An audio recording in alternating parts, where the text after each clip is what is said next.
nor homophobic real.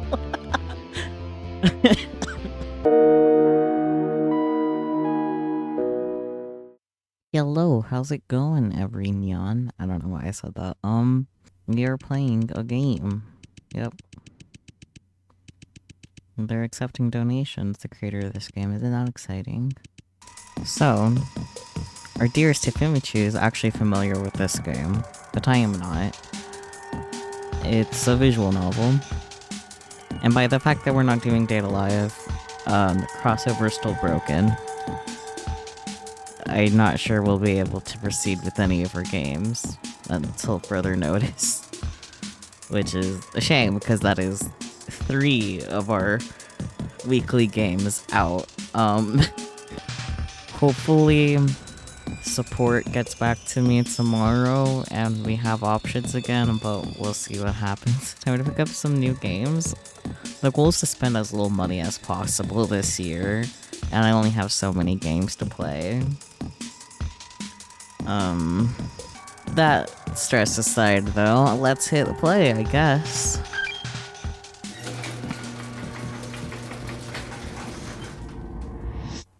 New.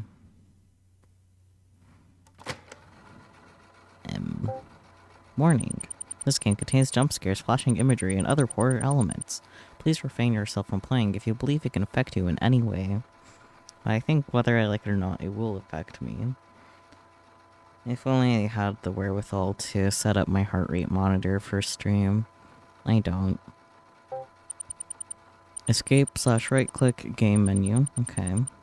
Left click /enter advances dialogue and activates the interface. Okay. Space advances dialogue without selecting choices. ESCI screenshots. Alright. A new headache.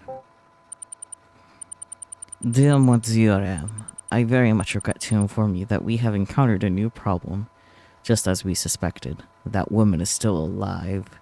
Dun dun dun. And the thing we have been searching for is on her. Okay. Kindly let me know how you wish to proceed.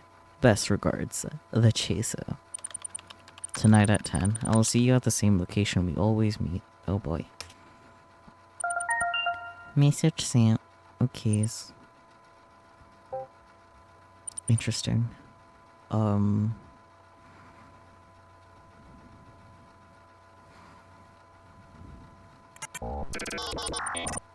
Initialization is complete. Awaiting command. Begin execution. Dun dun dun. The year 2086.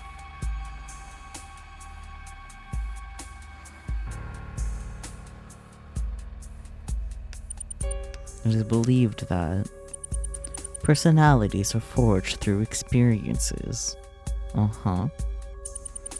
That when we are first born, we are no different than a ball of clay. That, As we journey through life, we constantly change. Yep. Being shaped either by traumatic events or mundanities of everyday life. You are just a ball of clay. Congratulations, Catman. Even if it's something as trivial as the food you eat, the coffee you buy, or the time you clock into work. I don't clock in. Those unassuming little things. They alter the paths to our fate without us recognizing it. And of course, when a person loses their memories, their origins are gone. Well, I am in deep shit then. But there is one thing that always lingers at the back of my mind. Yeah. What would happen if someone gains memories that don't belong to them? I imagine fuckery. If we learned nothing from Kaguri in Steins Gate and her memories being overridden by Kurisu's thoughts.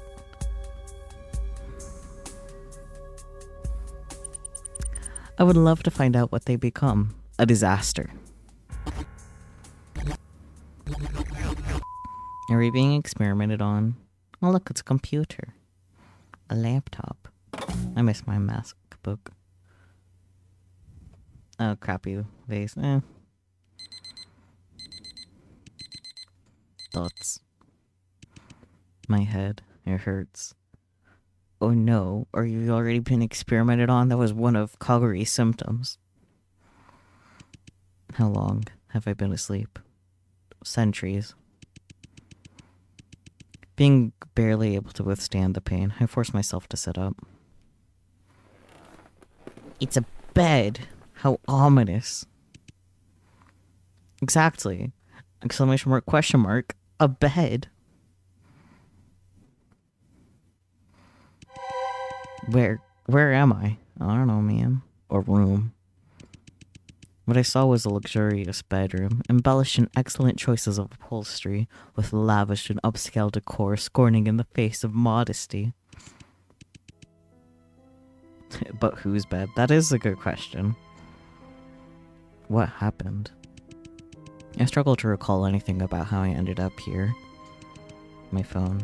Where's my phone? On my desk, charging. I frantically reached into my pockets. Thoughts. But it wasn't there. Dun dun dun. Shit. What should I do? What on earth happened last night? How did I end up here? Did he get roofied? Thoughts. I guess I'll look around first. Maybe something will help me regain my memories. Point and click adventure. Objective. Determine where you are. Not Hope's Peak Academy. Tips. Click on objects to investigate them. And you can end your investigation with a button in the top right corner. Some creeper's house, oh boy. Let's check the bed, I guess. Just a bed, but feels very comfortable. Why can't I check the lamp individually from the nightstand? Whatever. Pulled open the doors next to the bed. It's a thing. Is this a travel guide? Yeah, I guess that's what it says. Oh. Oh, I can jiggle it around. I skimmed through some of the pages. The contents consist of meticulously curated articles and photography of local attractions. Collected evidence. Travel guide. Oh, okay. Out of context, I can jiggle it around. Is there an issue with that, Catman? It's here. A string of contemporary artwork on the wall brightened the room, each of them vying for attention. Okay. Wow, the trees, they move. Everything seemed oddly quiet outside the window. There were only leaves rustling to the rhythm of the breeze. All I could see in the distance was a boundless expanse of mountains blanketed in forest, stretching as far as the eye could see. I can just see some trees. Collected evidence. The view. Wow, such strong evidence there. Oh, I didn't mean to click that again. I guess that's that.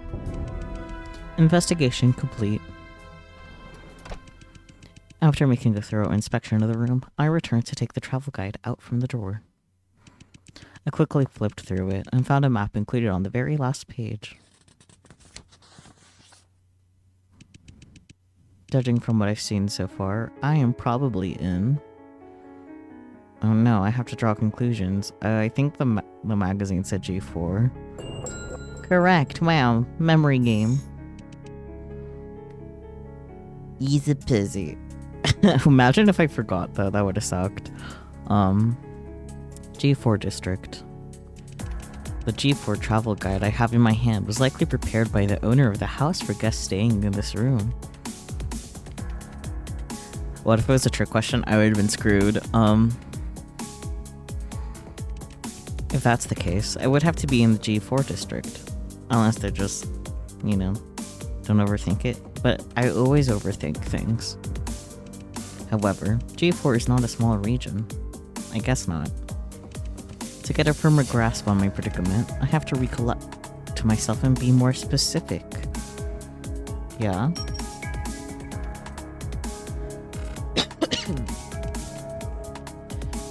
Which part of the G4 district could I be in then?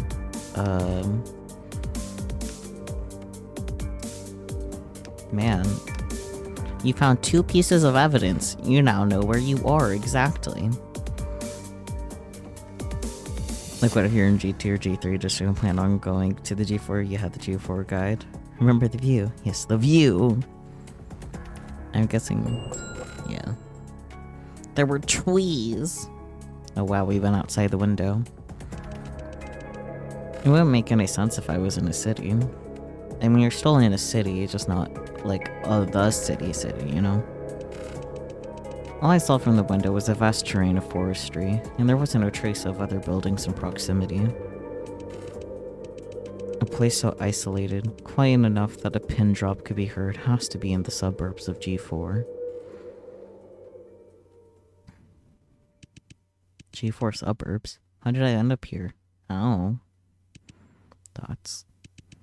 I feel myself getting more and more bewildered. Drugs. That's certainly a possibility, yes. Exclamation question mark. Wow. Suddenly, a succession of footfalls outside my room interrupted my thoughts. Is someone else here? Should I go check it out? Tips. Make sure to save regularly. Oh dear. Stay and continue to rest. Leave the room and investigate. I'm just gonna save now. There is a right answer. Is it the one on the right? Because it's on the right. I feel like either of these options lead to imminent death, if I can be honest. Oh, so it's not the right answer, so then this one's the correct one, because it's on the left. Choose the middle. You won't let me. Why not both?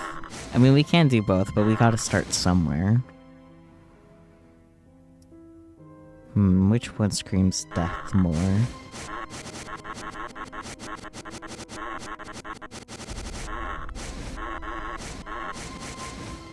Stay and rest, then investigate. The noise, it was funny. But okay, yeah, let's... Oh dear. Arg, my headache. It's unbearable. Then go sleepy sleep. I think it'd be better for me to rest a bit more. It could be dangerous to investigate when I'm this worn out, so no need to rush. I laid down, nestled into the velvety bed, and tucked the blanket snug over me. Oh, something popped up in the window. Soon, I was asleep before I realized it. I'm gonna die in our sleep? Will it be painless? Yeah, I never had the chance to wake up again. Well, that sounds like a peaceful ending.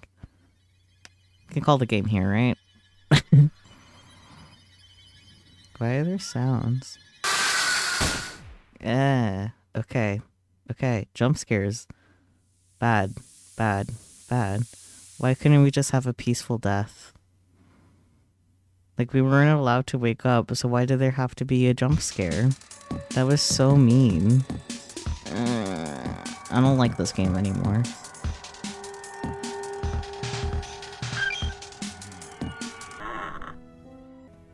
I honestly did have a feeling that, like, continuing the rest would be the bad option, but it did jump scare me. It wasn't very nice. Did not like... Oh, okay, well... Shit, my head, it hurts. But it'd be a waste of time for me to stay here. You get murdered to death. Maybe the person outside knows something. Take some drugs. Maybe. I got out of the bed and made a beeline to the door. Buzz buzz. Crazy roulette. I wanna say roulette. That's all I know. Dots. The lobby was shrouded in darkness and dust particles. All I could faintly discern were the contours of a barroom set up in front of me. A bar counter. Possible scenario is that I passed out here after getting drunk. It could be a hangover. It could be. Yet. Judging from my surroundings, I highly doubt that a bar is where I'm at right now. Could be one of those... I got nothing. To me, this place seems more like someone's residency.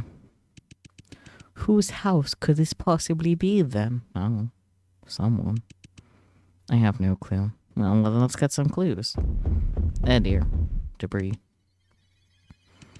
Behind me, I heard the stomping of something approaching at an accelerating tempo, striking my eardrums with heavy percussion that were almost deafening as it continued to grow in strength.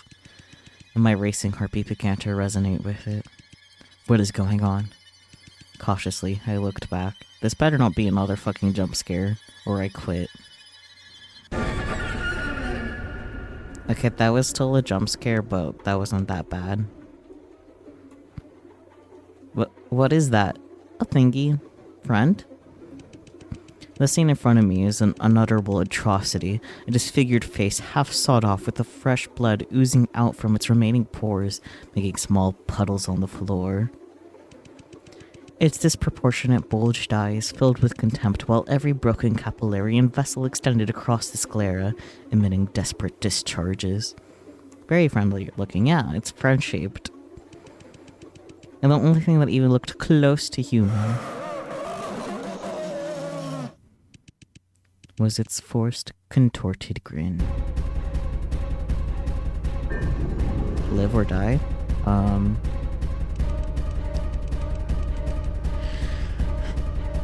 Die. Yeah, that's how I feel. I backed away very quickly and was able to see the full form of this creature.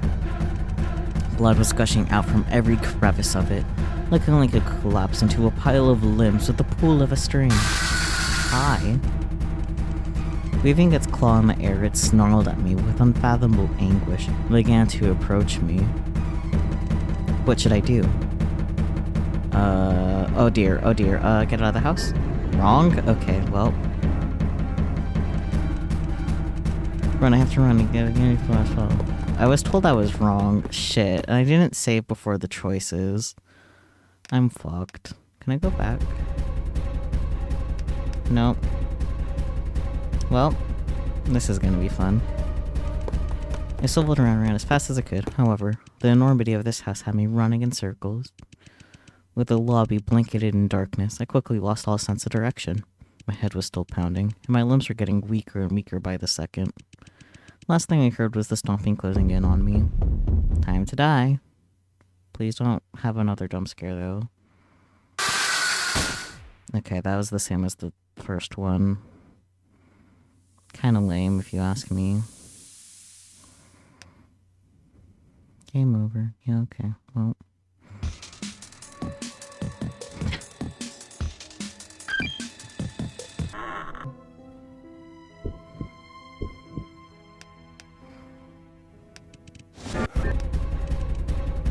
Save first. Just in case I fuck up again. Okay, well, that was also wrong.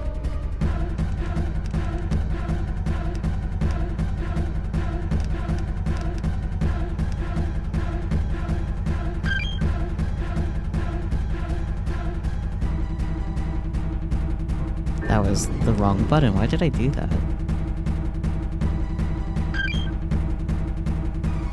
I'm a silly. Don't mind me.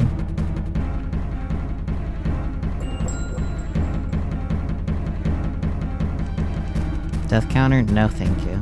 That's too much work. There's no way I can fight this thing with my headache. I need to hide. I sprinted back to the bedroom, slammed the door, and locked it as fast as I could with my remaining strength. Here we are again. Well, this doesn't seem very safe anymore. Okay. I held my breath firmly as the monster banged on the door, trying to shred it apart, stifling my audible panting.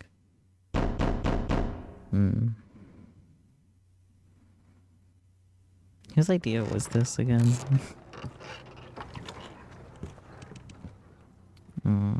Question mark. Is it gone? Am I safe now? I'm gonna assume no. I try to regain my composure in increments, but I'm trapped here now. What should I do? The stress had me overwhelmed. Ugh, my headache. It's unbearable. I think it'd be better for me to rest a bit more. I don't know. Man, I'll figure out how to get out of here once I feel better. I lay down, nestled in the velvety bed, and took the blanket snug over me. Soon I was asleep before I realized it. Did we actually wake up this time?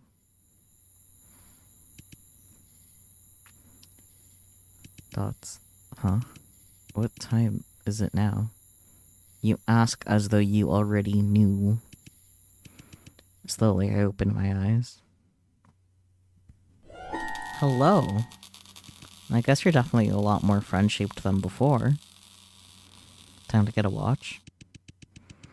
I was greeted by a figure sitting in the darkness at the edge of my bed, staring at me with his eerie eyes. Oh, the colors changed a little bit as a treat. Who are you? For some reason, he was amused by my uneasiness. Relax, my dear, he laughed. I was simply demanded by the owner of this mansion to keep an eye on you and make sure you're not causing any trouble. I'm very good at causing trouble.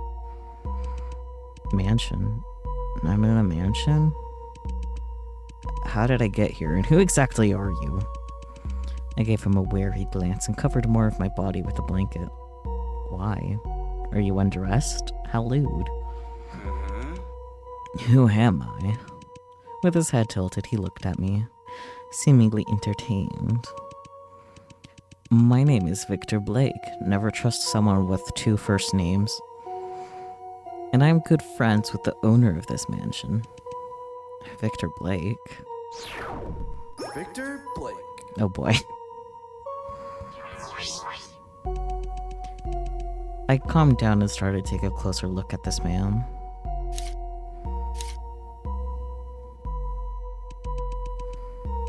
He was wearing a tasteful black bow tie and had vibrant, stylish red hair. But the most striking part about him had to be his unusual eyes and arms. Are those mechanical prosthetics? Well, as for how you ended up here, I am personally quite curious about that as well. What do you mean you don't know? So, he has no clue how I got here either? Did I just materialize into this room? Probably. What else should I ask him? Yeah, that seems like a smart thing to do. Gonna pop open a dock pee, I see. Pick number 3, what happened to your eyes and your arms? Well, sounds like that might end up being death, but sure, fuck it. What happened to your eyes and your arms? Thoughts. Victor went silent for a moment. Well, what can I say? There are things in our lives that won't always go our way, huh? He shrugged his shoulders, smiled, and my question seemed to be soon forgotten. Okay. Have you been watching me sleep this whole time? Indeed I have, my dear. In fact, I'm getting quite envious seeing how peacefully you slept. I felt my cheeks warming up despite having no familiarity with him. That's more creepy than it is. Anyways. Who's the owner of this mansion? You mentioned that you were not the only one who owned this place. Who's the owner then? The owner? His name is Vincent Vincent Edgeworth. I don't trust anyone named Vincent. How should I put this? He is quite an adorable man, yet could be extremely dangerous at the same time, just like the other Vincent I know. Vincent Edgeworth? For some reason, his name rang a bell.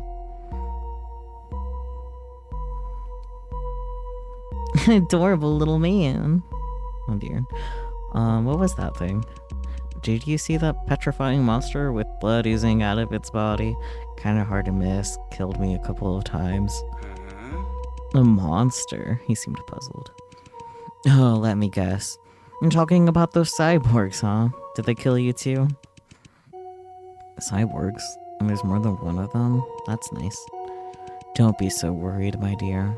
They're just Vincent's little pets. They're not very friendly. Pets? That thing almost had me for dinner. End the conversation. If Victor doesn't know how I ended up here either, then there's no need for me to keep asking him questions. Well then, I guess it's time for me to take my leave now. I will just get, is out the window safe? Like, anywhere but here, man. I lifted the posh blanket to the side and got out of my bed. Please thank Mr. Edgeworth on my behalf for providing me with such a nice room. I started to make my way towards the door. May I ask where you're heading to, my dear? The outside. Is the window the better option? Victor looked at me with curiosity. Where? I'm heading back to... I felt my hand tighten on the door handle like a vice. I struggled to come up with a response. Where am I going? Anywhere but here. Where is my home? I realized that I had not simply forgotten what happened last night. I had lost all my memories. Dun dun dun.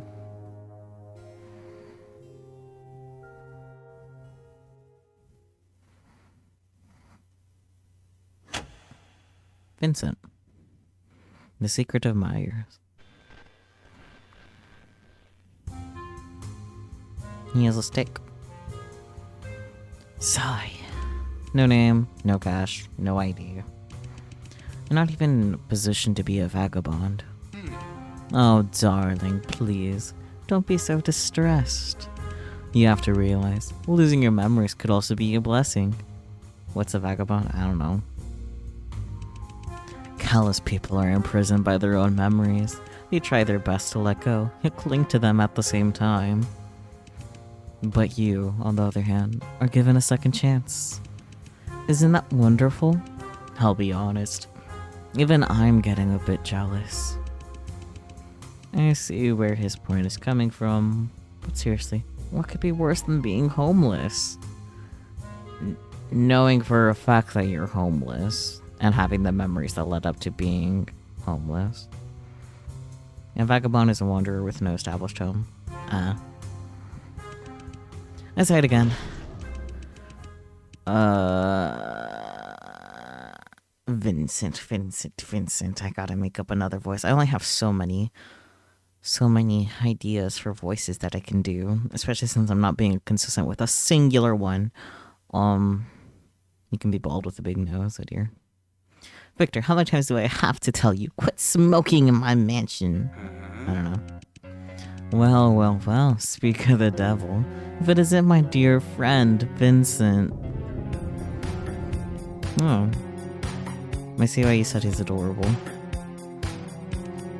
Vincent, so he's the owner of this mansion? Madam, excuse me, excuse? If this perverted man has caused you any trouble, I could call the police and have him arrested right away. I think I'm good. Thank you, though. I responded awkwardly. Are those two really friends? Yeah. Vincent, may I ask if you're the owner of this mansion? Indeed I am, he smiled. My apologies for not introducing myself properly. My name is Vincent Edgeworth, and I'm the owner of this mansion. Vincent Edgeworth. May I have your name, madame, mademoiselle, and the reason for your visit? The reason for my visit? So I was the one who came here to begin with. I wasn't sure how to respond. It is a shame, Vincent. It appears that our guest has lost all her memories. You giving him a French accent? I don't know what I'm doing. I'm just reading. I'm just going with whatever the fuck happens, whatever comes out of my mouth. Victor came to my rescue. Is that so? Oh, interesting. Do a German accent? I'm not sure I can, if I can be honest. If that's the case, shall we decide on a new name for you then, madam? I guess is right. A temporary name would be better than nothing. Not then. What should my name be? Oh, hmm. We are apparently in the perspective of a female character, so I'm not gonna use my name. What should we name them? Oh, I guess her, yeah. Carrie? I could. Hifumichu, do you have any name recommendation? Yeah. Because it can also be a boy's name. I mean, MC is pretty established a female at this point. Scary Terry, oh boy. And to do another V name like Victoria, Veronica, Valerie. I see. Velma. No. Violet. Violet's cool. Yeah, let's go with Violet. Sure, fuck it.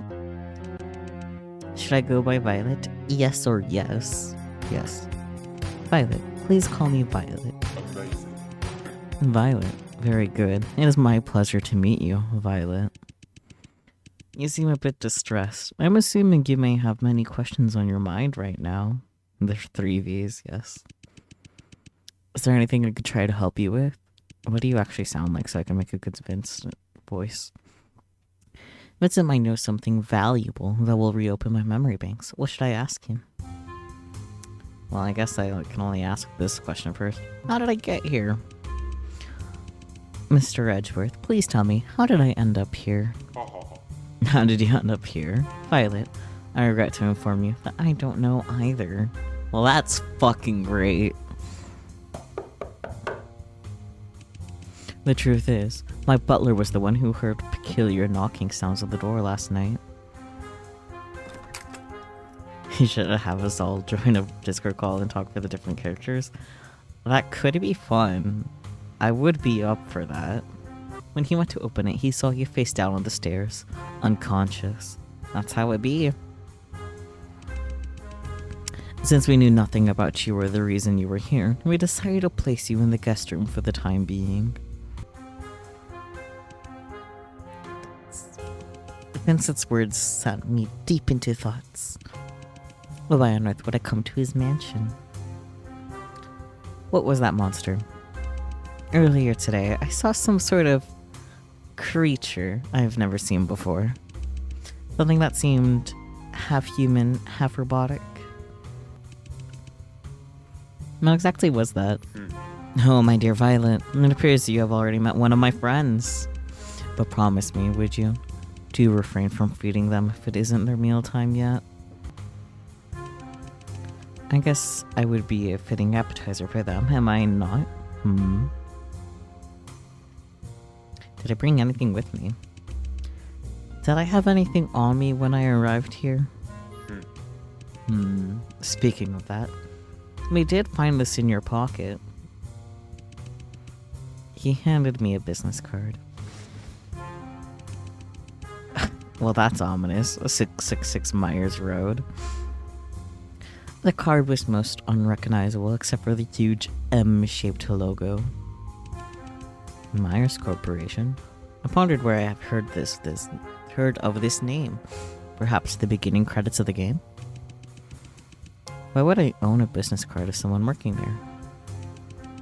What is Myers Corporation? I looked up and asked.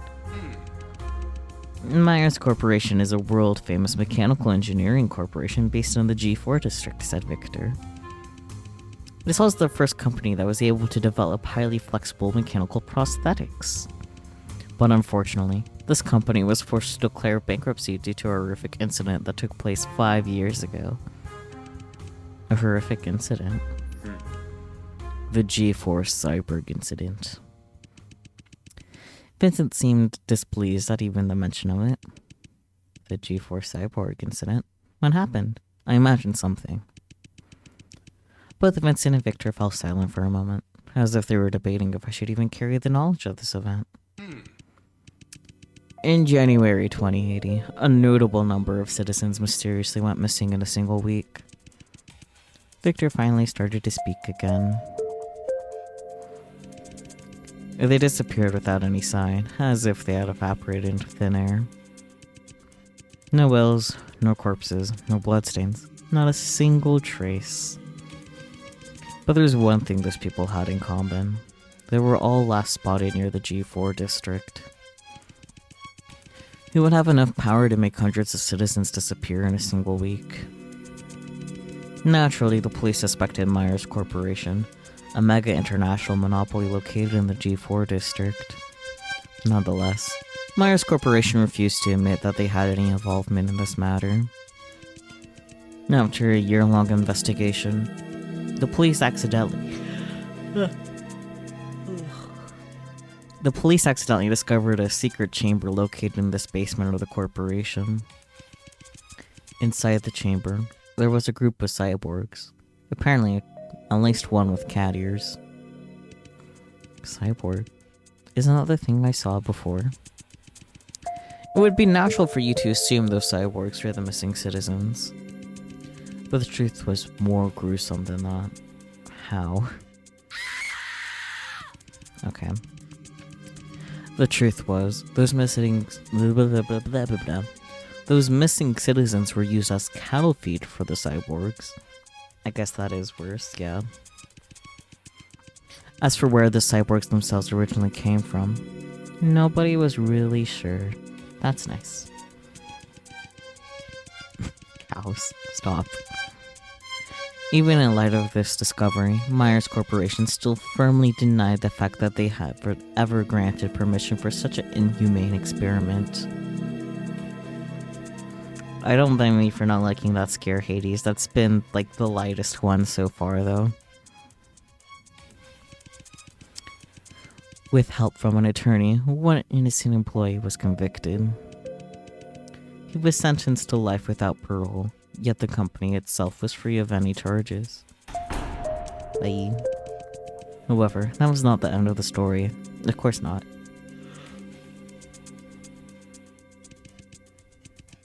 Two months later, the attorney suffered serious injuries from a vehicle accident and was one step away from getting killed. Within the same year, all core members of Myers Corporation were found brutally murdered. Nice. The perpetrator behind these horrific acts was never found.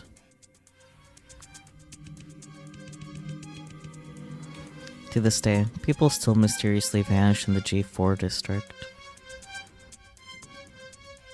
I don't know what Division 2 is, if I can be honest. Well, at least Catman knows. You have no friends, oh dear. It's been 5 years, how is it still mysterious? Who knows? Rumor says that the spirits of the victims from the experiment are still wandering the streets, taking the lives of those unfortunate enough to cross paths with them.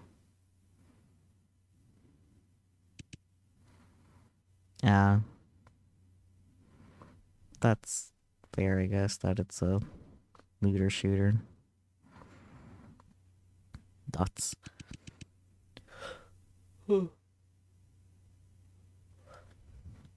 Victor's story sent shivers down my spine. I was not expecting such a chilling urban legend from the G4 district. Victor, may I ask how you knew of all of this? By living here. Hello? The answer to that is simple, Victor laughed.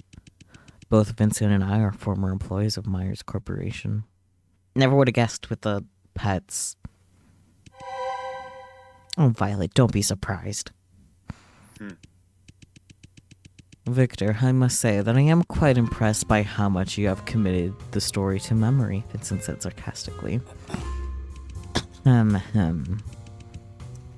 Victor tried to cough it off. He glanced at the clock on the wall and seemed to be a bit troubled by the time. Is he running late? Well, story time's over. I shall take my leave now. Vincent, join me for a drink at the pub tomorrow night, won't you? It was a pleasure to meet you, my dear Violet. It's just the way he neumed off screen. Victor left the mansion. Bye. After that, Vincent helped me settle into the guest room. Guess I live here now. I thanked him and then returned to my room to get some rest for the night. Time to commit a mimir.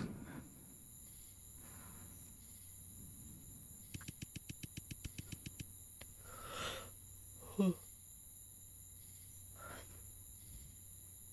was around midnight when I was quietly lying on my bed with my mind racing and kept thinking about what Victor told me. The missing G4 citizens, the cyborgs in the basement, and the mysterious Myers Corporation. I took the card out of my pocket and scrutinized it under the moonlight. Why was this all I brought with me to Vincent's mansion? I mean, I imagine you're also wearing clothes, so that's not all you brought. Oops. Jump scared myself with that misclick. What exactly do I have to do with Myers Corporation? You may never know. There's only one place I should go to find out. Don't. Bitch. Hello? That is the Myers Corporation itself. Did we just teleport here? Objective, enter Myers Corporation. Jiggle it. Jiggle jiggle. Yeah, a little too late. Tips, click on arrows to move around. Any items you collect will be shown in the top left corner. You can speed up the scene transitions by double clicking. Sick. No. Can I refuse? I don't like this route. Time for adventures? Sounds like time to get jump scared and fucking die again. Okay, I think the only thing I can click here is the arrow. No, you'll see it. Adventure time. Oh boy. Wait, what do you mean no, you'll see it? I'm confusion. Okay, so there's nothing to click here but the arrow, right? I want to confirm that before I go anywhere. I'll make a little quick save first. You'll see the items you click on because they light up when you mouse over them. Okay, so it's just the arrow for now. Clank. More arrows. Can I click on the M? I don't like this. Quack. Looks like the main gate is locked shut. I'll have to find a different way to get in. Hello? Also that just generic, like, shock sound. What was that? Quack. Why do you keep sending quacks to Catman? I can click on this. Looks like the main gate's locked shut. I'll have to find a different way to get in. Okay. There must be a duck out there. Yeah, you're so right. Quack. I'll go the way the guy came. That seems like the safe route for now. I'm going to save first, though. I don't trust jack and fucking shit here.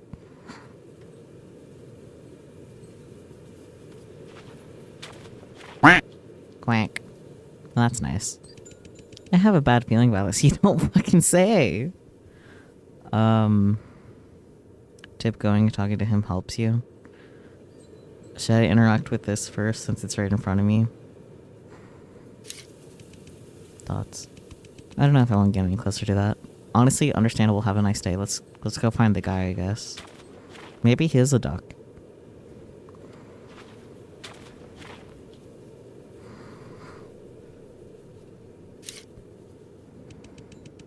Located in the G4 district, Myers Corporation is an innovative company and research institute specializing in the application of mechanical prosthetics. The founder, Mr. Myers, believed that the reason why humans have become Earth's dominant species is because we were given the ability to innovate. And the application of such ability should be used not only in tool making, but also in amplification of mankind's advantages. Therefore, Myers Corporation is committed to redefining the balance between machinery and human body. And a large number of Myers employees have undergone some degree of modification. How fun. As a result, they exemplify excellent working abilities, and are for this reason more competent than most ordinary people. That's nice.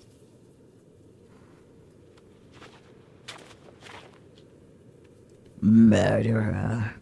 Wow. Myers, murderer. That's what the graffiti says. Mm-hmm. That's it? Okay. Oh boy, a keypad. Looks like there isn't a back gate either. Yeah. Wait a second. I shouted. Oh. Hi, dude. Oh, hey, what's up? Sorry about that. I was busy with my work and didn't see you there. His work? Just in case there's a wrong answer. A work? What kind of work? Oh, I'm a janitor, if that wasn't apparent.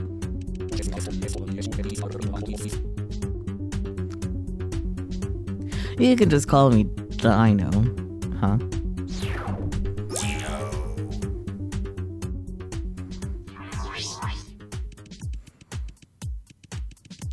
My job is to keep this place absolutely spotless, not leaving even one trace of dust. This guy's outstandishly suspicious, and I can't read.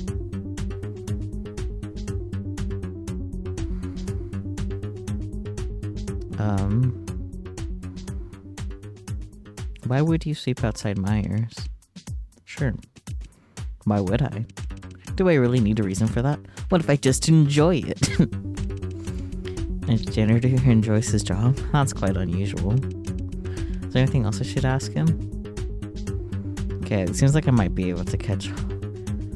You know you really resemble Michael Myers, right? Exclamation mark. Good catch, miss. In fact, I am Michael Myers' #1 fan. Oh dear. His graceful and elegant modesty is something all of us should aspire to. Why did I ask him something like that? Content. What do you have to do with Myers Corporation? Myers Corporation? Nothing really. I'm just a janitor. Yeah. I didn't catch your name. What was it again? My name is...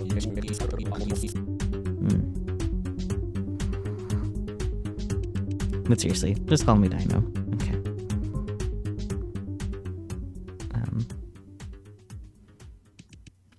You know, come to think of it, Myers Corporation's pretty amazing. The capital spelled Dino. Yeah, I noticed that. Even though it has been abandoned for over 5 years, you can still find new garbage here every day. That's nice. New garbage? What do you mean? You know, all kinds of garbage. Sometimes you find cyborg corpses, and other times you find new graffiti or posters, just all kinds of weird stuff. Dinah's response only produced more questions in my head. I've been there for over 5 years, yet still having new things show up every day. Dots. There's only one explanation for that. Still active. That is, Myers Corporation is not entirely abandoned. Never saw that coming.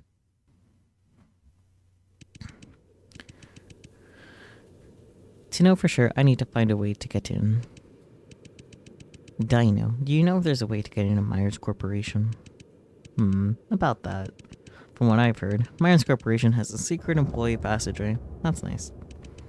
Maybe something around here can reveal the entrance. Well, that's all I know. Secret employee passageway. Objective: investigate alternate employee passageway. Alright. What's this? Is this a keypad? Never seen one in my life.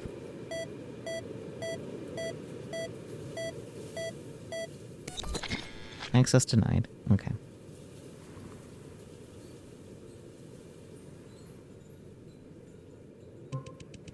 From what I've heard, Myers Corporation is okay. Yeah, you're just okay. Maybe something around here. What about this way? I don't trust anything though.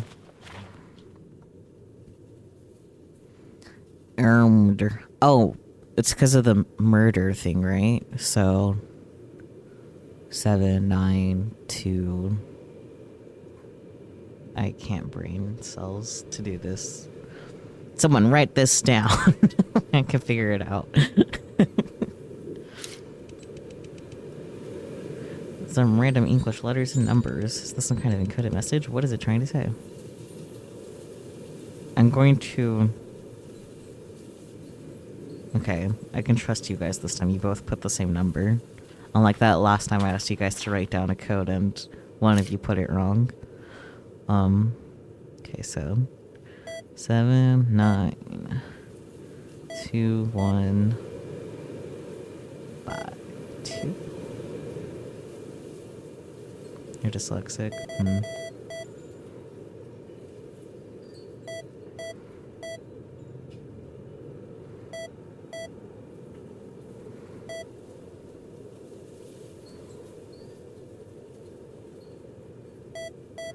Murderer. Yeah, there we go. Access granted.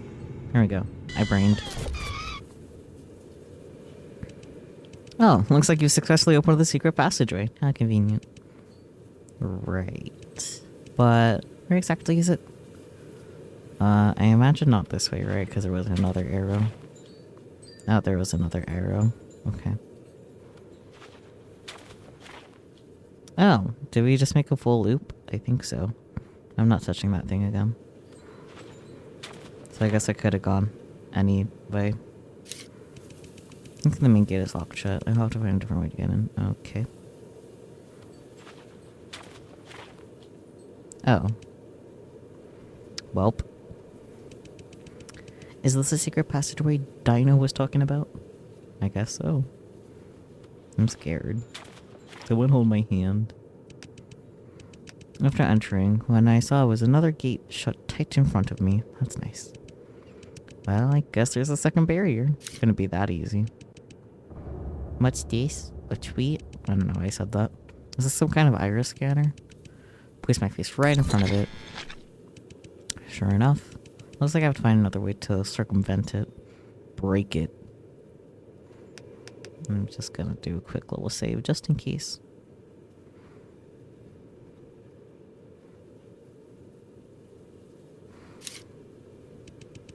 Get it shut close. There you go. Nothing else to click. Okay. Do you want a hint? I mean, I am made of the stupid. And I'm not sure where else to go at this point. Murderer. Use the cyborg. I don't want to touch it again.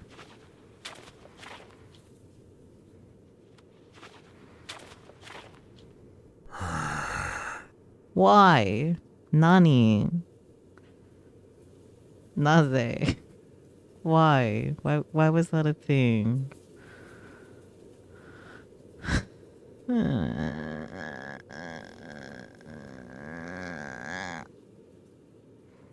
It was just a jump scare that did not need to exist. Hi. Well, looks like I don't really have a choice now. Yeah? Yoink. Should I remove the eyeball? Just in case this is a trick. Yes.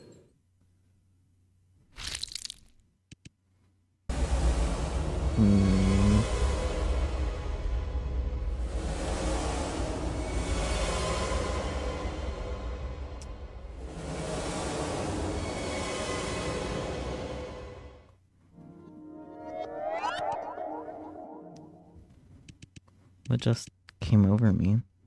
Memories? What was that chamber I saw? An omen, which means go back home. We're done here. Collected item, the cyborg's eyeball. Tips, left click to choose the object you'd like to use. The chosen object will be highlighted in red.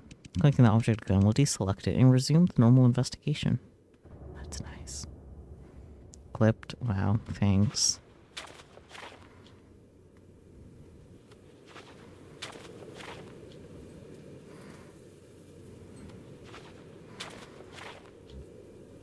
Plonk. Plonk. It worked. How unsurprising.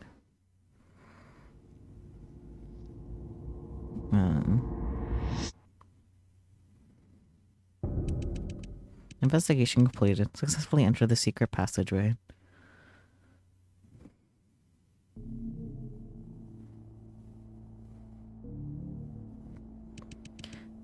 Good evening, my dear Monsieur M.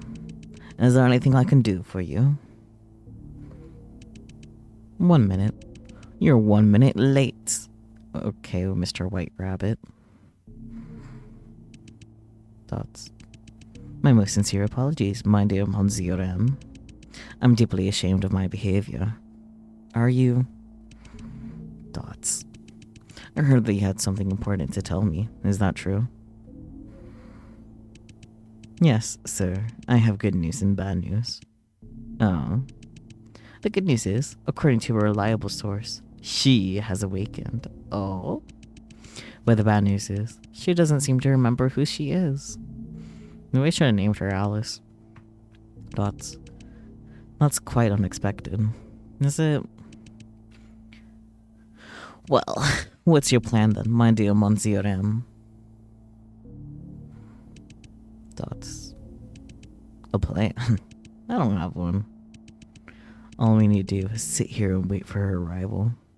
You better not jump scare me, you motherfuckers.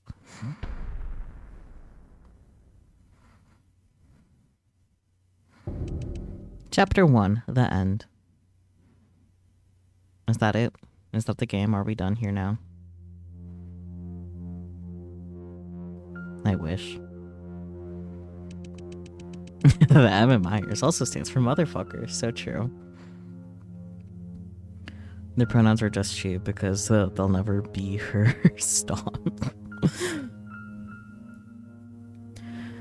The first thing that caught my eyes as I entered Myers Corporation through the secret entrance was the dark and narrow passage. I couldn't see the end of the passage. The only thing that allowed me to make out the outline of my surroundings was the small amount of sunlight coming in from outside. What's waiting for me at the other end of the passage? I don't know. At that moment, I didn't feel fear. Well, speak for yourself, sweetie. Only doubt filled my heart. My mind kept going back to the secret chamber I saw when I took off the eyeball and the cyborg that kept approaching me. What on earth was that? Was it an illusion? Or was it just my imagination? Was it a flashback because of PTSD? And yet, everything seemed so real. At that moment, it was as if I was really in that secret chamber. The repression, fear, and despair I felt. That kind of intense feeling that I couldn't find words to describe. Yeah, I guess hallucination is also an option. Thank you, Spooky, for the reminder. There are many ways to explain what I saw. Waking up to find yourself in a mysterious mansion, having lost all your memories, and the first thing to greet you is a broken cyborg. No matter who you are, you start making some strange assumptions. This must be the result of me being overstressed, I said to myself. But deep in my mind, there seemed to be another voice whispering to me. Hallucination seems to be the path here. Everything you saw really did happen. That's nice. Objective, enter the Myers lobby. I don't want to. Is it too late to go back? Can we stop this tomfoolery now? Oh boy, bloodstain, my favorite. Yummy. A puddle of blood. To be honest, this is not what I wanted to see. But I'm starting to get used to it. Thoughts. From the shape of the blood splatter, it looks like a body has been dragged deeper into the tunnel after someone was killed. Nah, it's ketchup, dear. I think you need to find a flashlight. I don't think a flashlight would help me, if I can be honest. I squatted down and carefully dipped my fingertips into it to check if it's ketchup. Thoughts. No hallucinations, nothing happened this time. But I rubbed my fingertips with my thumb. Tension. This puddle of blood, it's not completely dried up. In other words, I may not be the only uninvited guest here. I need to be careful. Like, you don't want a little bit of death as a treat? That better not be a jump scare, or I'll just die on the spot. I saw that. That didn't really scare me, though. Who was that? Someone. What's this? You're cordially invited. Meow, meow, meow, meow, meow, meow, meow, meow. Is this an invitation? The bottom half of the invitation has been burned, so I can't see what came after. But on the invitation, someone has written a small paragraph with a pen that looks like it's been added afterwards. Quack. It's the duck. The duck's behind everything. Do you like parties? Depends. Enjoying good food and drink, strengthening relationships. The fact that there is a party proves that it's a day to be celebrated. Are we just going to Wonderland? Going to go to the... blah blah blah blah. Yeah. But unfortunately, happiness and disaster are not absolute. They're interdependent and can be transformed into each other. And what looks like a charming background hidden beneath the lawn can be ugly, wriggling insects. You know, it may seem like a good time to you, may be a shadow that lingers for the rest of his life. That's nice. The blood trail ends here. But strangely enough, there's no corpse to be seen anywhere. Maybe that's what the shadow was. The corpse is running away from you. Or I guess us. The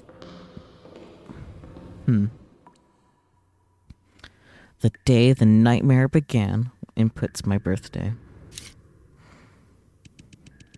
This should be the end of the employee passageway, to be honest. It's not as long as I thought it would be.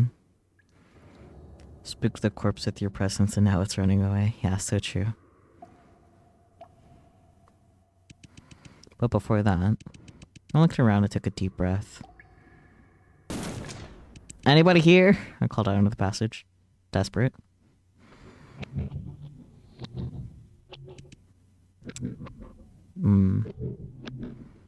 What have you done, Violet? No. For a moment, I thought I heard a low, vague reply. 'Cause you did. But it was just a distorted echo of my own voice. Echoes don't get distorted. Strangely enough, the figure I had seen just now is inexplicably gone.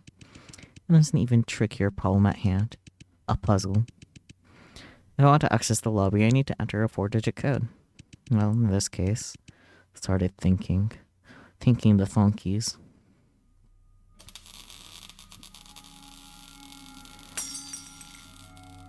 That's nice.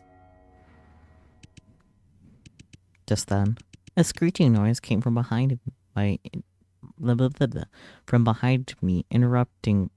interrupted my thoughts. Okay, you know what? That was just bad English. What was that noise? I'm not going back. The day of the nightmare began. A coded door. I need to enter a 4-digit code. Don't know what the code is yet. Using brute force would just be a waste of time. I don't want to go back. 6969. It won't let me even pretend. When did the nightmare begin? When did we start streaming?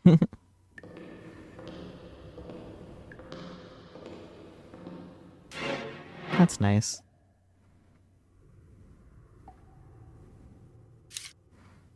Hi, buddy. Is this some kind of toy? I don't quite understand, but it looks like an arm with arms. But more importantly, I'm pretty sure this thing wasn't here before. That strange noise from earlier could have been the sound of it following. Who's following me here? And what do they want? Can we take the little guy? Investigate the toy? Yeah. A blood-stained arm with arms. That looks like some sort of toy. The blood on the toy is not completely dried, which makes me wonder if it's from the same person as the blood on the floor. Maybe I should pick it up and take a closer look. That seemed like that was the bad idea. Am I gonna die because of that? I didn't save. Myers Corporation. That's the goal of everyone at G4. Place to make dreams come true and parents proud. At least, that's what I thought. I will never forget the day I came to Myers. Oh, okay. I'm so worried for game overs, if you couldn't tell. A collectible arm figure. You never know, man.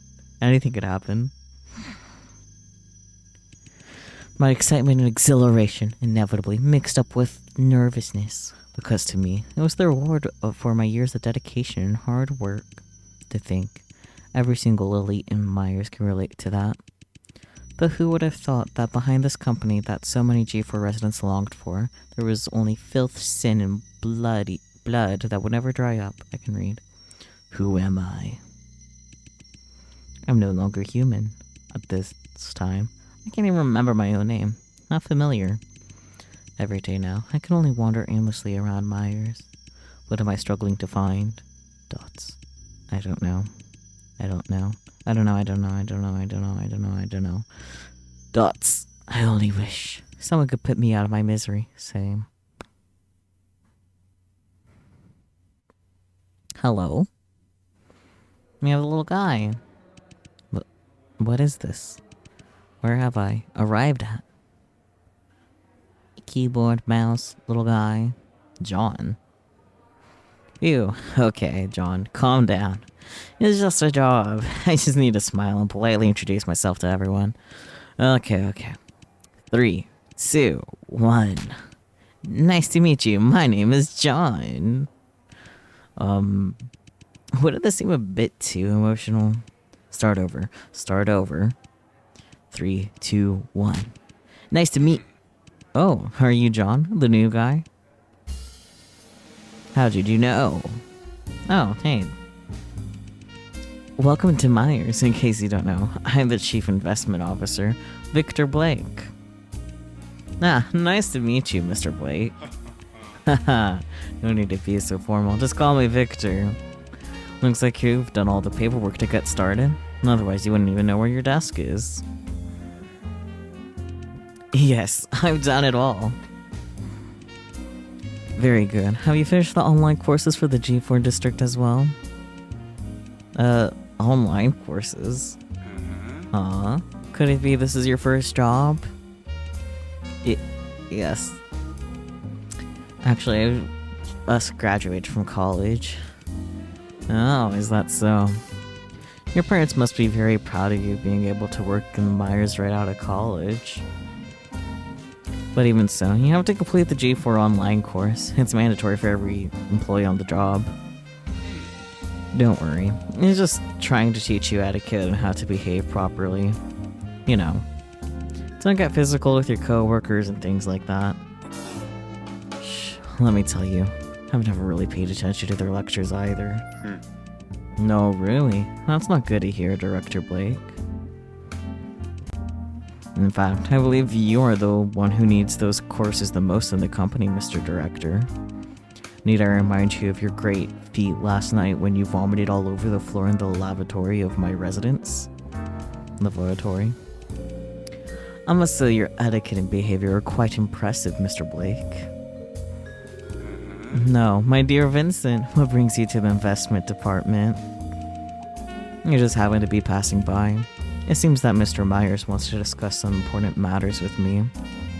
So, who is this? Myers' newest employee, John. As of today, John is a member of the investment department. Hello. I'm just some guy. John isn't. Nice to meet you. I'm Vincent Edgeworth. You have my sympathies for being assigned to this man's department. If he ever treats you badly, you're welcome to transfer to the legal department anytime. We're located on the other side of the company. Okay, understood. No, congratulations on your success in helping Myers out, Vincent. Victor. That was already 2 months ago.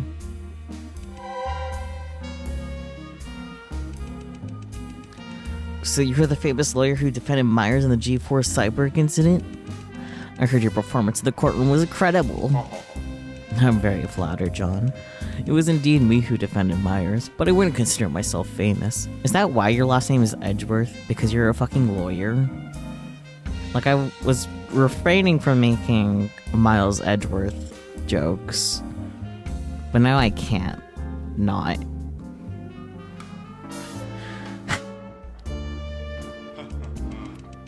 Vincent has had his hands full for a while. Good thing he can finally relax now. Aren't you saying that too soon, Victor?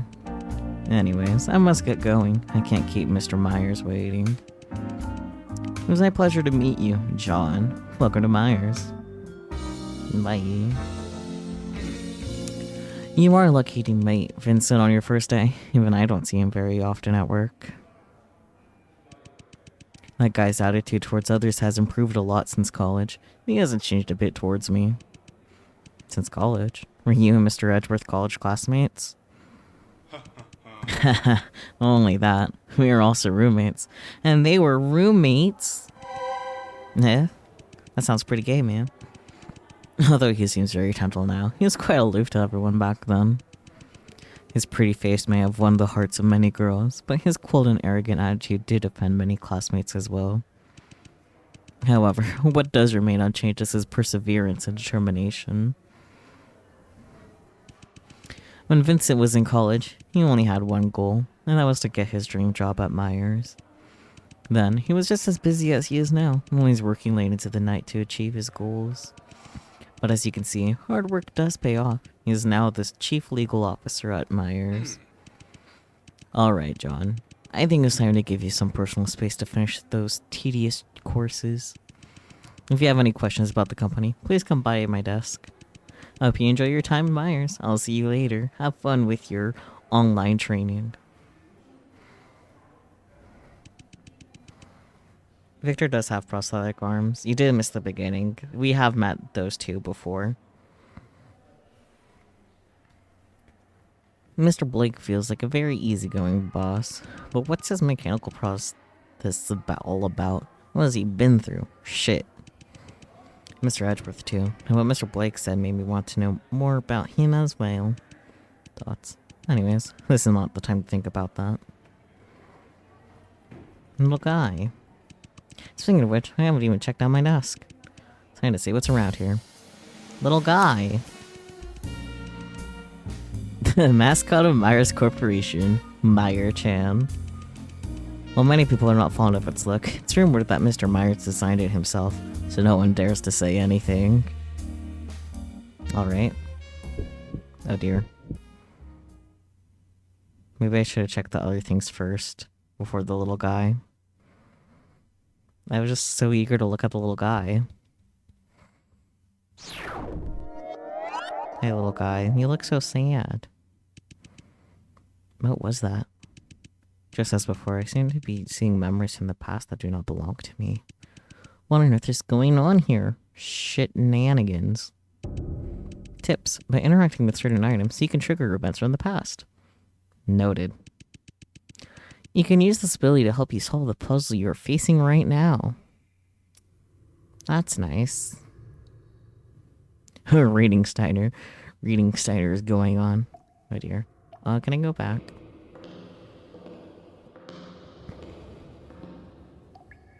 That was not the direction I thought I was going.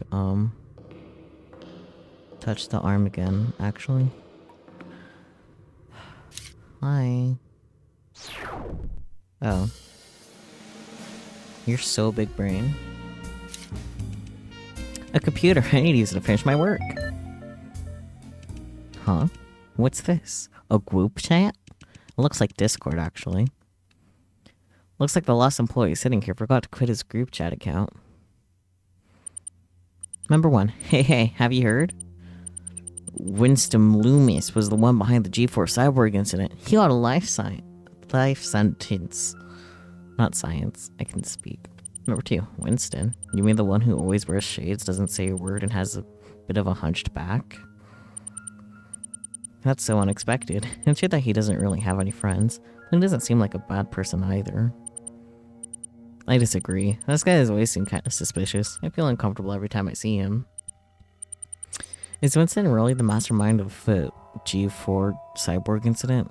Something doesn't add up. Huh? What do you mean? How should I put this? This guy doesn't really seem like the type that could drag that many people into the basement to experiment on them. Maybe he had helpers. Who knows? That's not what I'm saying. You see, this guy doesn't speak much, and hardly has any friends at Myers. In that case, wouldn't he be the best person to pin everything on?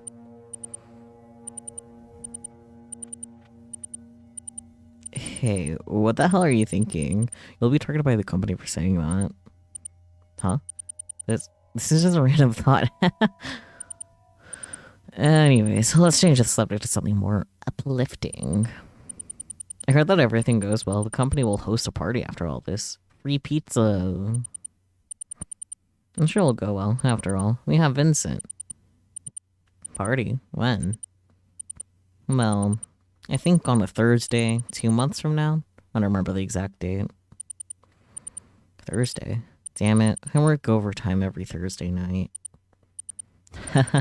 I know when the party is, but I can't go either, because I'll be on vacation at that time. Yeah? Vacation? That sounds nice. I'm pretty excited about it too. I haven't been in touch with my parents for a long time. However, I'm drooling at the thought of getting close to Victor at the party. Huh? You bastard. Alright. Speaking of that, I did hear that Myers is having a party in a few days. But this is strange. And the employee is sitting here is just on vacation. Why would the company let me take over his desk? Because he's dead. For real, for real. A little post-it note. There are 2 pieces of candy next to it. To John, welcome to Myers Corporation. To celebrate your joining, we have a special gift for you. That is the figurine of Myers Corporation's mascot, Meyer-chan. Very lovely, isn't it? Haha. Anyways, we hope you'll enjoy your time at Myers Corporation. Myers Investment Department, 2081.4. A calendar may have been left behind by the previous employee. 2081. Celebration, February. I guess that's when the movie is. Vacation, 17th.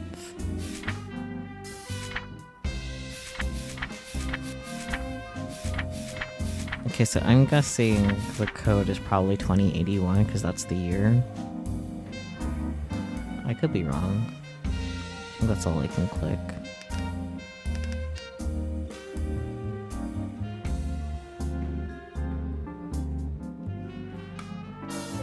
I guess this is how I get out. Yep.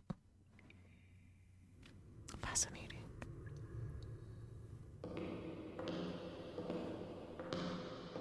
Yeah, going on vacation during a horror game definitely sounds like a death flag. Warning. The door will unlock automatically after entering the correct answer. That's what I hoped it would do. I guess maybe if there's a jump scare afterwards, there's no way to prepare yourself. Okay, so that's not correct. Oh, maybe it's the day of the party? I think that was for 17. No. Oops.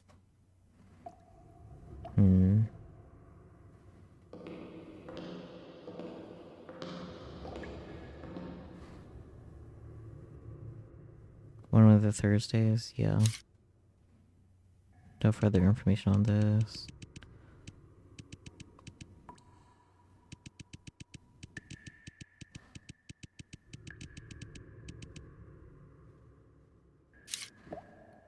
Hi. Hey, buddy. Maybe February 20th? Okay, yeah, I think it's February 20th then. So 0220. Oops. I'll try that.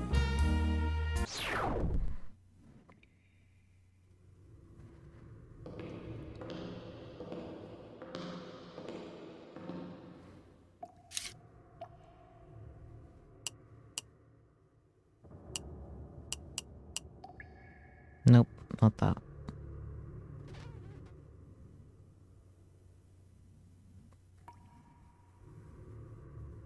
It's either April 30th or 23rd.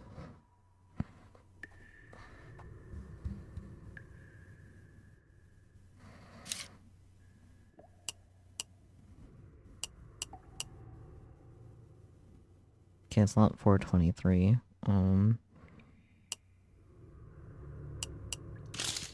Okay. That startled me. I don't know why. Access granted, though. Please don't jump scare. It worked. No jump scare, please.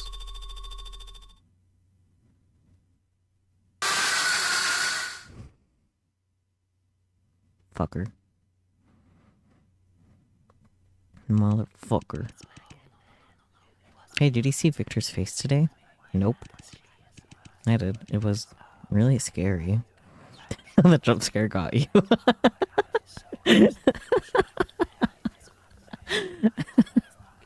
Sorry for laughing at your suffering, but you kind of called it, too. I did. It was really scary. What happened? Why is he being so strange today? Don't you know? Vincent was in a very serious car accident last night on his way to the party. Still in critical condition. Oh no. Huh? Mr. Edgeworth? Oh, John, is it? Hi? Hello, hello. Please excuse my surprise visit. I just wanted to come by and say hi. Are you free after work today? Would you mind coming to the basement with me for a short conversation? I don't know if the choice is gonna pop up, but just in case. And you are? No, this old brain of mine. How could I forget to introduce myself? Nice to meet you, my friend. You can call me Monsieur M. It does sound like an invitation to being killed to death, which is why I made that save. Investigation completed. Successfully enter the Myers lobby. Here we are. I don't like it here. Lady Violet, who are you? Whomst? Lady Violet, with all due respect, napping here is not the most sensible choice. Thanks.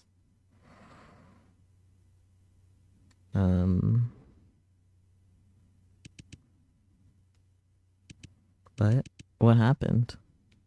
Am I dead? Oh, hi.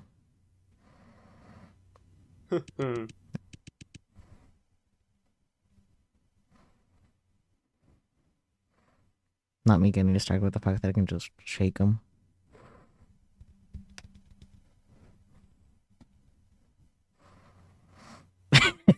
It's what's his face from Black Butler. No, it's just Vincent, I think is his name, right? Good evening, my dear Violet.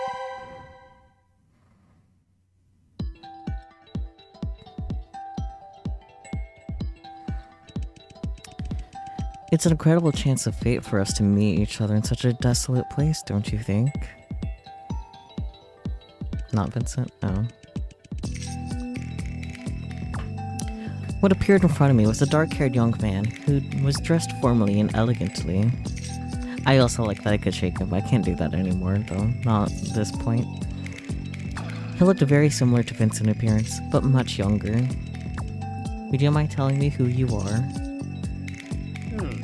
It seems inevitable, doesn't it? Only in youth does coincidence seem the same as fate. Later, we know that the real course of our lives is decided within us. You don't look so old yourself. I am Mr. Edgeworth's butler. You can call me Draco. Okay. Draco. And Vincent's butler, so you're the one who saved me? You're also the one I saw earlier in the passageway, weren't you? What are you doing in Myers?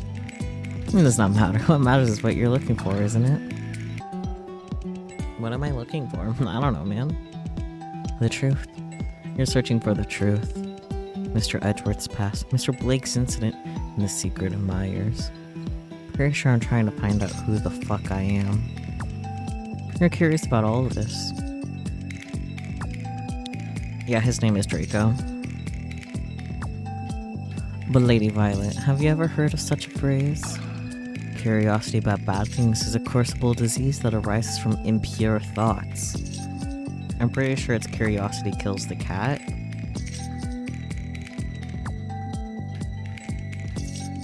Draco, what exactly do you know? I'm just a butler with little knowledge. I don't know much about the past Myers Corporation. The truth is, I just can't bear to see such a lovely lady perish in this abandoned facility. Of course, I have my own reason to be here. At the same time, I want to stop your impulsiveness. You seem quite likely to kill me more than anything else. It is best you go back the way you came, Lady Violet. You don't belong here, and you don't deserve to be here. Dots. Thank you for your kindness, Draco, but I've made my decision about it. Laughs and no spoilers. Have fun with that, Hifumi. You're right. I'm a bit curious about Myers Corporation. But what I care about is finding my lost self. My name, my home, my family. I want to get it all back. I don't know why you're here, but I hope you can find what you're looking for as well. Now, if you would excuse me. Shitsureishimasu. How stupid. Anyone who studies the history of human catastrophes can be sure that ignorance is the main source of human adversities. Your seemingly condemnable courage is nothing more than ignorance wrapped up in a pretty package, stating with your big fancy fucking words. You have absolutely no clue what you're about to face. Do you really believe that you can face up all of the dangers that are coming your way? I am so over the jump scares, so... Do you really believe that you can accept the truth that will be revealed? I'm just more worried about the jump scares than whatever the fuck's going on, if I can be honest. Are your memories really more precious than your life? Please forgive me for my bluntness, Lady Violet, but you will soon be embraced by death even before the truth befalls. Are you gonna murderize me? Maybe Victor was right. Losing my memories could be a second chance. What was I like before? Who knows? Maybe the loss of memory was intentional on my part. Maybe everything right now is what I longed for. But I'm sorry, Draco. I don't care much about that. The old me can make her own decisions, but the new me and only the new me makes all the decisions now. And what I do know is, I don't feel complete without my memories right now. I will not give up until I found out the truth. Thoughts. Lady Violet, you're so determined. It seems that there's nothing I can do about it. If that's the case, why don't we play a little game? A game? You came to Myers to investigate its past and your connection with it, didn't you? Then show me what you've learned. If you can answer my questions correctly, then I will allow you to continue your investigation here. Oh no, pop quiz. However, if you fail, then I will end your life here in my own hands. I can shake you again. You're not so scary when I can just shake you. Live or die. Save. That's what. Warning, you'll be able to give 2 incorrect answers to all of Draco's questions. Answering incorrectly more than twice or exceeding the time will immediately lead to death. Saving would be a great idea now. We're way ahead of you. I'll save again though, just to...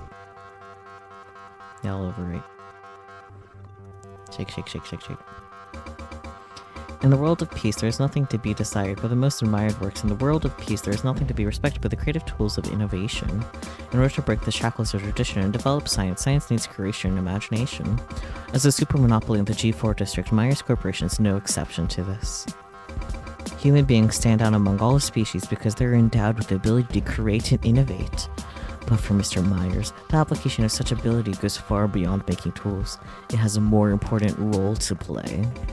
If things are used for their strengths, then there will be no talent that is abandoned. If things are used for their weaknesses, then there will be no one that is satisfied.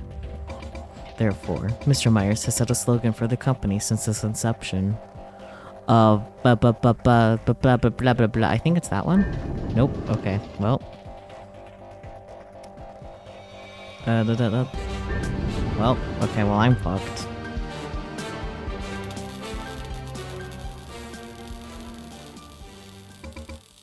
Sorry, Lady Violet. Well, the game is over. Question 1 and we're already dead. That's how I like it.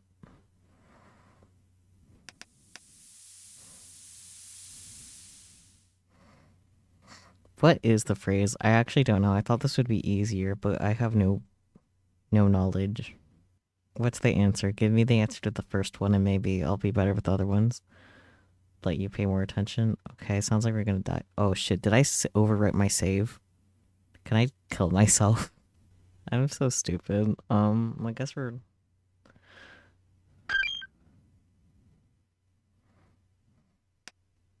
Speedrun.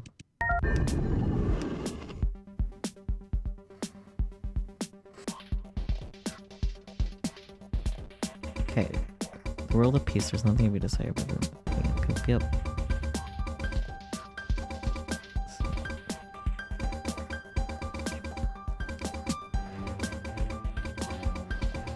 What is their slogan? Design, create, enhance? Oh, okay. Got it that time. Correct answer. Design, create, enhance. Myers Corporation. Oh yeah, that was on the thingy. For Mr. Myers, humanity has lasted because it was endowed with the ability to innovate. And the application of such ability should be used not only in tool-making, but also in amplification of mankind's advantages. Compared with ordinary people, modified Myers employees exemplify better working abilities. Therefore, Myers Corporation focused on designing, creating, and enhancing human strengths.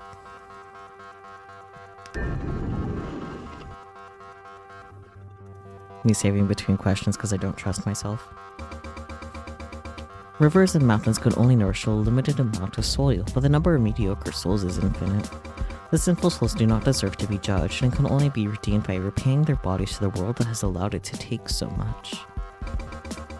The above excerpt is from the capsule discovered by the police during the investigation of Myers Corporation. That's nice. The capsule is considered to be the embodiment of the ideas and concepts of the mastermind of the G4 Cyborg incident. The so-called mastermind was sentenced to life in prison, yet Myers Corporation itself was never charged.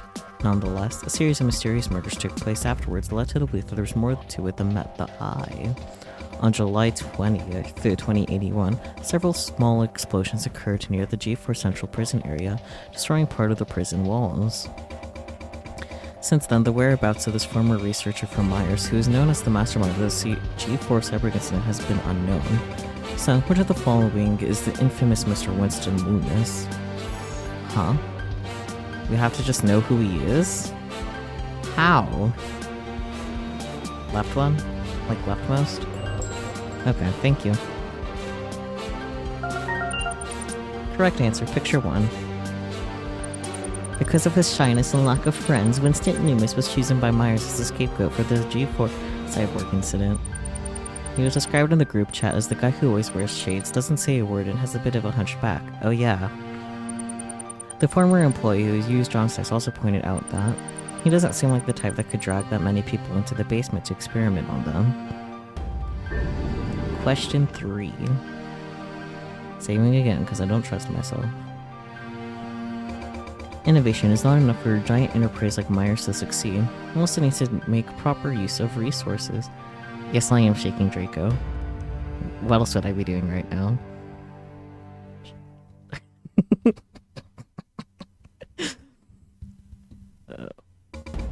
Humans did not create the Earth, so the Earth itself is not human property.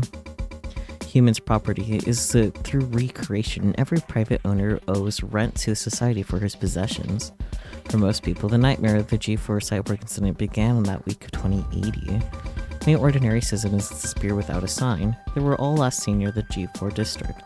However, what's really strange is, according to the investigation of the G4 police, these ordinary citizens were not the cyborgs made in the basement. If that were the case, where did the material for Myers cyborgs come from?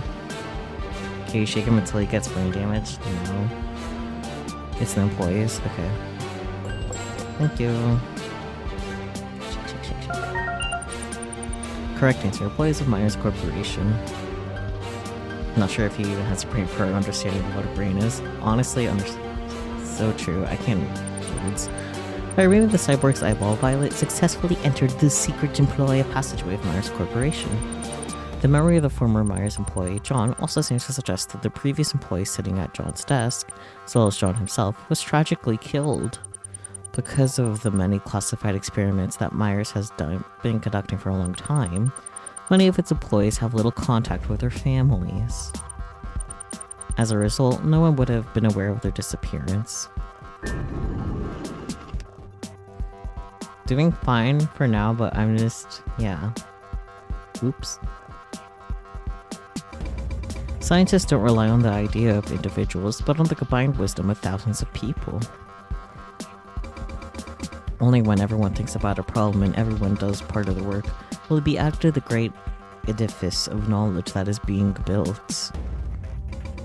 Similarly, in order to work more effectively, Myers Corporation is divided into many departments, large and small. This reminds me a bit of the Portal series if you had to actually sit down and recall with the horse before you. Honestly, yeah.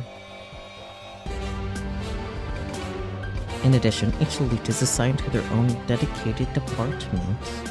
Wait, what is it that you said, Hades? If I can drive my fist through something's skull and it dies, I can evaluate it as a brain. Oh dear.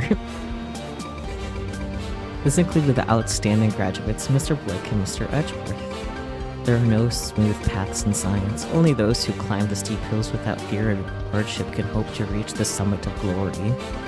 So I might ask which two departments Mr. Blake and Mr. Edgeworth are as former employees of Myers came from. I know Vincent was legal. Damn it. Okay. I should not have.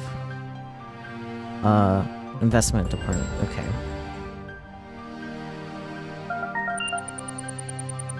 I don't even know which one I misclicked before, but we might be a little screwed. We'll see what happens. I have one more chance. Investment department and legal department. We know that John's past memories that Victor is John's boss and also chief investment officer at Myers Corporation. And Vincent's encounter with John revealed that he was the lawyer in charge of extorting Myers in the G4 cyborg incident and implied that he came from the legal department on the other side of the company. Save! Oh, thank God that was the last question. I guess that means I can't shake him anymore, though. Well done, Lady Violet. He did not disappoint me.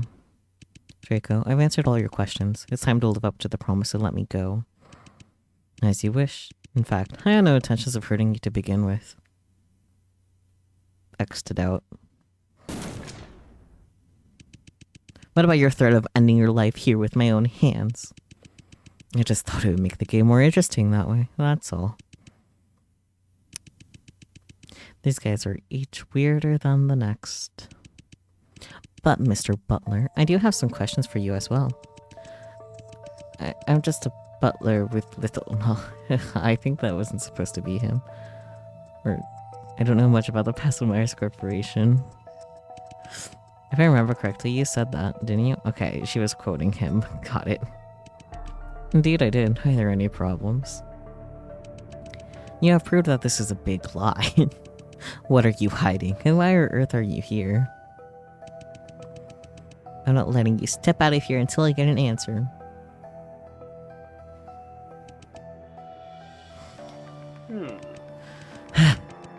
You just can't win with this lady. But it won't hurt to tell you. The truth is, Mr. Edgeworth had a lot of hassles with the Myers Corporation. Yeah, that's what I was thinking too, Spooky, that there would be more quotation marks to signify that that was a quote. That's part of why I was like, wait, is this the wrong box? Hassles? Do you mean? The car accident. Dun dun dun. Lady Violet, you are very clever. I think you've already guessed. The car accident was not actually an accident. It was carefully planned by Myers Corporation. That explains Vincent's gloomy face when he heard about the G4 cyborg incident. It also sounds completely in line with Myers' style. But why did Myers try to kill Vincent? Oops. I don't understand. What did Vincent do? Didn't he get Myers Corporation off the hook for the G4 cyborg incident?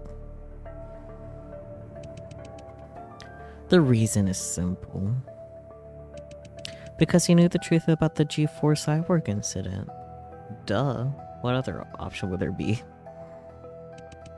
Although Mr. Edgeworth was a lawyer at Myers Corporation, to the core members, he was just a pawn and another outsider. When the pawns have outlived their usefulness, they were discarded. And the fastest and most effective way to deal with unnecessary outsiders who know something they shouldn't is also to make them disappear from the world. Therefore, the company took the opportunity of holding a party to kill my master with a premeditated car accident. However, they never expected that Mr. Edgeworth would survive. Although the company failed in their plan, they did not stop there. Since then, Mr. Edgeworth had received constant threats and harassment from Myers Corporation. Harassment? Even after the bankruptcy? Yes. There are signs that Myers Corporation has become a secret underground organization after the G4 cyborg incident. But to me, that doesn't make much difference. The old Myers Corporation was just a terrorist organization hiding under the banner of scientific research. So what you're saying is, who's still using the abandoned site of Myers Corporation is Myers itself? Dun dun dun, never would've guessed. That is why I'm here. It's the answer I'm searching for. Wait a minute. If Vincent's car accident was the work of Myers, how do you explain the death of all the core members? Someone else must have been responsible for that. I don't know who. So basically, after Myers attempted to murder Vincent, there was a different perpetrator who assassinated all the core members of Myers Corporation. So, one last question. Do you know how I'm involved with all of this? At that moment, Draco's smile disappeared. Sorry, Violet. I don't know. For some reason, his tone is much heavier than before. And the sudden drop of formality also left me lost for words. That's what you're here for, isn't it? I'm sure you'll find the answer. Draco regained his smile, as if he suddenly became aware that he was being out of character. But this time, the smile was a bit different. You reminded me of someone else.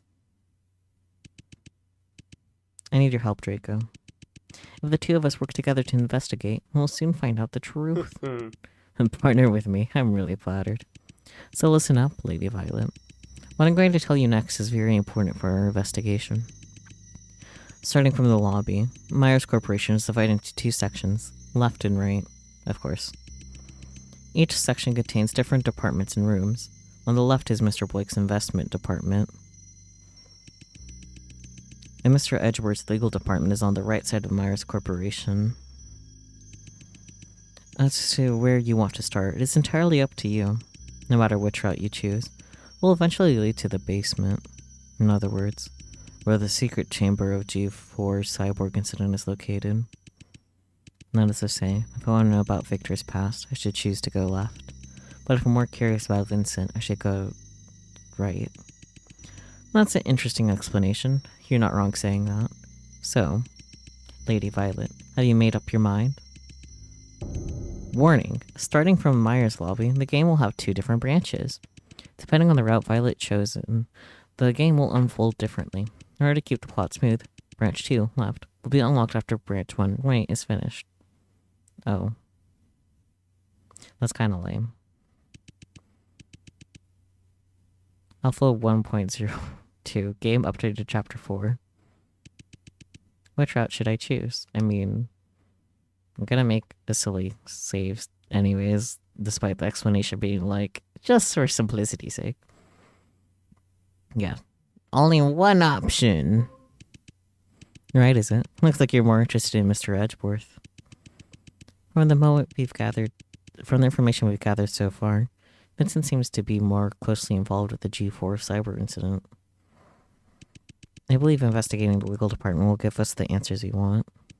I see. I'll have to agree. Radio sounds. Just as Draco and I reached an agreement, the intercom in the Myers lobby went off without warning.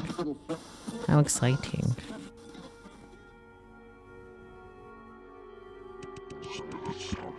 And welcome to the Myers Corporation. As the #1 trusted source for mechanical prosthetics, we define global standards and create a first-class corporate image. Design, create, enhance Myers Corporation. Please enjoy your visit and have a wonderful, wonderful, wonderful, wonderful, wonderful, wonderful, painful day. That would have been cooler if I had an audio interface thingy, but I do not.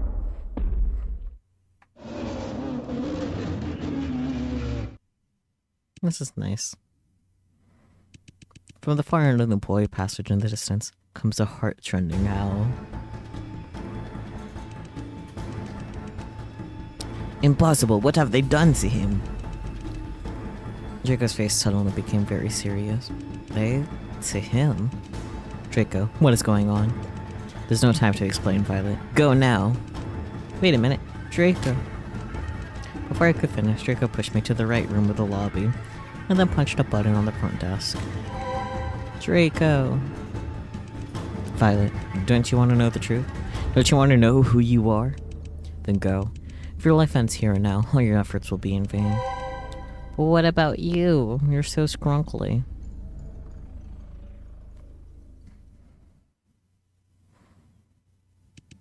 I'm just a butler. Please don't worry about me. I'll try my best to hold him back. But... Violet, like you, I'm a person without a past.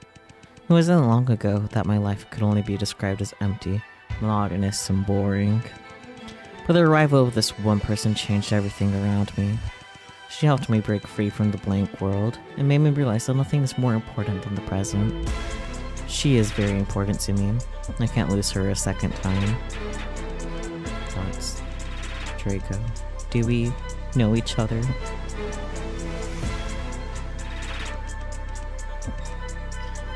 In response to my question, Draco smiled. My name is Draco Edgeworth. It's my pleasure to meet you, Lady Violet. Why scrunkly? Draco! The scrunkle is gone. Now the game is shaking Draco. Yeah, true. But only silence answers my cries. Oh, that means we won't be able to shake him again, huh?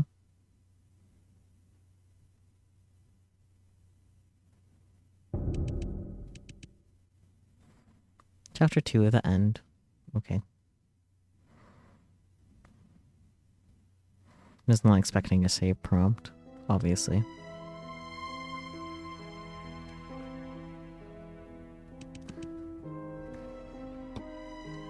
Draco Edgeworth, the scrunkliest of the scrunklies.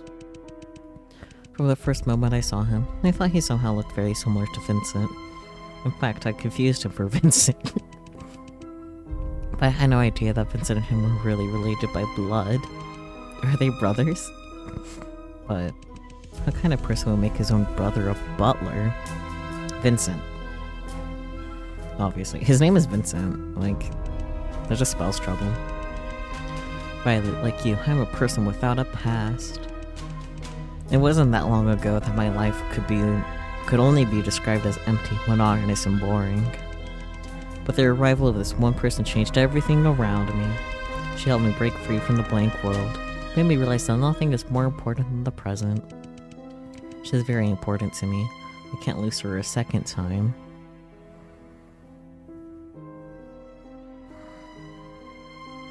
Colin could be somehow involved. He might be onto something spooky, but I know nothing.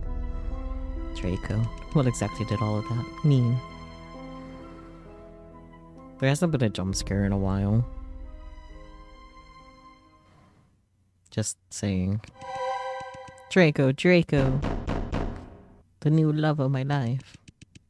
I banged on the gate again and again, but there was no response. Damn it. This can't be it. There has to be a way. I groped along the nearby walls, but didn't find any switch to reopen the gate. Draco. I felt disheartened on how powerless I was. I was right there, yet I couldn't help him. What the hell? Why is the gate locked? Huh? Hi? Suddenly, I was taken aback by the appearance of an odd-looking person from the other side of the room. Oops. Before I could say anything, she ran around me and rushed to the gate. Hey, let me out! She was yelling and banging, as if she was completely unaware of my presence. Hey, can you hear me? Hey. After carrying on for a while but earning no response, she finally decided to give up. She was breathing heavily when she turned around, staring straight at me with her bright, burning eyes. Was it you? Were you the one who locked me in here? Shh. She demanded. Shit, I may be in trouble.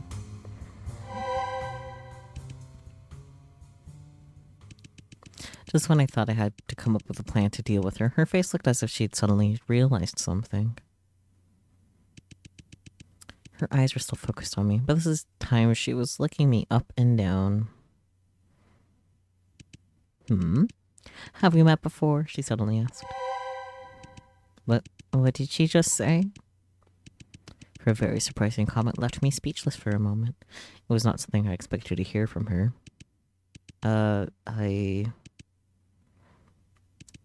Calm down. This is critical. I can't miss my chance. In other words, I might be able to learn something about my past from her, but I need to be careful. I don't have any idea whether she's a friend or foe yet. And judging from how she acted, it seems that she's only had a casual acquaintance with me as well. Meow. Cat, why? It may not be the best idea to just start throwing questions at her about myself. More importantly, if I expose the fact that I lost my memory, things may only work against me. So the safest strategy right now would be to get information out of her in a less straightforward way. Oh, hi, it's been a while. Do you still remember me? I tried my best to stay calm and greeted her. Thoughts. She looked all over me again, and then her eyes rested on my face. You do seem kind of familiar. Let me see. Thoughts.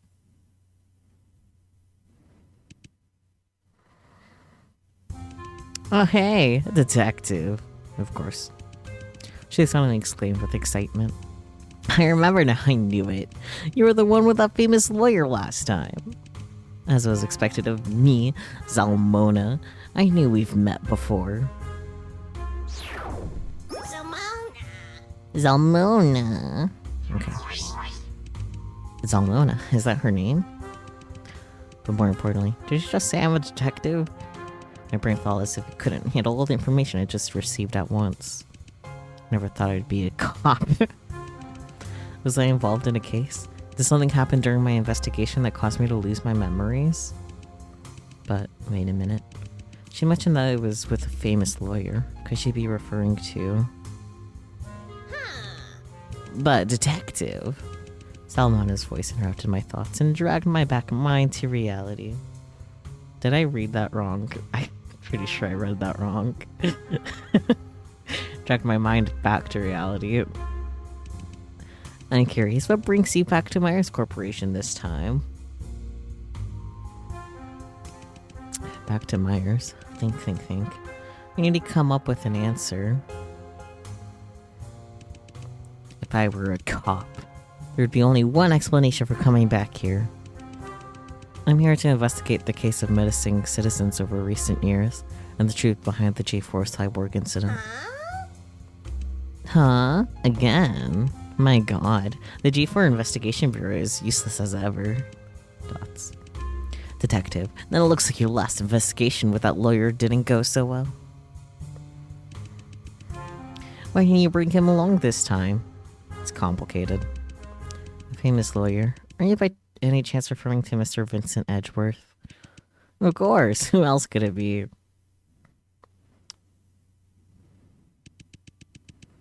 So it seems that my speculation was correct. Vincent and I had met before. And following this logic, it wouldn't make sense that I've met Draco as well. If that's the case, why would Vincent hide everything from me and pretend that he didn't know me? I suddenly remembered about the cyborg I saw at the mansion. Now Vincent and Victor refused to explain anything about it. Myers had gone bankrupt years ago, but it is clear that someone is still using the abandoned site for some kind of experiments. Draco told me. Myers Corporation had become a secret underground organization after the huge incident. But even if that's true, how can I explain the cyborg in Vincent's mansion? Could it be that? As a detective, I was actually investigating Vincent and not Myers Corporation? If we go with that explanation, Vincent is most likely the person behind my memory loss. Dots. The more I thought about it, the more worried I became. There's something that has especially been bothering me. I can shake him. If you had asked me what kind of person Vincent was, I would have answered. Noble, elegant, and mysterious. Very shakeable. His words, while exuding charm, would make you feel very uneasy at the same time. Is he someone we should be suspicious of? Of course. There's no doubt about it. Knowing Winston was innocent, he single-handedly succeeded in proving the entire experiment was the work of a single employee. How scary is this man for him to be able to do something like that? Nonetheless, when I met him at the mansion, I felt there was a subtle connection between us that I couldn't explain. I'm well aware that I've lost all of my memories. I have no idea about her past and have no reason to draw such conclusions. But this feeling was particularly strong. It was as if the part of my brain that stored memories had disappeared, but the part that stored emotions was still intact. I have to learn about Vincent's past. It is vital for me to know. Zalmona, did you just come from the legal department? Huh? Yeah. Are you planning to go there? Yes. Can you take me there? It's simple. Just go through the door right here, and you'll reach the legal department. However, she pulled out a card from her pocket. Only by swiping this key card can you unlock this door. How did you get that? No comment, Mr. Detective. You know, I haven't even yet dealt with you for locking us in here. I can read. Dots. But considering you're from the G4 Investigation Bureau, I can make a deal with you. Just like last time. You do me a favor, and I'll do you a favor. How's that? Last time. Really? Have you forgotten already? Perhaps a little bit. Last time you did me a little favor. In exchange, I told you some secrets about Myers Corporation. Are we in a time loop? Let's do the same this time. The truth is, I accidentally lost one of my belongings here. If you can help me find it, then I'll give you this key card as a reward. Wow. Before I agree to anything, tell me, what exactly have you lost? No, a round, spherical object. A bowl. Hey, what's that look about? I know. It does sound kind of vague. But trust me, the moment you see it, you'll instantly realize. Aha! This must be what Zalmona's looking for. This time I'll take your word for it. And this thing is something you did indeed lose? Shush. Stop asking so many questions. We're making a deal here, not playing 20 questions, alright? What? Did you want the key card, huh? Alright. Then are you sure you left the spherical object in this lab? No doubt about it. I'm pretty sure it's somewhere in this lab. Draco told me both sides of the lobby would eventually lead us to the basement, where the secret chamber of the G4 Cyborg incident is located. In other words, not only will I be able to find lots of clues there, but I could also get out of this place through the other side of the Myers lobby. At this moment, still nothing could be heard from the other side of the gate. I don't know what has happened to Draco. Would I ever get to see him again? Anyway, time for us to search that spherical object. Objective, find Zalmona's item. Well, the gate that connects Myers' lobby to the lobby came in here from the other side. Here, anything on the other side, I don't know what happened to Draco. Zalmona, is there really no way to reopen the gate from here? Huh? Why don't you find it for me then? As far as I know, only the front desk can control the gates on either side of the lobby. It's a feature of the Myers security system. With all due respect, the security system doesn't make much sense to me. I know, right? I have no clue what they were thinking either. Right now, the only possible way for us to get out of here is to reach the other side of the Myers by taking the elevator from the basement and then go back to the lobby from there. I see. Then it seems that my assumptions were not wrong. A robotic arm, nothing special about it. A robotic arm, nothing special about it. A robotic arm. Hey, did you notice? Huh? Something's different about this robotic arm. Is there? Go take a look. See this? This one has an extra circle engraved on it. You're right. But it's just a small detail. Does it really mean anything? Alright. Robotic arm, nothing special about it. Can I do anything about that? Robotic arm, it has a circle engraved on it. Okay, I guess I can't do anything about that yet. A trophy. The trophy has a diamond shape engraved on it. There isn't any text. Detective, who do you think this trophy's for? I'm not sure. Maybe it's for Employee of the Month? Employee of the Month? Perhaps the winner gets free ticket to the basement. A boombox. I don't really feel like listening to the radio right now. Fair. A drawer. It's locked. The drawer. I slide open to take a look. There's nothing in it. That's disappointing. It had a lock on it, so I thought there would certainly be goodies inside. You're not exactly wrong. Huh? What do you mean? Look here. The lock on this door has been pried open. You're right. It looks like someone has looted this place. Whoever broke that lock must have taken the good stuff inside. Right? A cupboard under a drawer. Opened it and took a look. There's nothing in it. Cupboard under a drawer. I opened it and took a look. There's nothing in it. Boo. It's a door. I tried the door handle, but the door itself doesn't seem to be locked, but because of the fixture on top I couldn't open it.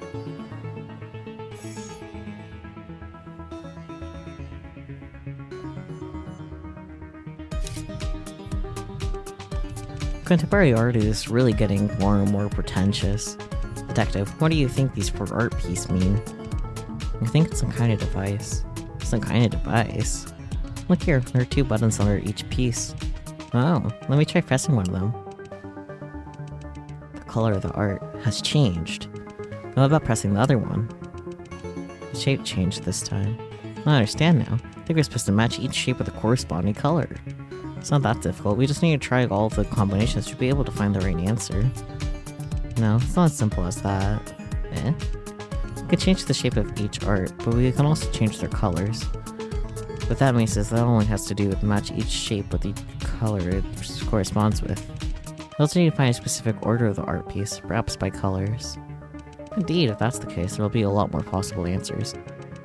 Correct. It will be very impractical to just try each one by one. I'm guessing that's where the O comes in. Ventilation duct opening. Nothing special about it. You have the first 2 down. Alright. A robotic arm. Nothing special about it. Robotic arm. Nothing special about it. Robotic arm. Nothing special about it. What about this one? Robotic arm. Is that a key? It's holding a key. Wow. Collected item. A key. Fascinating. Red circle and yellow diamond. Yeah.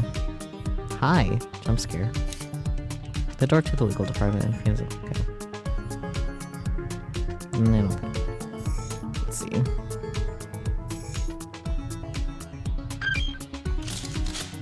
I unlocked the drawer. What I find inside is a scalpel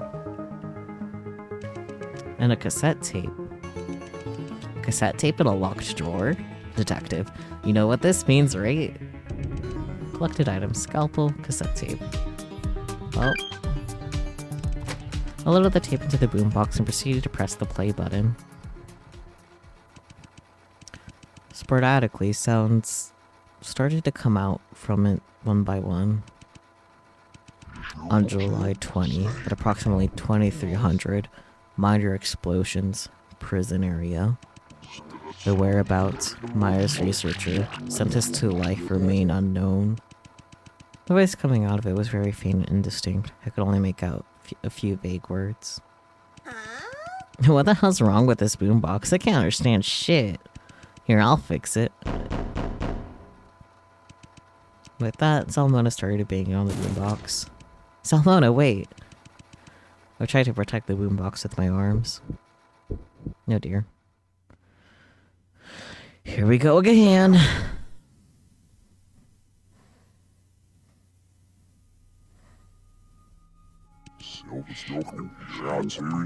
On July 20, 2081, at approximately 2300, several minor explosions occurred near the G4 Central Prison area, destroying part of the prison wall. The whereabouts of Winston Loomis, a former Myers researcher and the mastermind behind the G4 Cyborg incident, who was sentenced to life, remain unknown. The possibility that he died in the explosion cannot be ruled out until the site is cleared. On July 21st, 2081, the police completed the cleanup of the explosion scene. Bionic prosthetic fragments and explosives were found, confirming that Winston had absconded. The fugitive is still at large, and the police had yet to find any information leading to his arrest. Alright.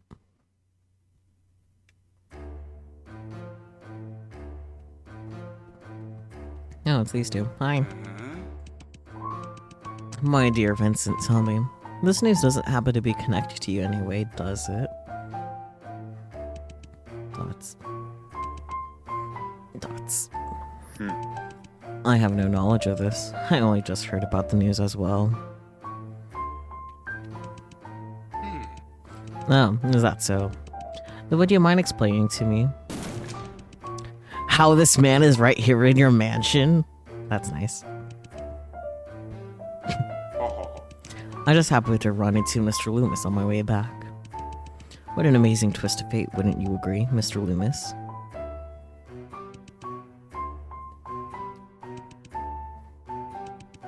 The silence is loud.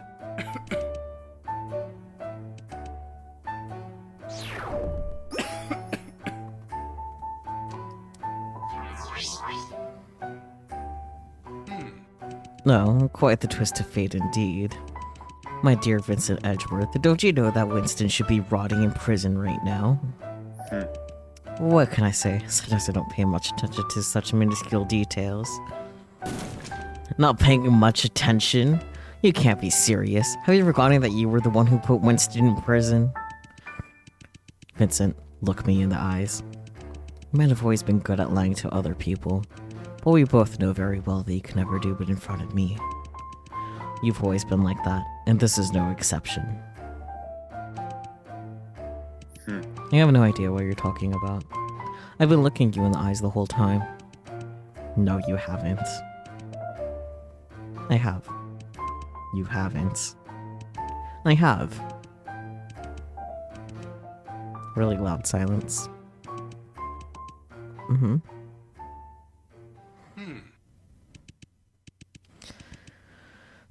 You know, my friend, I would always support you no matter what choice you make. And I always have, ever since we met each other in college. Okay. But all of this, it's just pure madness. I understand. What Myers did to you is absolutely unforgivable. But do you realize that there's also no turning back to the path you're going? The moment you choose revenge, you are no longer different from your enemies. Vincent Edgeworth, it is already a miracle that you survived from that disaster. You could still achieve so much in your future. Do you really want to be at war with Myers forever? Do you really think you can take on the entire Myers Corporation on your own? Don't be ridiculous. You're just sacrificing your life for nothing.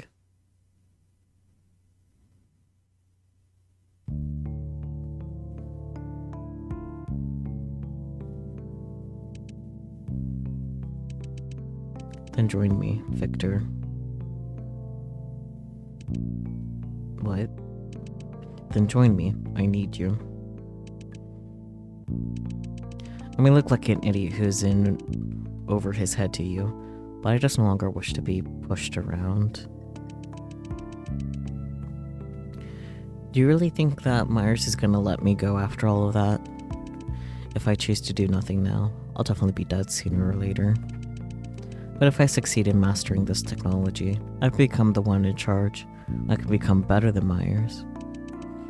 You're right, Victor. I can't do that on my own. I need the mind of Winston Loomis. Beyond that, I need another man.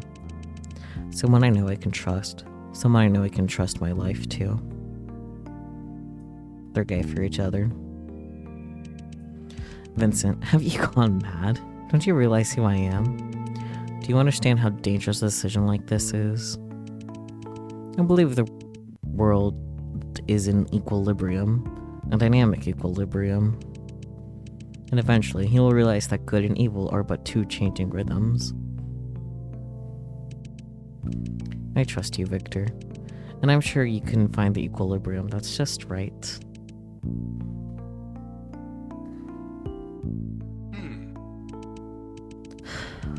That's right, how could I forget? Vincent Edgeworth never regrets his choice. But it's been a long time since I've seen you like that. It's going to be an incredibly long, difficult path. But this time, Vincent Edgeworth, I'm willing to walk alongside you. Thank you, Victor. What did you say? I couldn't hear you. I said, thank you. Hi, Winston. Oh, look, we almost forgot. Mr. Loomis has been here the whole time. Looks like he's heard everything we've been saying. Speaking of which, what are you planning to do with this fellow? Perhaps you could throw him back in prison. What's the matter, my dear Vincent? What's that embarrassed look on your face? Victor, that's enough. By the way, I actually got a surprise for you. And these are some items I brought back from Winston's lab. I secretly broke open one of the drawers there when no one was around. So it was you. In other words, you know this whole time that Winston's escape from prison was my work? Well, you could say so. Edgeworth, why don't you take a moment to look through these? And as for Mr. Loomis, just leave him to me for the moment.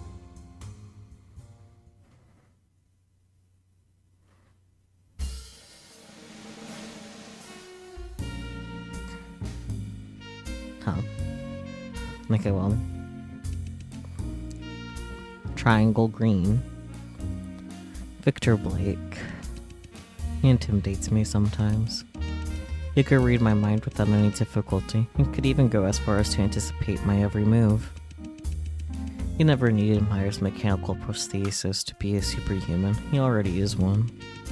Sometimes I can't help but wonder if I hadn't become friends with him back in college, if I never had him next to me when I needed him. How different would things be but now? Where would I possibly be at this moment? I'd rather not think about it. Time is running out. I need to carefully examine all the items Victor has brought back. Pen. Fountain pen. The whole surface of the barrel is smooth. Blue square. Only one side has a square engraved on it, which seems quite out of place.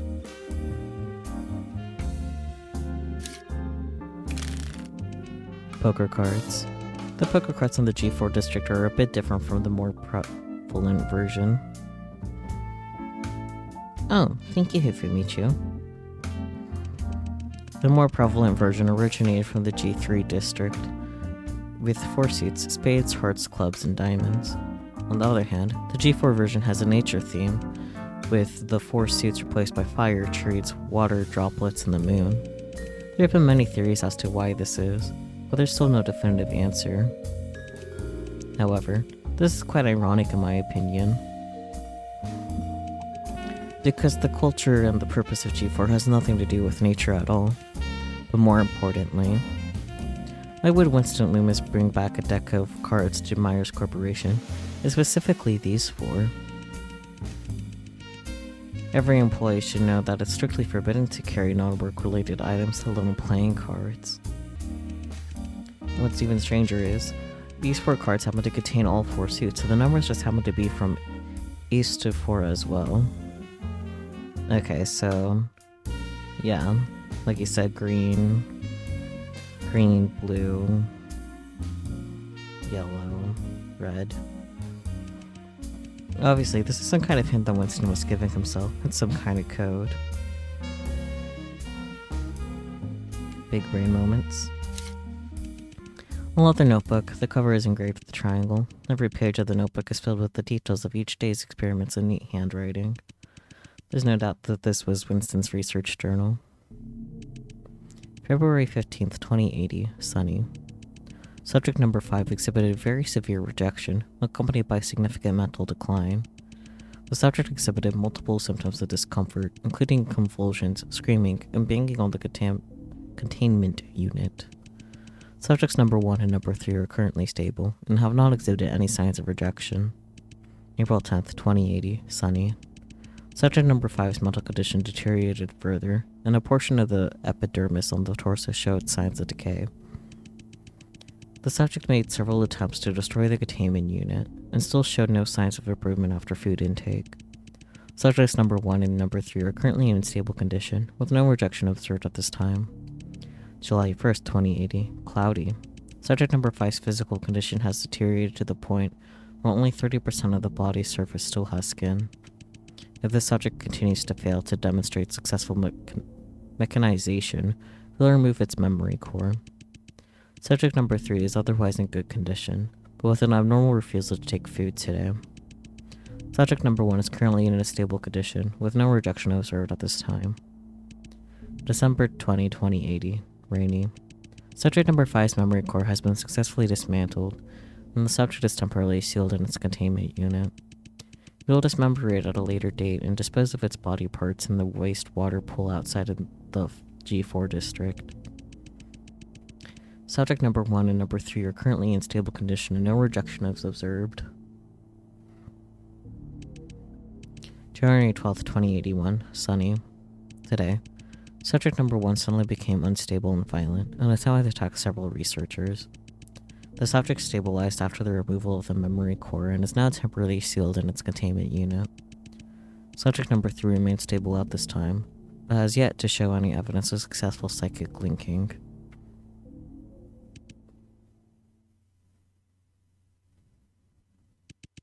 Memory core, is it? Huh.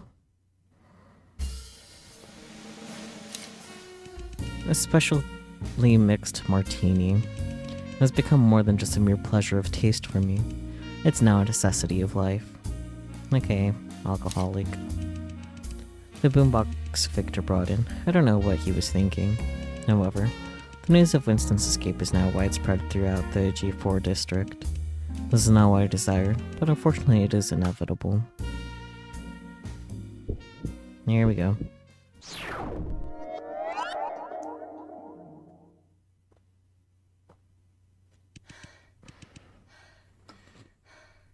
Huff huff. Was that Vincent's memory that I just saw? Hey, are you alright? Huh? Oh, I'm fine. Kinda think of it. I don't think she knows I have the ability to read memories yet. Jesus Christ, you scared the crap out of me. You suddenly weren't expressionless and weren't moving an inch. You didn't even respond to me. Sorry that I made you worry. I feel much better now. By the way, I seem to have worked out what the news recorded on the tape was about. No, really? Let's hear it. What is it about? It's about Winston Loomis escaping from prison. That one innocent employee who was framed by Myers. No, I remember that. From what I've heard, no one knows where that guy is to this day. But detective, you have to watch out. I wouldn't have called him innocent if I were you. Why do you say so? It is indeed true that most rumors describe him as an innocent employee who was framed by Myers Corporation. And I guess they're right to some extent. The experiments on the cyborgs were not the work of Winston alone. In fact, every core member of Myers Corporation was aware of the existence of the project. But together they chose to frame that poor researcher so as not to be implicated themselves. However, what many people forgot to mention is, Winston was indeed one of the researchers involved in the experiment. Speaking of which, detective, you want to know a fun fact? Winston actually used to work right here in this lab. I see. So Winston wasn't innocent after all. However, he was trained by other members of Myers Corporation to take the blame for the whole experiment. And in July 2081, he managed to escape from prison with Vincent's help. Vincent mentioned that he needed Winston's knowledge, but also Victor's help to master a certain technology. On one hand, he wanted to use this technology to protect himself, and on the other, he wanted to seek out his revenge on Myers. As to what kind of technology that is, I can make a good guess, but I still need to confirm my suspicion. In any case, let us continue the investigation. The puzzle's gonna open this thingy. Loop. Okay, warning, the device will unlock automatically after entering the correct answer. That's fine.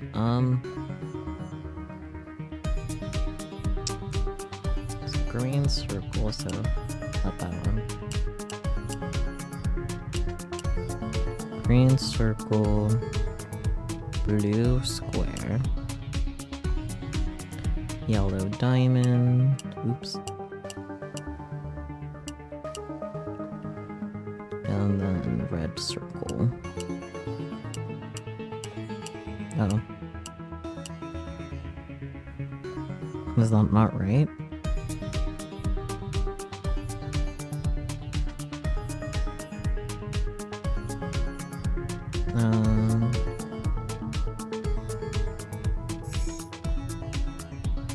You need a triangle.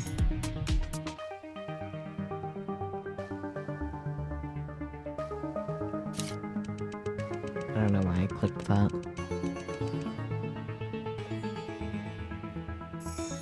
Yeah, I'm confident that you have the right colors.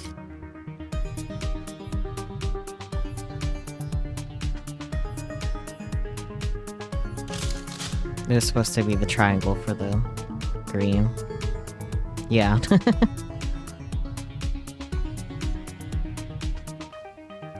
It worked. I can't believe it. You're incredible.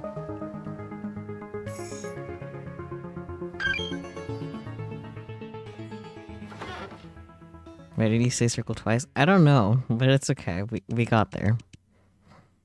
There better not be a fucking jump scare. It's been a while since there's been one, so I'm just like... The room behind the door was much darker. My eyes had a hard time adjusting to the sudden darkness, which leaves the perfect timing for a jump scare. What was that? I just stepped on some kind of wet, sticky substance. Sounds like jump scare time. I bent down and tried to reach for it, but my arm was nicked by something sharp. That's nice. Ouch. Are these shards of glass? That is when I suddenly realized that there was a huge glass chamber standing in front of me. And inside it was... Yep, there we go. You can't get me when I'm expecting you. Get back, get back. That's nice. Thank God, it looks like that thing's dead. Look there, someone's in there. Huh? Someone's in that glass chamber in the middle. No, that's probably just a cyborg too. A cyborg? But they look as if they are... Detective. Didn't you know? There are many kinds of cyborg. Many kinds? What do you mean? I'm not really an experiment myself, but... Let me just read this part out for you. With that, Salmona took out a journal from her pocket.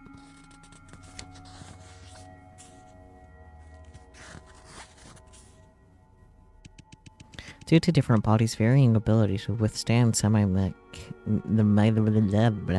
mechanization, the phenomenon of intellectual pluralization often appears in each batch of experimental subjects.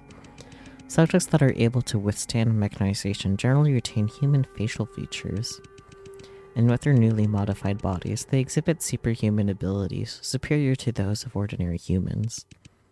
On the other hand, subjects that failed to successfully withstand mechanization exhibited severe intellectual degradation, thus making them behave like wild beasts. At the same time, the bodies of these failed subjects would exhibit an obvious rejection of mechanization, resulting in them often giving the impression that they were falling apart. We refer to these cyborgs that have lost their intelligence as husks. It is worth noting, however, that some of the experimental subjects seem to require an acclimation period. That is, their bodies exhibit a repulsion similar to that of a husk when they first undergo mechanization. But as long as they are fed regularly and are given ample time, Eventually, their bodies will be able to successfully accept the modifications they are given.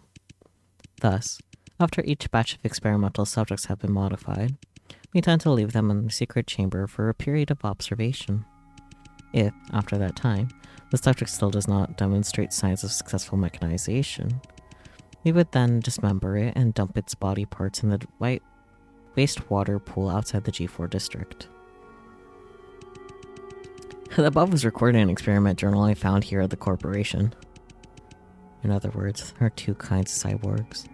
The first kind looks like a monster because its body cannot withstand mechanization, and the other is able to retain its intelligence to look exactly like a normal person because it's been successfully transformed. Yes, but not only that. Pay attention to the next part. Since often only a small number of subjects possess the ability to withstand mechanization, we often have to dismember and discard most of the cyborgs in the chamber. And this is definitely very costly and burdensome for us. Therefore, thanks to tireless efforts of several researchers, we have successfully developed a method to create new types of cyborg through new genetic cloning technology. As a result, we no longer need to search for the minority that can withstand mechanization in batch after batch of experimental subjects. All we need to do is extract the genes in those subjects that have been successfully modified, and then we can produce them again. Nonetheless, since these new cyborgs do not possess any memory, we need to install a memory core inside them, giving them memories that do not exist, thus giving them a unique personality. These memories can be extracted from any existing employee to achieve the desired personality. In other words, there are cyborgs that are not directly modified from human beings, but are created through genetic cloning technology. But it's hard to tell them apart just by looking at them. You mean, it's possible that there are cyborgs looking around that look just like us ordinary humans? Yeah, in a manner of speaking. That's nice. I don't like the option to look at these things closer. A glass chamber. There's nothing in it. Yep. A blackboard. There's a lot of diagrams and text marked on it. Detective, you see that string of numbers in the upper corner? 1 equals 0, 0, 1, 2 equals 0, 1, 0, 7 equals 1, 1, 1. Is this decimal to binary conversion? Correct. The binary numeral system is widely used in computing technology to represent numbers with just two symbols, 0 and 1. For example, in binary, 1, 1, 0 means 0 plus 1 times 2 plus 1 times 2 times 2, which is 6 in decimal. And 1, 1, 1 means 1 plus 1 times 2 plus 1 times 2 times 2, which is 7 in decimal. I see. In other words, we need to find the corresponding experimental subject number in binary. I don't want to.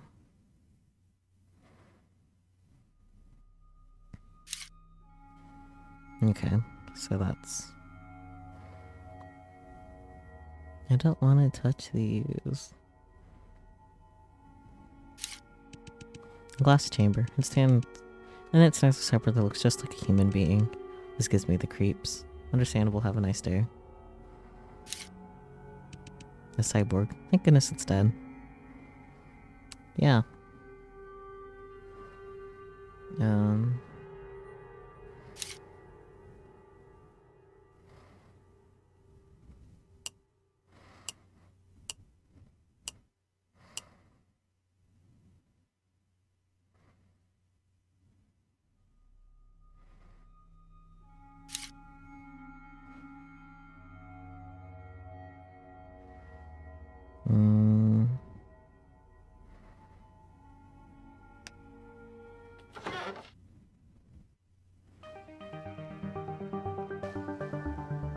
Try 0, 1, 1.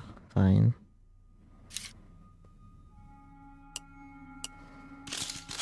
Well, you're a smart one.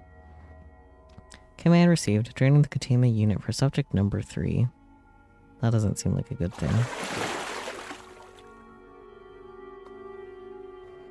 I don't want to touch it.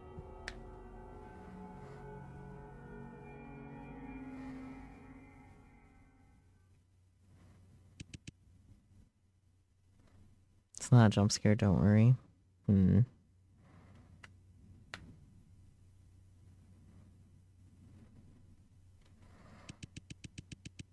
The already stifling atmosphere intensifies as we caught the first glimpse of what was inside the glass chamber.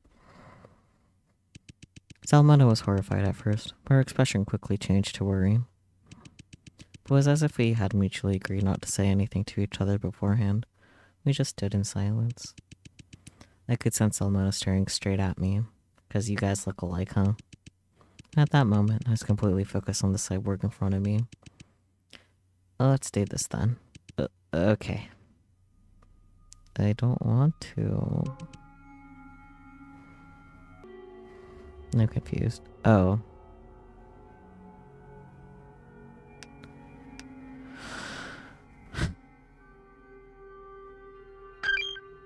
Am I supposed to use the scalpel? Not the scalpel, for fuck's sake. I don't have any other items. I don't have anything else I can do. I'm gonna wait for Ufimichi to say something first before acting. You think? You're not sure? Okay, well, there better not be a fucking jump scare. Probably is. I took the scalpel this Salmona handed to me and started making deep cuts in the cyborg's body. Dissection time. Again and again and again. I felt emotions I never felt before welling up inside me. But all Salmona did was just stare. She didn't utter a word. Before I realized it, the cyborg's chest was shredded to pieces, and revealed beneath her skin was a peculiar spherical device. You dropped that in that? I grabbed the sphere with my bare hand and pulled it out. Is this your item? This is what you wanted, right? The cyborg's memory core? Yes. That's nice. I handed it to Salmona with my blood-soaked hand. Let's get the hell out of here. I can't stand in here anymore. Same. Let's dip. Outie.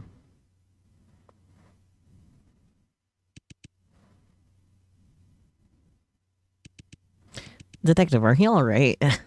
No. Detective? Stop calling me detective. You don't even know who I am. You saw it too. That's our word we just saw. She looked exactly like me. I don't even know who you are, Salmona. I don't remember anything at all. I thought coming here would find me the answers I wanted, but now I just feel completely lost. Could be someone who doesn't even exist. Just one of a million other identical cyborgs. Draco was right all along. I shouldn't be here to begin with. Even with my sudden breakdown, Salmona didn't show 1 ounce of anger with me.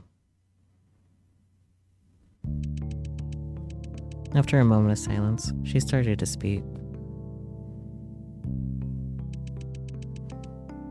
You feel that the truth you seek is meaningless now, don't you? You lost all hope because you're worried that you're merely a replica. You shouldn't let your past define you.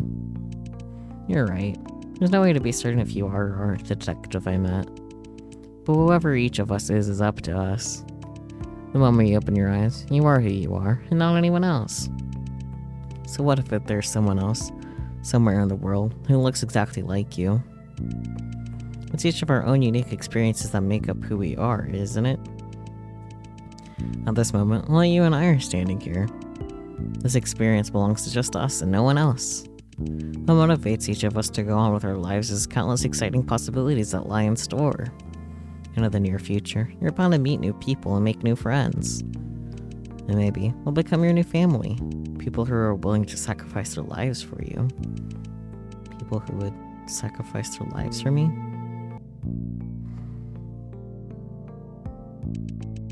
Salmona's words were somehow very reassuring. It's very different from how I imagined her to be. I never thought I would hear such words from you. Probably something I picked up during my previous profession. Huh? Don't worry too much about it. It's irrelevant now. Anyways, thanks a lot for your help. You have no idea how important this device is to me. Salmona, why do you need the cyborg's memory core? It's a long story. You said you've lost all your memories. But seeing that you found your way into Myers, I think it's safe to assume that you heard of the urban legends about the G4 district. G4 district's urban legend? Do you mean the infamous G4 Cyborg incident? Close, but I'm thinking particularly about the end of that legend. It just sounds something like this. To this day, people still mysteriously vanish in the G4 district. Rumor says that the spirits of the victims from the experiment are still wandering the streets, taking the lives of those unfortunate enough to cross paths with them. I remember. Right. You don't need me to tell you that ghosts don't exist. These recent disappearances in the G4 district are the deliberate work of a certain someone as well. Are you suggesting that Myers Corporation is behind these recent disappearances as well? The Myers Corporation is continuing operations covertly? Yeah, something like that. But here's the thing. A lot of details about these cases are different from the original G4 Cyborg incident. In the C4 Cyborg incident, Myers Corporation turned their own employees into cyborgs and kidnapped ordinary citizens to use as cattle feed. But most of the people who go missing nowadays aren't ordinary citizens. It's people who either had a history with Myers or who were former employees of Myers. Did Myers Corporation turn them into cyborgs as well? Or were they just used as cattle feed? If they were all somehow once associated with Myers, it makes sense that Myers would simply want them gone. Precisely, but many people believe that the series of disappearances is the work of just one person. A dangerous criminal who is extremely careful, so much so that they've never left a single fingerprint behind, or a clue as to what really happened to the victims. And this person is known as the most wanted criminal in the G4 district. As for how they're connected to Myers, no one's really sure, but there's one person who has seen them that is still alive. Only one person. Who's that? And that person is me. Yes, the most wanted criminal in the G4 district messed up once, and I was there when it happened. It was a dark and windy night. 3:09. I just gotten back to my apartment building. I was about to go inside my apartment to relax.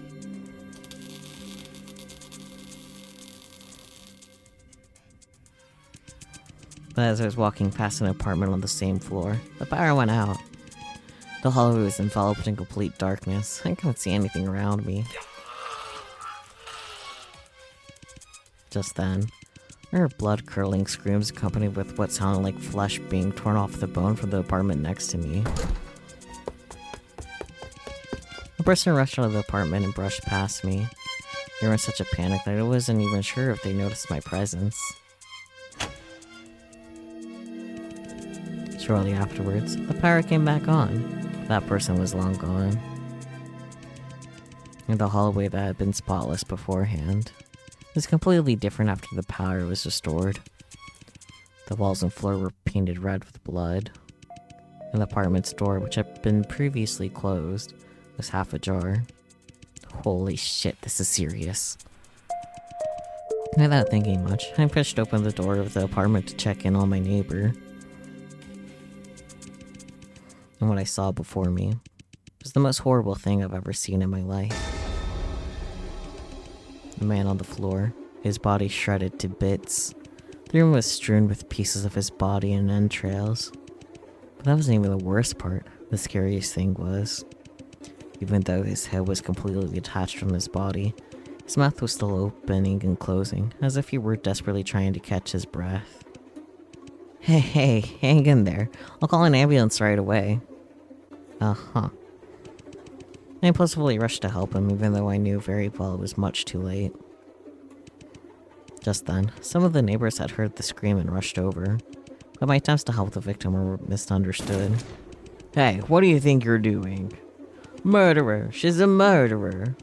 Grab her, don't let her get away. Wait, I can explain. But it was too late for me to say anything. And then, what happened after that? And after that, as embarrassing as it sounds, I became G4's most wanted criminal.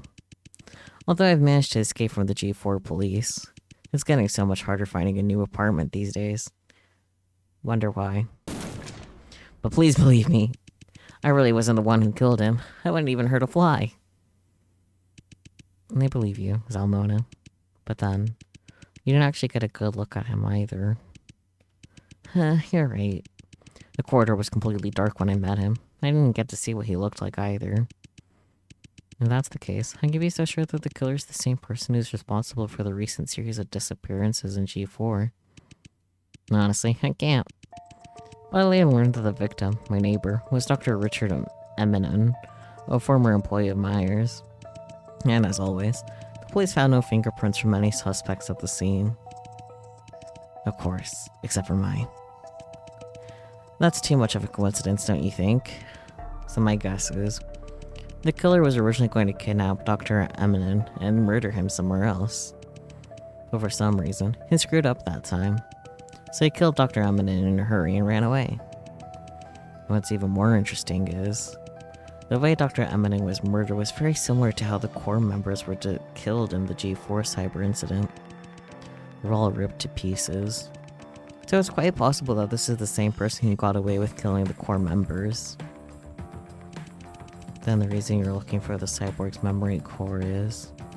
Yes, as I was saying, many of the victims of the recent unexplained disappearances have some connection to Myers. It's fair not to conclude that the murderer also has a very close relationship with Myers.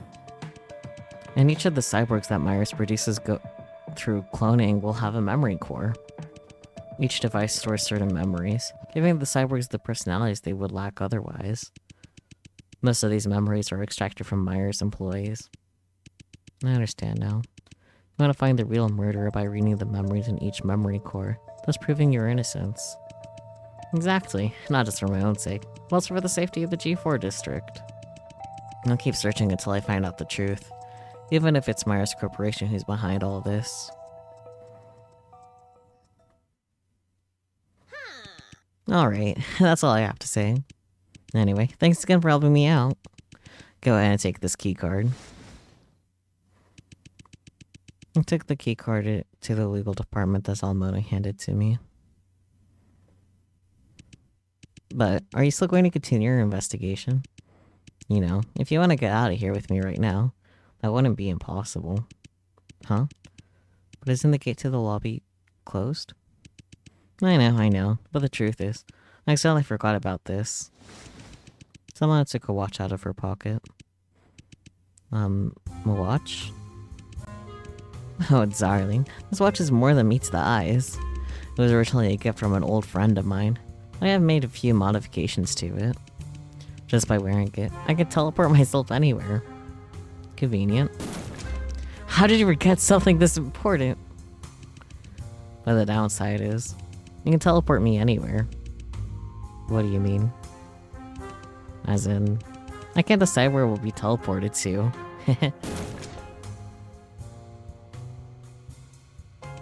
I was once teleported inside a men's bathhouse. Incredibly embarrassing situation. But hey, there's risks with anything, wouldn't you agree? So, are you gonna come with me? Let's get the hell out of here.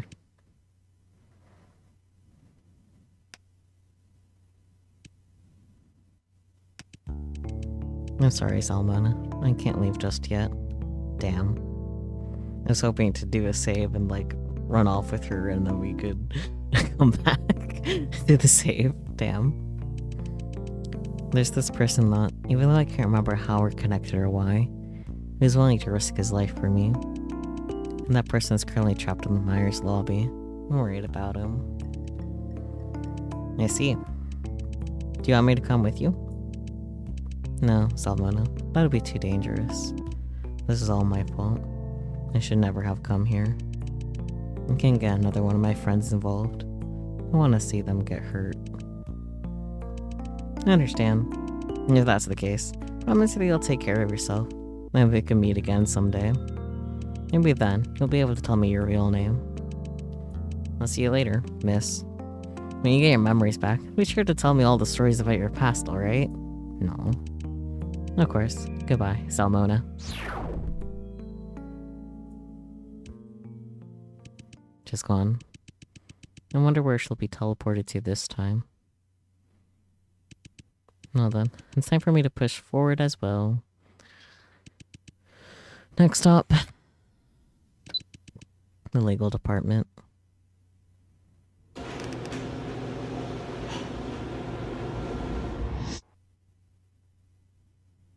Here we go. Investigation completed. Successfully located the Cyborgs memory core. Sleepy. No jump scare, please. No jump scare, please. Please, no jump scare. This is a room. The horror game reminds you of the spooky bits of a show? Wow. Here we are, the legal department. It's hard to believe that Vincent used to work here. Wait a second. In the distance, is that an elevator? Someone had told me. The way to get back to the Myers lobby now is to take the elevator to the basement, and then return there from the other side. So it seems that this is what she was talking about.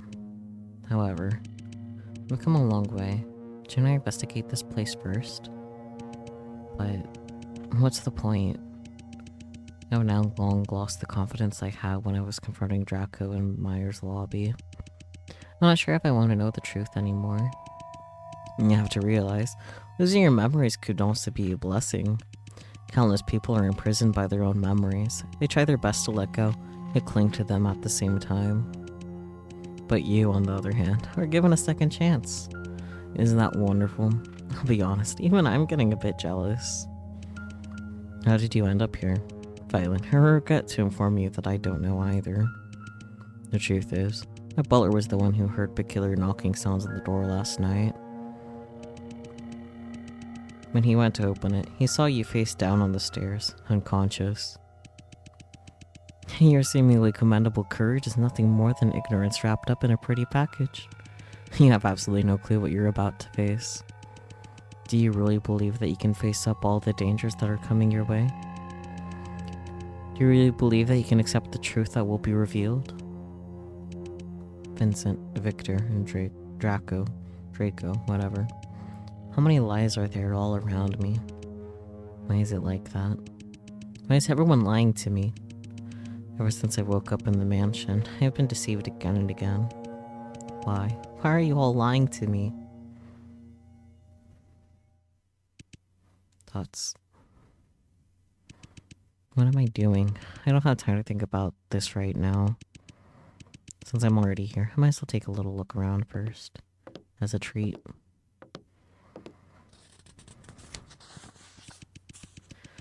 I started to briefly read through some of the documents I found.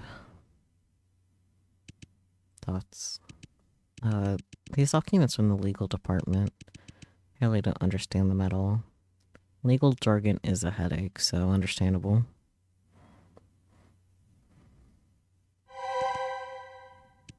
Hold on a second. The nameplate on this table. Vincent Edgeworth, Chief Legal Officer. So then, this used to be Vincent's office table? I love that there's just a glove. And then the little thing, cute little heart-shaped note. Read me. Well, the table was a note and glove. They don't look brand new. They therefore seemed out of place compared to the rest of the files here. Someone could have just recently left it here. Was Almona the one who put it here? I picked up the note from the desk and shook it around because I can. Dear my lovely Violet, how are you doing? I'm just joking. Of course I know you're not doing well, because you've lost all your memories. So, do you want to get all your memories back? I know you do. In that case, I have left you a small gift. I'm sure it'll help you a lot in getting back what you want. An old friend who wishes to remain anonymous. A gift for me. You must be referring to the glove next to it.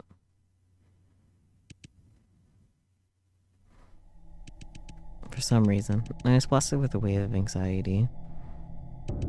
Objective. Put on the glove. Well, how hard could that be? That sounds like a trick question, actually. I'm gonna save. Should I put on the glove?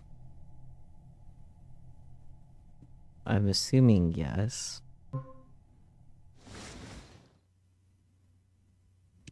Oh no, a hand. You can shake the hand. Shake, shake, shake, shake, shake. The glove fits like a glove. Here we go again.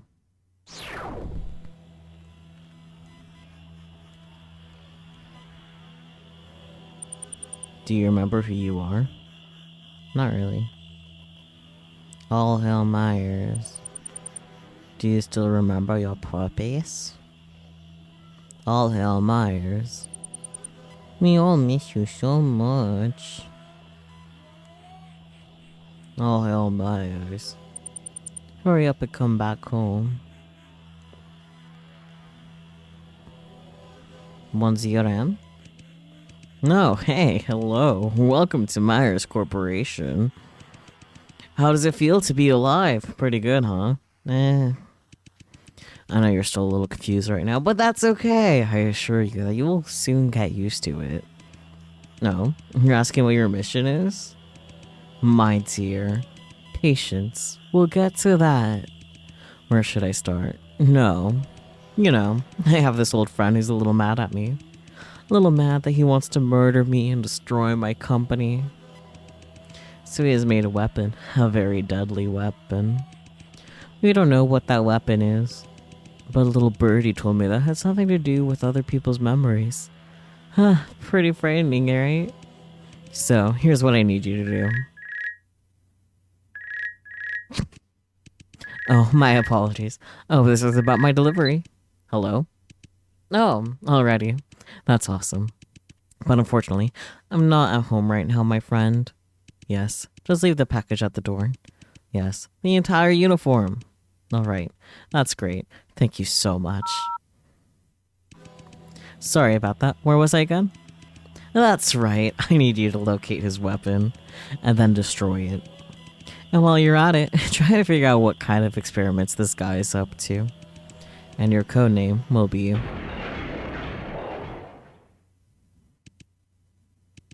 A sudden, tremendous shudder from the legal department snapped me back to reality. What just happened? Oh dear. Suddenly, a man flew through the wall connecting the laboratory to the legal department as if he was thrown by something with full force. He was slammed into the wall at the other end of the department and then fell to the floor. What's that? Draco! But because of this massive impact, Draco had lost his consciousness. Oh boy. What followed was an inhuman roar from the lab. I could hear the monster's approaching steps. Draco! Draco! I shook Draco violently, but he didn't respond. Draco, wake up! Damn it, what should I do? The basement, quick! I dashed to the elevator and punched the button. Hurry, please be quick.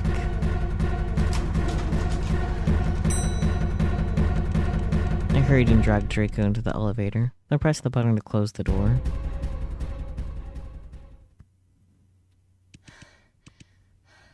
Huff huff. No elevator music? Lame. I guess to feel my heart pounding. Thoughts.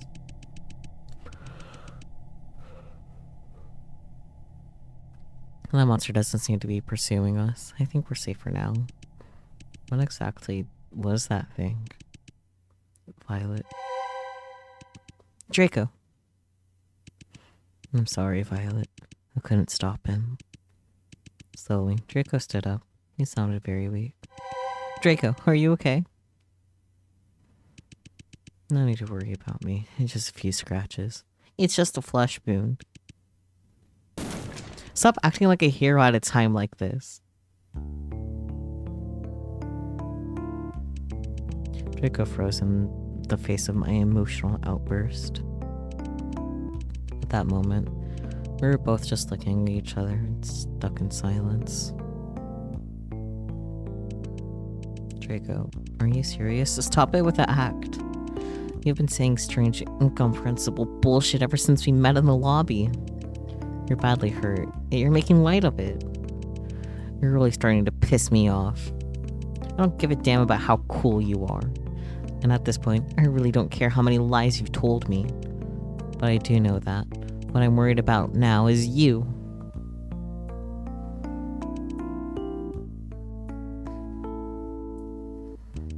You reminded me of that time. Rico's face broke and began to show a deep sorrow, a sadness that I would never expect to see from him. That time. Violet, I'm sorry. If only I had told you the truth earlier, maybe things wouldn't be the way they are. Draco. There are times when I ask myself, can we go back in time? But for you, our past is long gone. We can go back, we will. That's what we're here for, isn't it? To search for our past, the past we shared. Even if I've completely forgotten you, I'd like to get to know you again. So when we escape from here, please tell me everything about our past. As you wish, Lady Violet. But there was a more urgent issue at hand. Where is he right now? What happened there? What the hell is that thing? He's not a thing. He's someone you already know. The truth is...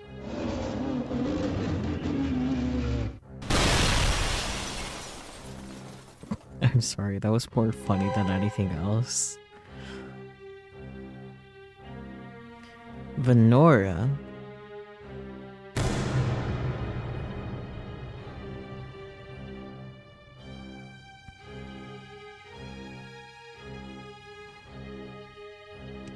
My precious chaser, tell me, is there someone you love? A loved one? My dear Monsieur M, why would you ask such a question? Let's assume one day a disaster were to happen to your loved one. Say they lose their body, but their memories are still intact. Would you still love them like that? Of course I would, no matter what body they change into. They're still them.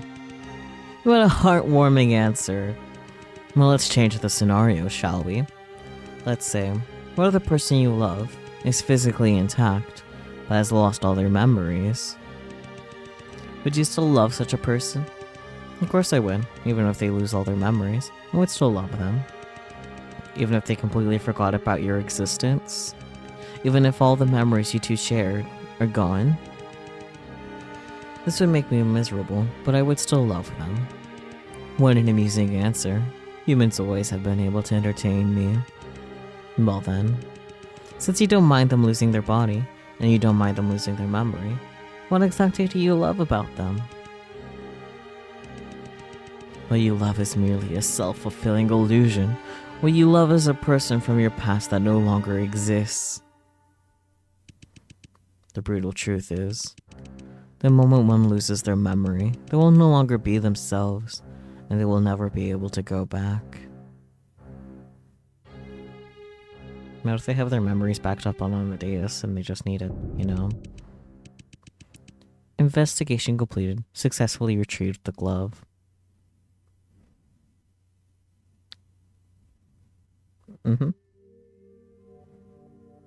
Glove. Glove, glove, glove. Police sounds.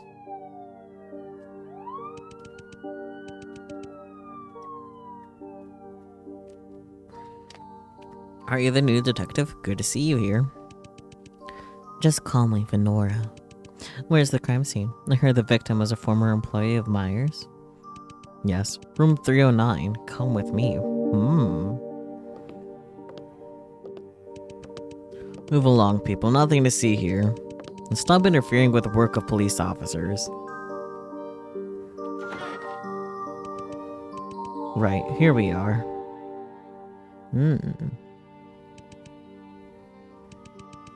I'll leave the rest to you, Venora. Objective: survey the crime scene. Oh, hey. A trophy. It's stained with blood. Looks like it was used as a weapon of some kind. Did we find fingerprints from any suspects on the trophy? No. We only managed to collect doctor evidence. Collected evidence.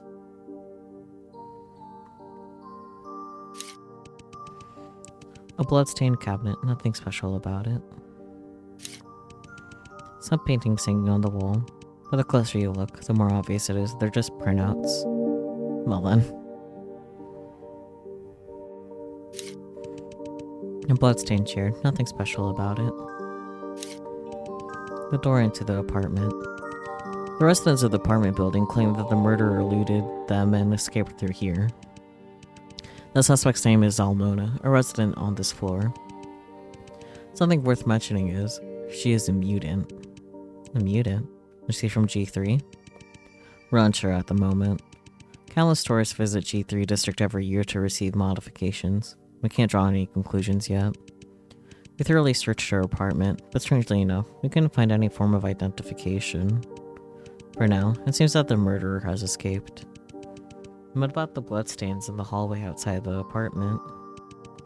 Before he arrived, Dr. Eminence's screams attracted a lot of curious residents. These guys trampled over the entire apartment building, and now there's blood everywhere outside the apartment.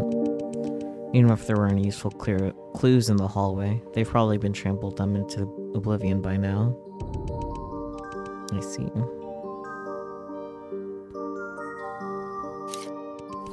I opened the curtain, expecting a jump scare. It's the only window in this apartment. The lock appears to not be tampered with, so it's unlikely the murderer entered through the room through here. Was the curtain here closed before? Yes, of course. We haven't moved a thing.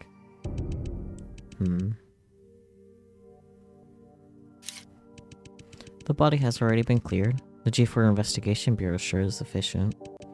That's correct. As the victim had been dismembered, we were unable to outline the exact location of the body on the floor. Try? However, the autopsy report from the Investigation Bureau has been released. Cause of death, ripped to pieces. I'm not sure an autopsy was necessary for that one. The cause of death was due to the rapid dismemberment of the body in a short period of time. Really didn't need an autopsy for that one. So you're saying the murderer dismembered the victim while he was still alive? Yes, it was a very gruesome death. But according to the autopsy report, the victim's head did show signs of being struck by an object, but it was not fatal. Maybe the trophy right there? Oops. In addition, the body displayed signs of struggle before death, so it's unlikely he was unconscious for the whole ordeal. Struck by an object. Is it the trophy on the floor? Correct. The shape of the wound does correspond to the pointed corner of the trophy. Besides that, there's something else that's strange. Some of the dismembered body parts of the deceased have disappeared. Disappeared? Yes, we couldn't fully reconstruct the victim's body with the pieces left in the room. We searched the entire apartment building, but we couldn't find any of the missing body parts. We had to take into the consideration that the perpetrator could be non-human, but the report has made it clear that the dismemberment is not a result of a beast attack. I see.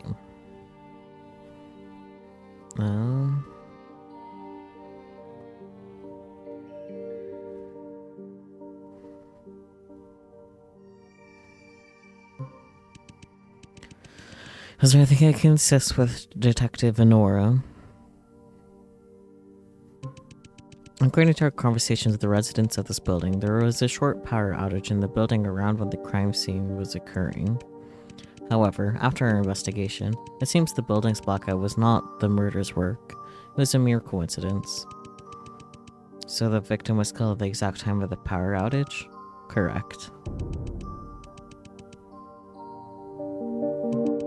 The name of the victim is Dr. Richard Aminen, a former researcher at Myers Corporation. According to our investigation, although the victim holds a PhD, his position at Myers was rather unremarkable. We don't know much about his current occupation, but judging by the apartment, it's not hard to deduce that the pay wasn't getting any better. A resident on the same floor claimed to have last seen him in the hallway outside his apartment last night. Allegedly, Dr. Eminem was on the phone at the time and seemed to be talking about some sort of deal. Deal?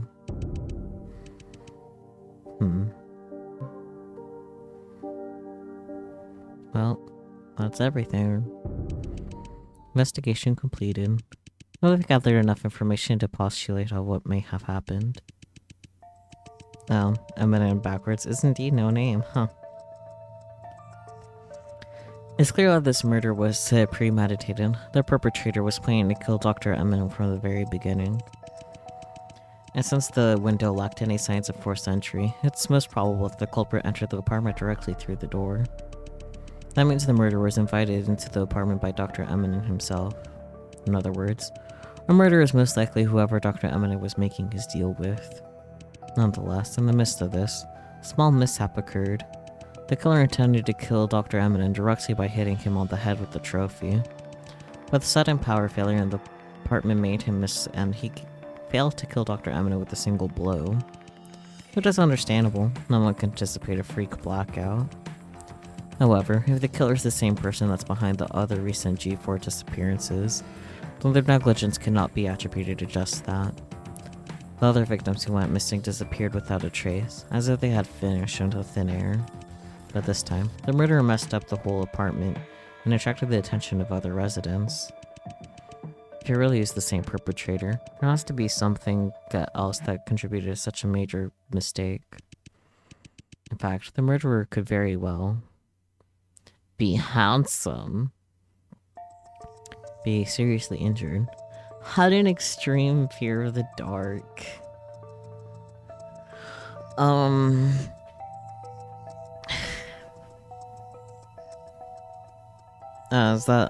guess that makes sense. Alright. The murderer might have an extreme fear of the dark. The curtains of the apartment were drawn close at the time, and it would have taken a while for the human's eyes to adjust to the sudden darkness. So at the moment of the blackout, Dr. Eminem's apartment was most likely pitch black. A cold-blooded assassin, he usually manages to keep so calm and careful, completely lost control in his apartment. It's quite possible that the killer had an extreme fear of sudden darkness due to some form of previous trauma. Sudden darkness. I see.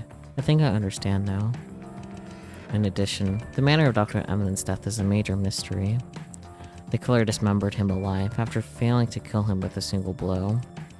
The way they dismembered him reminds me of all the core members of the Myers Corporation were killed.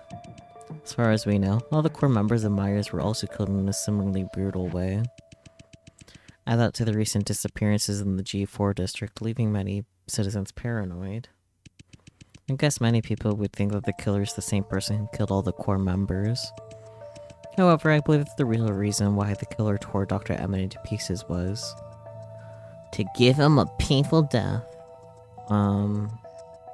I think the answer is to collect body parts, but I will wait for Hifumichu's input. Yeah, the body parts. Okay.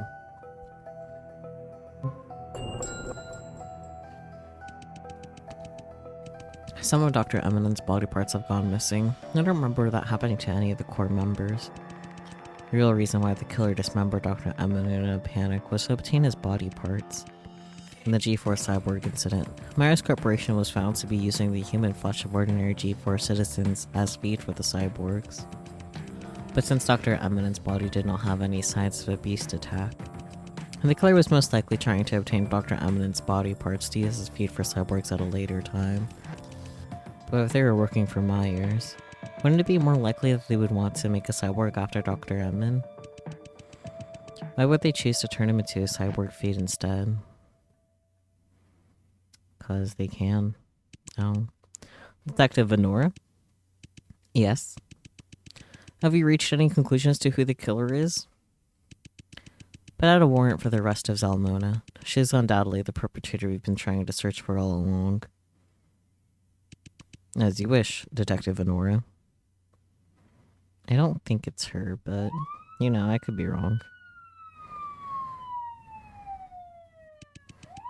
The warrant has been issued. But Detective Venora, would you mind coming outside with me for a moment? There's some important matters I'd like to discuss with you.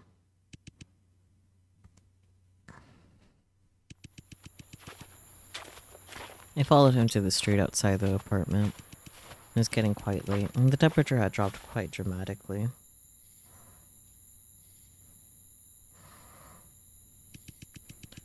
But he was just walking in front of me silently, as if the cold weather did not bother him. After a while, he finally stopped in an alley where no one was nearby. What was it that you wanted to discuss? I decided to speak first. Well then, let's hear it. Who's the actual killer? Excuse me? You're called an inspector. You don't even realize who I am this whole time. The man in front of me slowly took off his police hat, and what followed was a sight that I could not have expected. Hello. He suddenly grabbed a corner of his cheek and tore the skin off his head. What was revealed beneath it was his blue skin and white hair. It's you. Whoever you are. But him revealing his true form only made me more vigilant. Inspector, it appears the fact that you see me as a threat. Believe it or not, I don't have time to play Mr. Triple Agent for that stupid organization from 3G, or G3 I can read. What are you doing here? What else can I be doing here? Our boss gave me clear instructions to make sure you succeed in your mission. But it seems that you have everything under control. However, you know very well who the actual killer is, don't you? Just what the hell happened back there? I thought he was good at this. How could he screw up things this badly? Why don't you just go ask him yourself? He has a tail. You're as tough as ever. See yourself then. I don't really give a damn about that guy's past. But do you really have to pin it on that woman for this aim floor? You need sacrifices for the future of the company. Each one is necessary. Her boss is really getting to you, isn't he? Company this, company that. That's all he ever talks about. All of us are merely little pawns in his hands. What do you say? No offense, but this is nothing but a job to me. I'm not trying to debate the ethics of what we do, nor am I interested in his great vision. And why don't you use your brain once and think about what you truly want instead of being a slave to his company all day? What I truly want. You know, finding the love of your life, forming a family, that sort of thing. Don't end up like me, an old guy who still doesn't have a single clue what he should be doing in his life.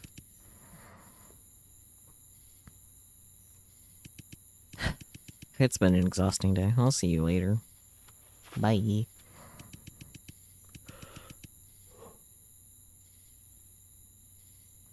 was about to turn to leave, but he suddenly stopped again.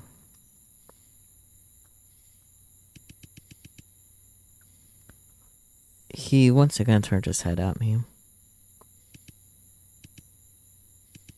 Venora, did you come up with that name yourself? Yes. The ever still gloomy look on his face unusually perked up out of nowhere. I didn't think you'd be so good at naming yourself. That's a really nice name. Why don't you keep it for yourself? With that, he put on his police hat again. See you later, Venora. Make sure you report to that guy on time. He was kind of anal about that. And with that, he disappeared across the street, and once again became part of the crowd. Finding the love of my life and starting my own family. Is that still possible for someone like me? What am I thinking? No matter what, my mission here is accomplished. As long as the G4 Investigation Bureau can't figure out who the true killer is, everything will still be under our control.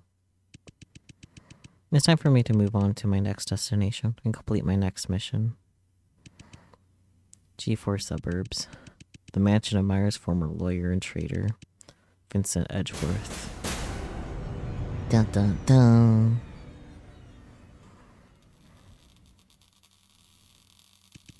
Vincent Edgeworth. That name. I remember now. That man is far more frightening than Myers. I've been set up. I have to get out of here. Is that my name I'm hearing, Violet? Or should I call you Venora?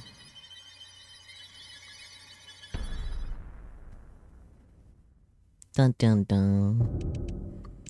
Chapter 3, the end. Okay, bye bye.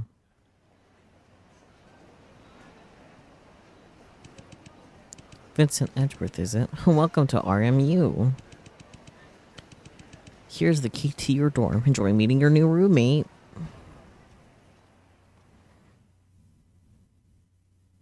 And they were roommates?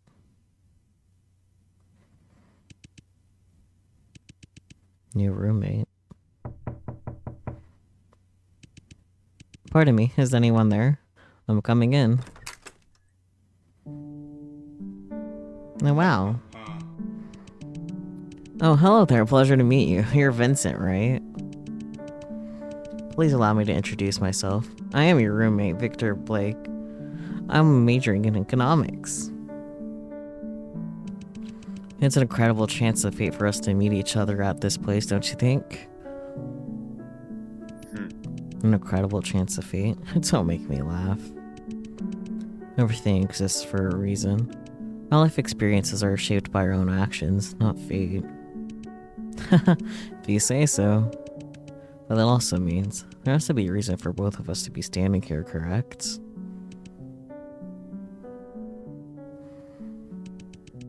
I'd rather live in a single room. I see that you're a pretty straightforward guy, huh? Emphasis on straight. I understand. First day of school is always quite nerve-wracking, isn't it? But you can quote me on this. I'm sure we're gonna become great friends. Wink, wink, nudge, nudge. Anyway, shall we start with some simple introductions? Why don't we get to know each other a bit first? Which district are you from, Vincent? The G4 district. G4, is it? Same here. That looks like we're both domestic students. What do you like about G4? Where do you usually go to have fun? I don't really go out much. I see. What about hobbies? What do you like to do in your spare time? I enjoy reading about history and philosophy. No, that's exciting. What else? That's it. Is that not enough? I see. It seems like you've been working pretty hard, huh, Vincent? You think I'm boring? No, why would I? If anything, I should learn to be more like you. Anyway, I hear there's gonna be a freshman party tonight. Would you like to come with me, Vincent? Not interested. Okay, but what's wrong with making some new friends? Do I look like I'm here to make friends? You have absolutely no clue how much work I've put in over the last few years. Being accepted by RMU is a well-deserved milestone for me. But all the other idiots here think that just by getting here it means they've won in life. All the J4 students and even people from other districts want to study at this prestigious school. But for those people, those 3 letters of RMU merely serve as a title for them to show off. The true reason for them to celebrate on the first day is that their goal was to get admitted here. I see you have pretty high expectations for others as well, huh, Vincent? However, please allow me to disagree with you. You're wrong to assume that those students are celebrating because they believe they no longer need to work hard. Perhaps for them, RMU symbolizes the beginning of a new chapter in their life. I could care less about what you think. What remains unchanged is that they're wasting their time. But I'm different. I know I still have a long way to go. We're at the top university in the G4 district, and not to mention, the most competitive one. RMU's acceptance rate is only 4.5%. And because of that, I'll cherish my time here even more. I will be focusing on my studies, and only my studies, nothing else. The competition is far from over. If I dawdle now, it will be no different than admitting defeat to others here. I'll only consider myself a success when I get hired by that place. By that place. Well, let me guess. Could you possibly be aiming for the Myers Corporation? That's hilarious. Are you mocking me? Oh no, don't get me wrong. I don't think Vincent's adorable, so adorable I want to laugh. I read that slightly wrong. I just think Vincent's adorable. I was worried for a second that my roommate was going to be boring as hell, but now I see that was terribly wrong. Every word you say can irritate me all day long. What do you just say? Mind here, Vincent. Do you mind if I ask what your major is? I'm a law student. Law student, huh? Indeed. You certainly don't look like an engineering student. Do you really think studying hard is all you need to get into a top company in G4? Quit joking around. Pure hard work is not the only thing that matters in the workplace. Socializing is also an integral part of it. This is especially important for your chosen profession.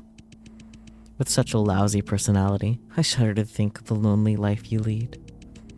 Even if you do get into Myers Corporation, you'll just be ostracized by everyone. Your co-workers won't like you, and your boss will just think you're useless and incapable of understanding the ways of the world. It will be your fate to end up being an outcast, and be forced to leave Myers Corporation because you don't belong there. No, wait. Or should I say, this will be a life experience shaped by your own actions. But since you've already made up your mind, there's nothing you can do about it. I respect your decision. But if you change your mind at any time, please feel free to join us at the party. I hope to see you at the freshman party, Vincent. We'll catch up later. 8.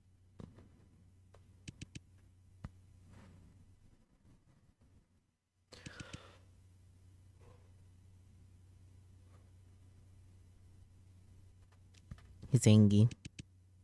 Unforgivable. He had such a sickening smile on his face, and his words were filled with nothing but sarcasm. I resent hypocritical, arrogant scums like him more than those unproductive, good-for-nothing students. Myers outcast. My destiny is mine to decide. I have not asked for your worthless opinions, and certainly don't need a loser like you to mock my dreams.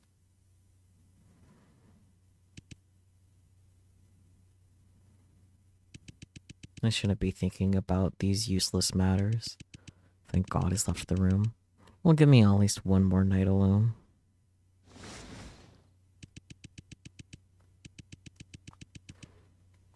Instead of getting indignant about a guy like that, I might as well use the evening to improve my knowledge furthermore. So which book should I start with today? Being and Nothingness, Republic, The Birth of Tragedy.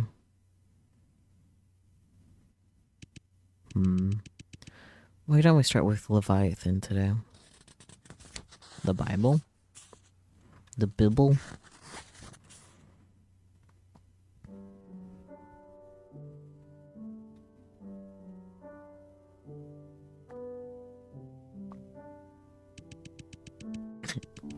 Book. From this diffidence of one another, there is no way for any man to secure himself so reasonable as anticipation. That is, by force or wiles, to master the persons of all men he can, so long till he see no other power great enough to endanger him.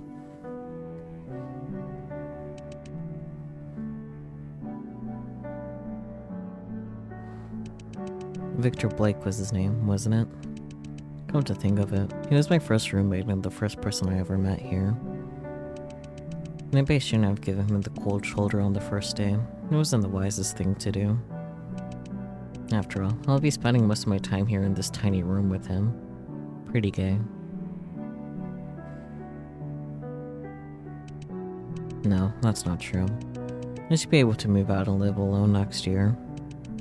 I have no reason to put on a smile for this guy. I'm not in the mood to do that.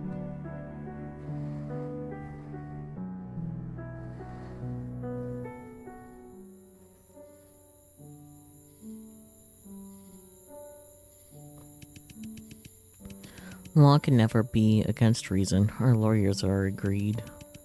And that, not the letter, that is every construction of it, but that which is according to the intention of the legislator is the law.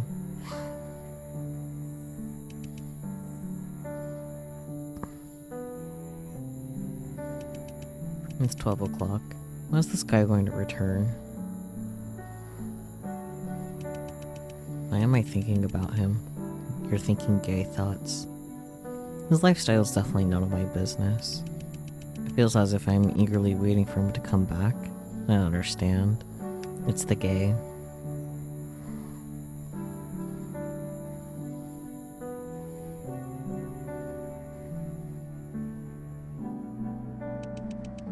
Not that the death of one man, though without sin, can satisfy the offences of all men, and the rigor of justice, but the mercy of God, that ordained such sacrifices for sin as he was pleased in his mercy to accept.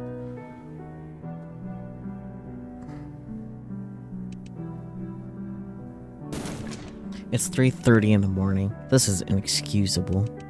Victor, on your very first day at RMU, all you do is party until the wee hours of the morning? Where did you get the confidence to speak to me like that?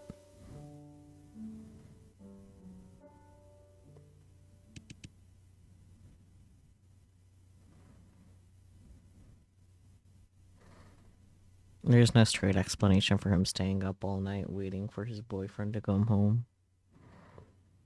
What was I even worried about? After all, I'll be spending this year alone again. But in this room, won't I?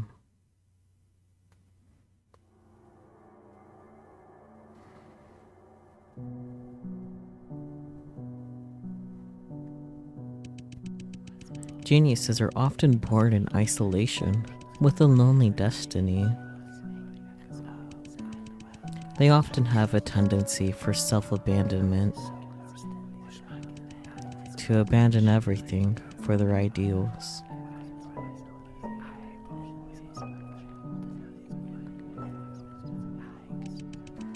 Nothing is predestined in life. I've always believed that ever since I was a child. A person's destiny can be changed by no one but themselves.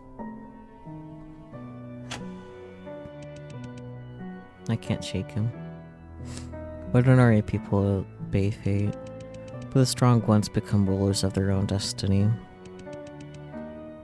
To enter Myers Corporation and become the creme de la creme of the creme de la creme is my goal. But why? Why do I still feel so helpless sometimes in the face of so-called fate? The will of Steins Gate. The real loneliness is a deep void, an emptiness that will drive you crazy. Even in the midst of cheering, you feel nothing but emptiness, melancholy and frustration inside you. When I stand in the middle of a crowd, I feel even more lonely and out of place than I do when I'm alone. I look at all the people drinking and chatting and can only ask myself, why don't I feel the same joy as they do? Have I really abandoned everything that I deserve to pursue my dream? Is the loneliness that I feel a price that I must pay? I know better than anyone else that coming here won't change anything. It's a brand new year. I hope all the misfortunes will go away. I'm going to be an adult soon. Perhaps I'll be more mature then. Or maybe I'll finally be able to make real friends when I go to my new school. Birthdays, New Year's, new schools. I've heard similar prayers all my life. Humans always like to place hopes on useless things that make them feel like a turnaround will come out of nowhere. They willingly blind themselves and are reluctant to see the truth that many of the changes in their lives need to be done by themselves. All will change at the new year if you don't do anything. How will you become more mature if you don't even try to improve yourself? But in the end, I realized I'm really not that different from them. I had hoped that my life would change when I came to RMU. I hoped that I would find real friends at RMU.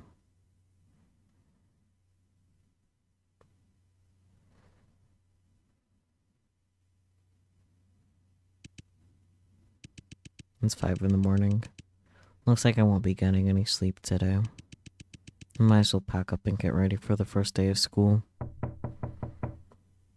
Did he lock himself out?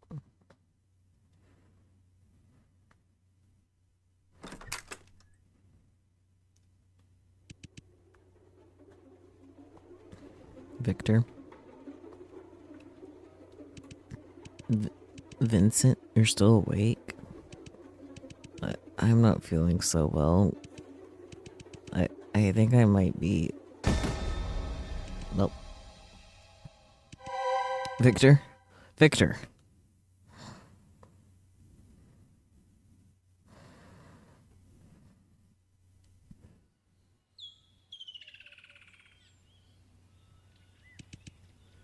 Ugh. You're awake. Are you feeling any better?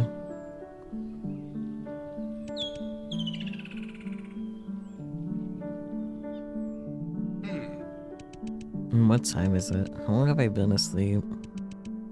It's already noon. Oh god, I've missed all my morning classes. Well, am I supposed to congratulate you? Not only that, but you made me miss all my morning classes as well. I'm sorry.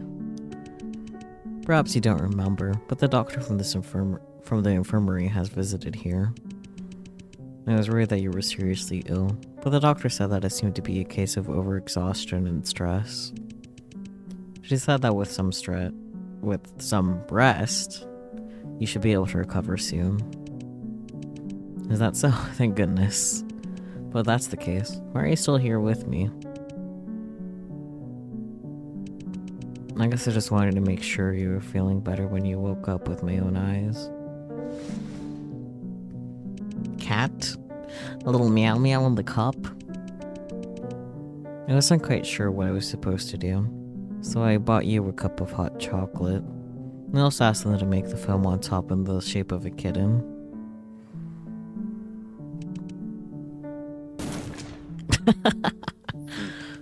What's so funny? No, nothing. But why, Vincent, after all that I said? To be honest, I'd rather just turn a blind eye to you. I don't want to have anything to do with your life or death. But you're my roommate, so you're part of my responsibilities. I had no other choice. What were you thinking? Ruining your body by partying into the early hours of the morning the day before school started. I didn't go. What? I didn't go to the freshman party. Then what were you doing all night? Isn't it obvious? I wanted to get away from you. Get away from me. Am I that obnoxious to you? No, it's because of the things you said. It may not seem like it, but I haven't slept well for days on end.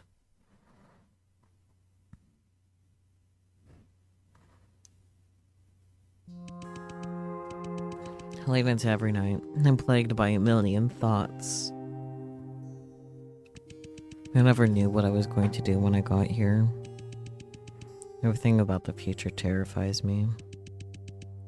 My goal was to get accepted to RMU, but a lot of that time it felt like I was just carrying out my family's expectations of me. You have to make us proud. That was what my parents would always say to me.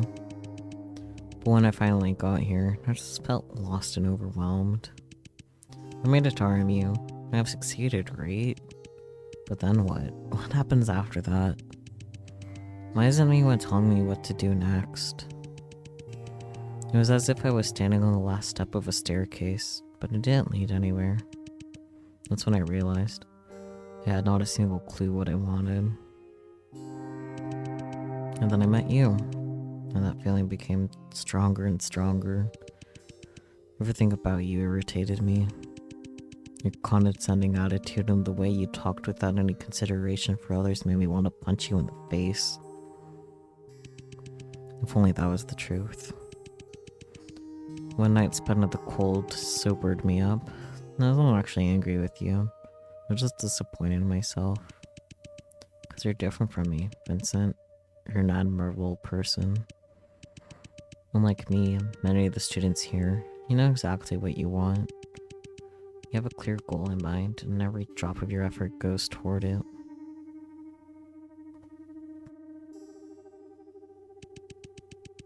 And you came here because you wanted to be here. And I came here simply because that's what I have been told to do my whole life.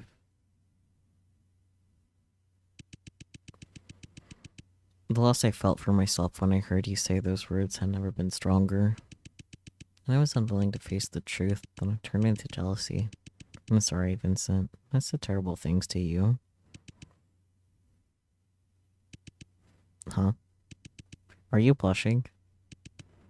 No. I just didn't expect you to be so honest with me. It's because I called you an admirable person. You enjoyed being complimented like that, didn't you? I don't know what you're talking about. Come to think of it, you still have classes this afternoon, don't you? There's no point in staying here for me.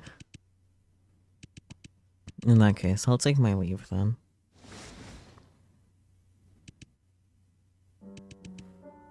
Two more things.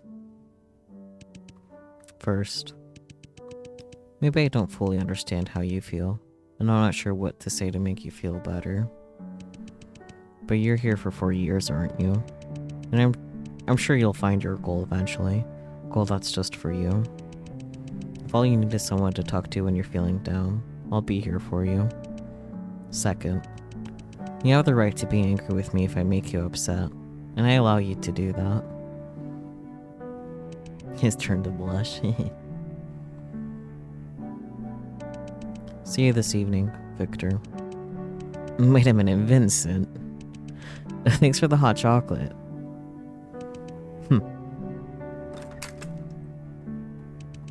And just like that, they became college roommates for the next 4 years. And they were roommates? How many times do I... Maybe I should have a counter for how many times I say that. And why exactly are you telling me these? I know who you really are, infiltrator. What you should be scared of is, if Monsieur M finds out, he'll be all over for you. But I know what you want. Believe it or not, to a certain extent.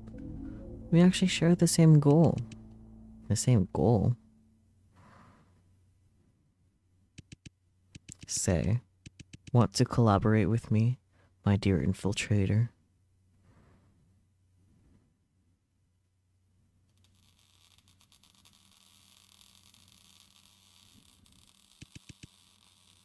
Vincent Edgeworth. It's been a long time, Venora. A long time. Didn't we just meet last night? Indeed, in a sense we did. But I'm sure you'll agree that we're all more than just mindless walking corpses, aren't we? Venora, have you ever considered what decides someone's personality? Well, it should be obvious that none of us were born with a fixed personality. A person's character can change based on their living environment, their family upbringing, and how people behave around them. In other words, their life experiences forge their personality, or I should say, their memories. Correct. That means that depending on the number of memories recollected, a person's demeanor and mannerisms will also change somewhat. And it's obvious to me that the woman standing in front of me right now is not the same person as the one I saw last night. By the way, I must comment, your new glove suits you very well. Fits like a glove. Nara. Cute. However, what I'm curious to know is, how much of your memory has truly come back? Only a bit. I remember that I was a detective from the G4 Investigation Bureau. I remember that I came to your mansion to investigate the case of missing citizens over recent years, and the truth behind the G4 cyborg incident. And after that, I don't remember what happened after that.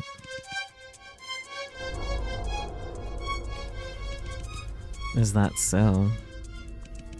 That's fine. We should take everything one step at a time, wouldn't you agree? It's certainly not a wise idea to rush things. Vincent, you knew exactly who I was all along. Why were you hiding everything from me? Me hiding everything? You got all wrong, madame. If I didn't wish to help you, why would I go through all this trouble to offer you leads? That business card? It was your intention to give me that business card to lead me back to Myers Corporation to find my memories. You have a special power in you, don't you? As I expected, you discovered it as well. You're able to see past memories contained in certain objects. Well, that's the case. Do you even need me to tell you about your past? Even if I had told you the truth while we were in the mansion, that would be nothing more than just a bedtime story for you. It wouldn't have helped you find your true self, would it? In other words, you wanted me to utilize this power myself so that I could truly realize my own past? I don't believe anything you say. You have no reason to help me at all. As the former lawyer of the Myers Corporation, you pinned all the blame on Winston for the G4 cyborg incident. You were willing to do anything to get what you were after. There has to be another reason for you to do everything you did for me. I don't care what's going on between you and Myers Corporation at the present time, but what I do know is you're not a righteous person and cannot be trusted. A righteous person?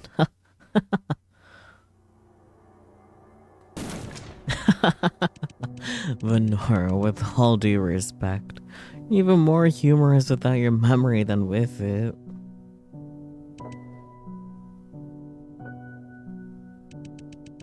Have you ever heard of something like this, Venora? Kill one man and you're a murderer.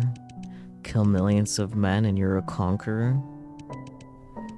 Kill them all and you're a god. And how would you define a righteous person, Venora? Are you telling me that you think you qualify as one?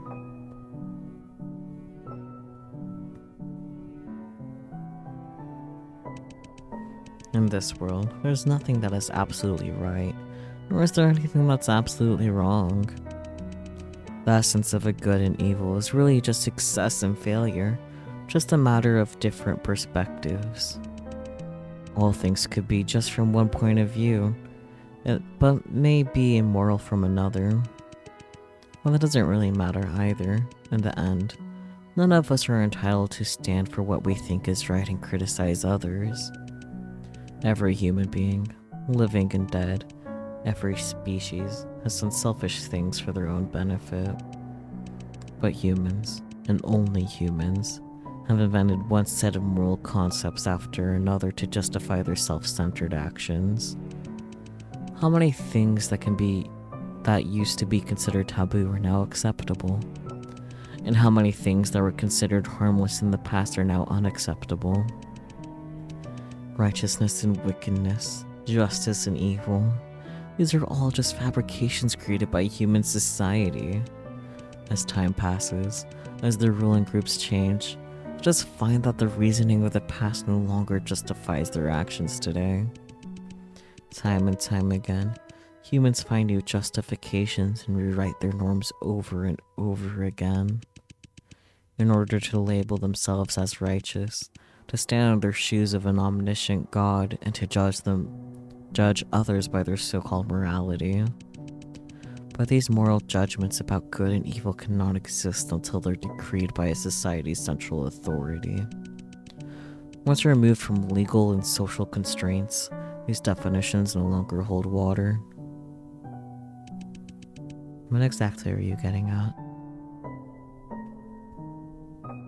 I can't take him anymore. That makes me sad. Heroes and villains don't exist.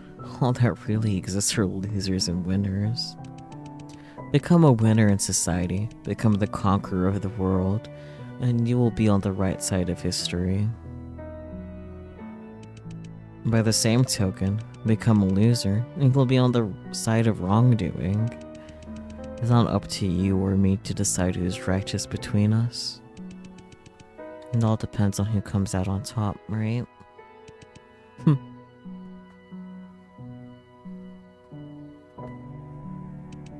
Not only that, but the tip of the iceberg you're remembering now only serves to distort the truth. When you get all your memories back, perhaps you'll be enlightened. You will understand why I've done all those things. But of course, I don't really care about that either. The thought of winning your approval has never crossed my mind once, Venora, nor do I need it at all. Thoughts? I never said what you did was without reason, Vincent. On the contrary, I'm pretty sure that you do have one. Righteous or not, all I want is the truth, and only the truth. The truth is it, I see. In that case, may I offer you a proposition? Why don't we explore that room together? The room filled with truth. Are you saying... That's correct.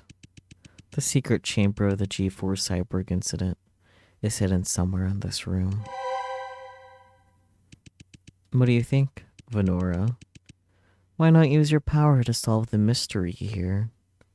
'Cause jump scares are scary. Locate the secret chamber. It's been so long since there's been a jump scare, so one's like overdue.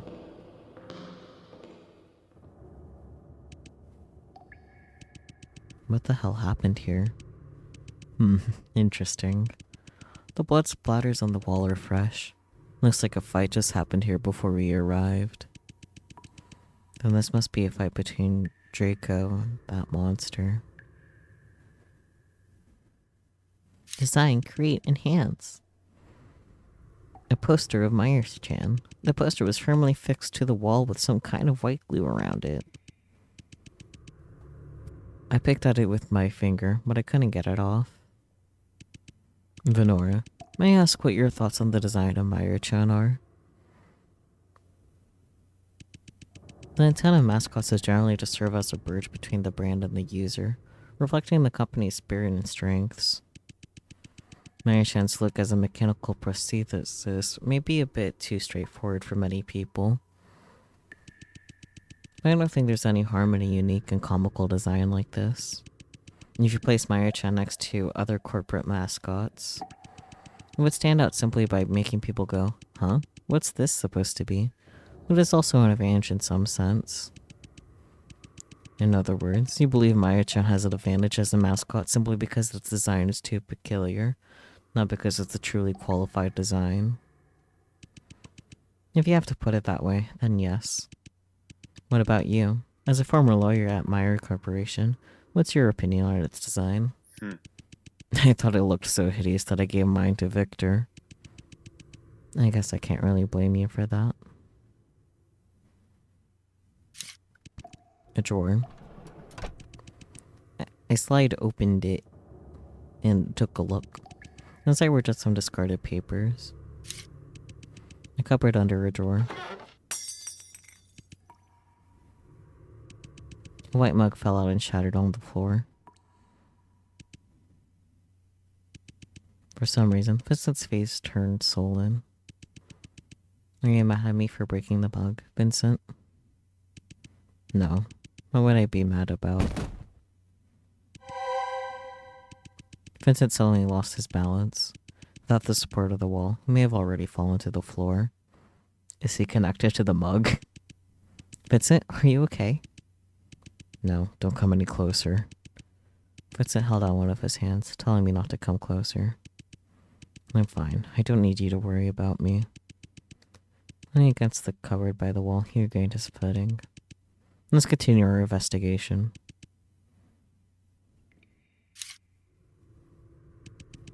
A shattered mug. The moment I opened the cupboard, a white mug fell out and shattered on the floor. Why would someone leave a mug full of fluid in such a place? Investigate the mug? I guess so. Be careful, Venora. Don't hurt yourself. I squatted down and carefully touched one of the shards at the tip of my finger. Here we go again.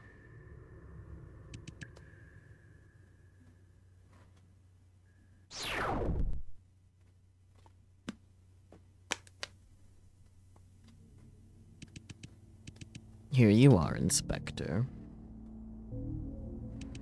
You know, something's been bothering me for a while. What is it, Monsieur M?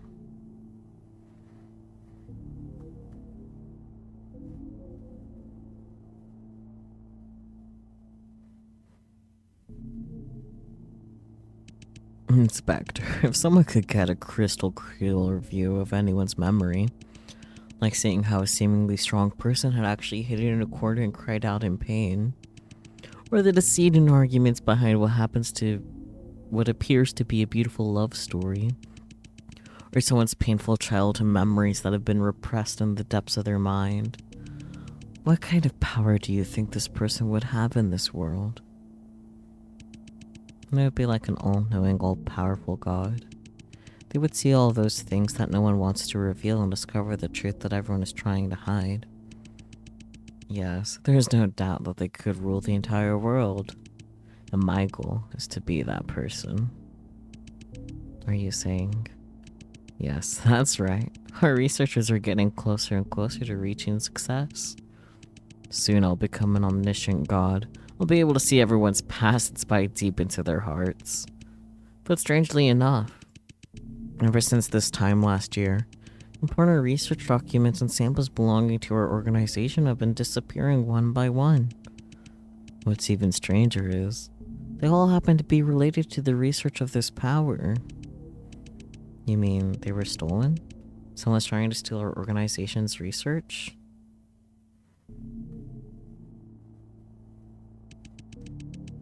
It's indisputable that this thief is a member of our organization. There's a traitor who wants to acquire this power for themselves. Well, Inspector, have you noticed any suspicious members within the organization? All of them? Sorry, I haven't been paying much attention. That's too bad. You know, Inspector, there's something I've always admired about you. Whether you're telling the truth or not, you're always able to keep that innocent look on your face. Monsieur M, I would never lie to you. You're like a father to me. It's not even Father's Day anymore. It's past midnight. No, am I? But surely such high-level research material is not something that just anyone can comprehend, wouldn't you agree? If the thief was able to pinpoint exactly those documents and samples related to this memory reading power, I think he must be one of your researchers. My apologies. Please allow me to pick up the phone. Hello, Monsieur M speaking. Is that so? I see. Well done.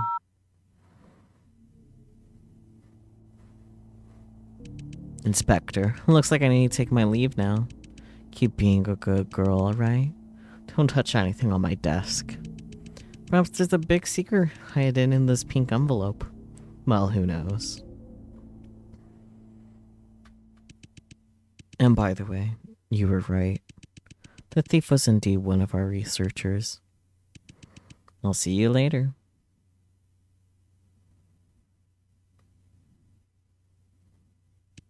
Monsieur M has left. From what I've heard, ever since Monsieur M received a threatening video, he became more and more paranoid. Well, to be honest, I actually have no clue what he was like before that either. Tomorrow, I'll visit Vincent Edgeworth's mansion and investigate him using my cover as a detective. But my real objective is to uncover his secret weapon and destroy it. You know, Inspector, there's something I've always admired about you. Whether you're telling the truth or not, you're always able to keep that innocent look on your face. However, I keep thinking about what Monsieur M had said today. At first, it seemed that he suspected me of being the thief. But we actually both knew this was impossible. The reason is simple. I wasn't even part of this organization a year ago. There's no way I could have stolen those things. And by the way, you were right. The thief was indeed one of our researchers. Just before Monsieur M left, he received a phone call. The person on the other end of the phone may have just told him the true identity of the thief. But judging from Monsieur M's reaction, everything seemed to be as he expected. Therefore, it is way more likely that Monsieur M knew who the thief was long before our conversation. In that case, why would Monsieur M invite me here to have such a seemingly meaningless conversation? And it just happened to be the night before I was to go on a mission. Keep being a good girl, alright? Don't touch anything on my desk. Perhaps there's a big secret hidden in this pink envelope. Well, who knows? Don't touch anything on the desk. Monsieur M, I wish you had been more straightforward with your invitation. Monsieur M has never left me alone in his office before, nor has he ever specifically said such things. It's now obvious to me that he in fact meant quite the opposite. He actually wanted me to look at what was on the desk. Time to investigate the clues here. The desk lamp on Monsieur M's desk. Should I turn it on? No. Cute. Monsieur M's laptop.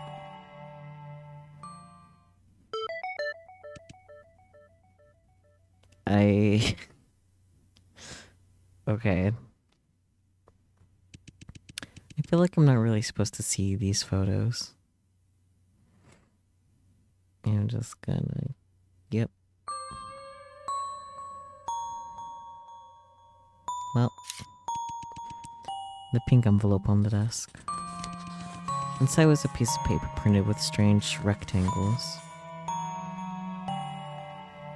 Okay. Well.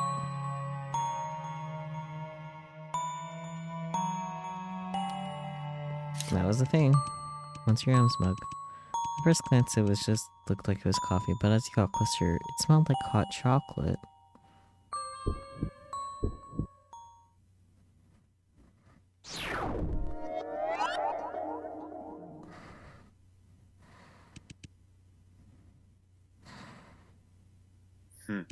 What is it, Venora?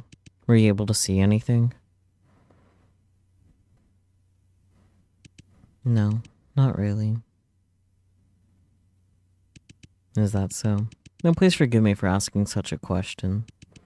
Is there something that's bothering you? You've been looking dazed for a while.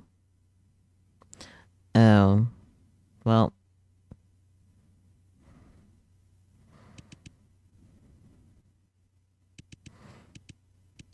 Actually, yes, there's indeed something that I just don't understand.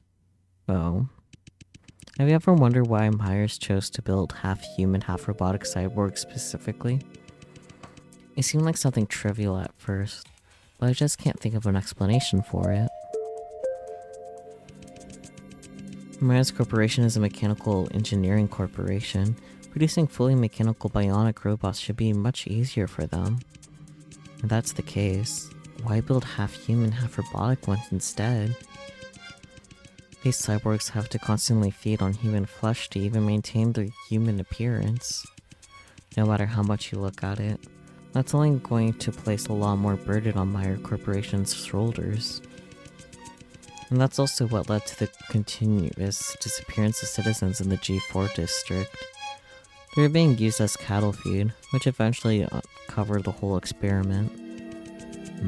I see where you're coming from. That's indeed a reasonable question to ask. But Venora, may I ask what you think the real reason for the Meyer Corporation's experiment with cyborgs is? This may sound absurd, but I think the Myers Corporation wants to conquer the world. They want to become a new god. And what good would it do to them to conquer the world? Isn't it obvious? They would possess endless money and power. Is that so? So you think the Meyer Corporation is building half-human, half-robotic cyborgs purely for the sake of power and money? You have realized as well. If that's all Meyer Corporation wants, that's enough for them to keep making the artificial prosthetics they do. Theoretically, they've always conquered the G4 district, haven't they? It wouldn't be a stretch to bring other districts to their knees in the same way. In that case, I'm sure you can easily conclude that there must be other reasons for the Meyer Corporation to start the series of experiments. But Nora, let's think about it another way. If you're the Meyer Corporation and you think you're a god, what are these cyborgs to you? If I'm Meyer Corporation and think I am god, these cyborgs are a new species that I've created. Correct. The Myers Corporation wants more than just money and power. They want to create a new world order. Bonor, have you heard of the Voorhees Corporation by any chance? Voorhees Corporation? It's a bioengineering corporation located in the G3 district, isn't it? Yes, just like Myers. Voorhees used to be an international super monopoly. They shared a similar goal as well. The mutants as we know them today were actually the products of Voorhees. Similar to the Myers Corporation, Voorhees Corporation aimed to replace the current human race with a newly created species. But the difference is, Voorhees mutants don't need to feed on humans to survive. Even though these humans have special abilities compared to ordinary humans, people don't necessarily agree that this makes them more superior. Presently, tensions between mutants and humans are particularly high in the G3 district. Some mutants do believe that they are better than ordinary humans. I need you to elaborate on why Myers and Voorhees is clever, Hifumichu. Cause I am stupid. But many humans believe that the mutants are monsters that should not exist, and that humans are the rightful ruler of the earth. Of course, there are also those who believe that those two can live together in harmony. The Myers Corporation witnessed all of that. They came to the conclusion that if they were going to create a species that is 100% above humans, the survival of that species must depend on the death of humans. I'm so used to Jason just being referred to as Jason. I didn't realize that was a reference. Mediocre humans must give up their lives in order to create our utopia. It's a necessary sacrifice. That's what the Myers Corporation thought. I understand now. It's not a flaw that the cyborgs Myers produces need to feed on humans. In fact, it's quite the opposite. That's the intention of the Myers Corporation to begin with. If the cyborgs are placed at the top of the food chain above humans, there will never be a chance for equality between the two. Correct. Okay, let's go in here again.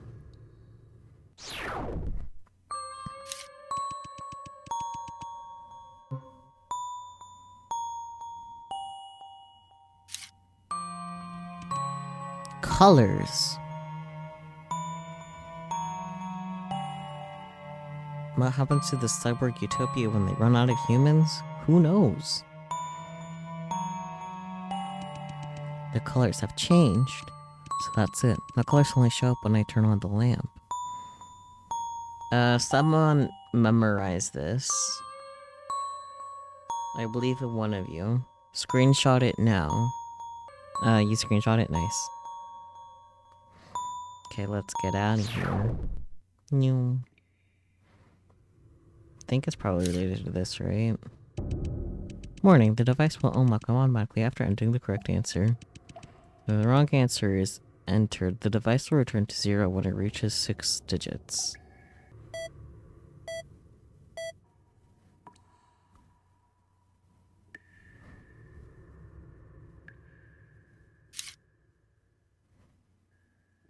Does it have to do with, like, the...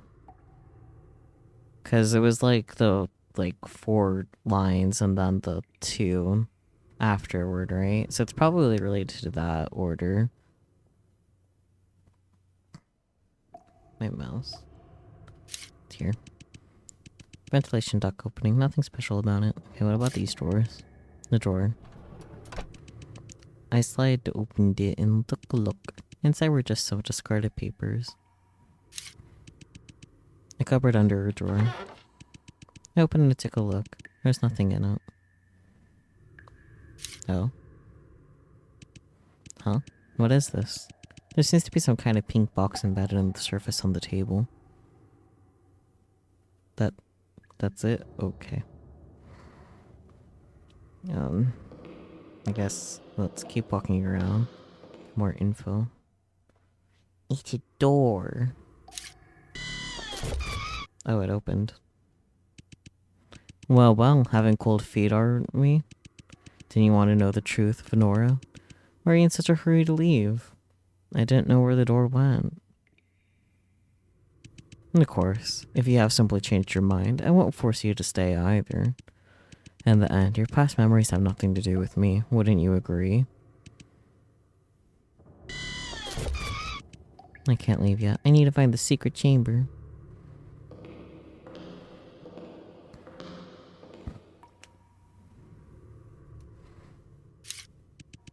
A bookcase full of books. How fascinating. Vincent took a book off the bookcase and flipped through it.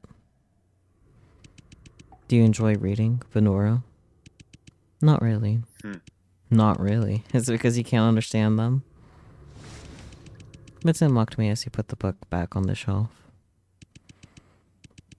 How strange is it, don't you think?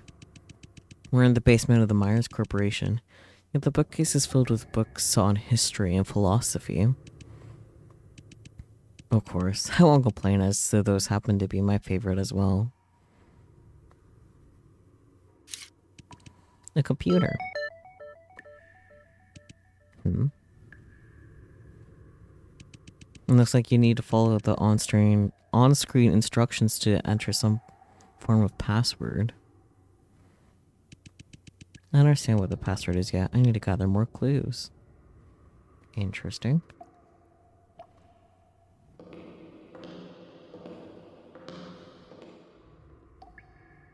I don't think going on the elevator will be helpful. Okay, so I guess the first thing to do is figure this out. I guess we could try clockwise on the square from the 12 o'clock position and then the equal from top down and see if that's the order. But I don't remember the colors in that way, so sobs a little. Oh, I need to go look at his laptop again. Okay.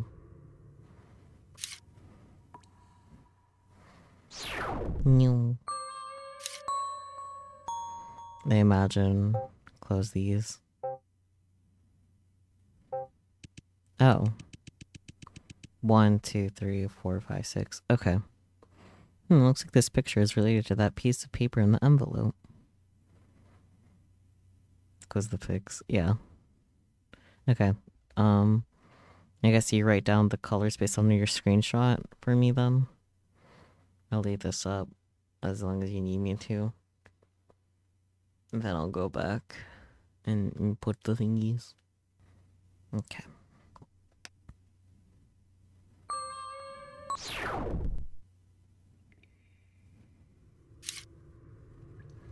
Okay, so red, purple, orange, blue, purple. Access granted.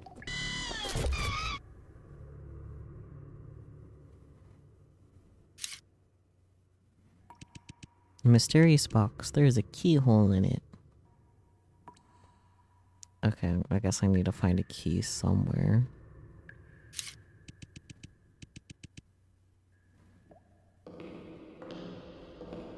Probably related to the other computer, huh? Okay, first. What do you have to say? Do you have anything important to say? Okay, nothing important. Cool.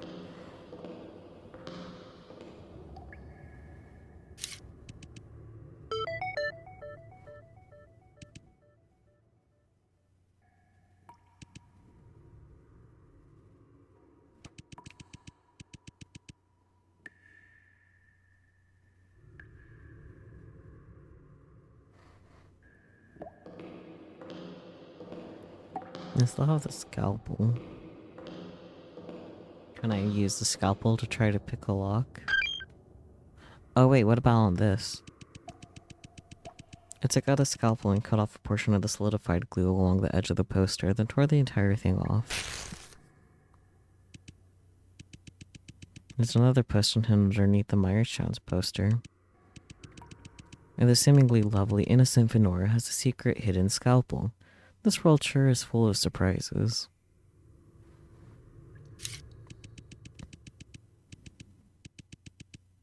Venora, do you know the name of this work? No, I don't. The Destruction of Leviathan. It's written in the book of Isaiah that when God comes to earth on Judgment Day, he'll punish Leviathan and slay him. The Destruction of Leviathan depicts this scene. Leviathan is the great sea serpent. In the upper right corner of the original work, God can be seen in the sky handling a sword with a fierce look. But in this poster, that part has been cut off. We can only vaguely see his lower limbs. So whoever put the poster up here simply wanted Leviathan to be the center of attention. In the Book of Job, Leviathan is portrayed as a vicious creature that is so fierce that anyone who witnesses him will be terrified and overwhelmed. He has teeth so terrible and a mouth so strong that nobody can open with force. In Hades, I wish I knew what the heck everything was. I am growing more confused. Indeed, lots of biblical exposition. Yeah. His eyes are depicted as the great light of the morning, and his heart as an unbreakable block of stone. It's worth mentioning that the Leviathan is also the name of a well-known work of political philosophy. I swear to God, if an eyelash is in my eye...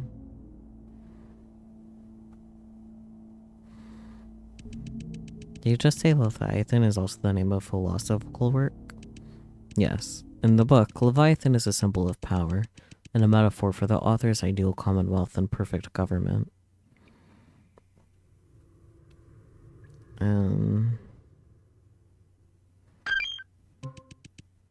Okay.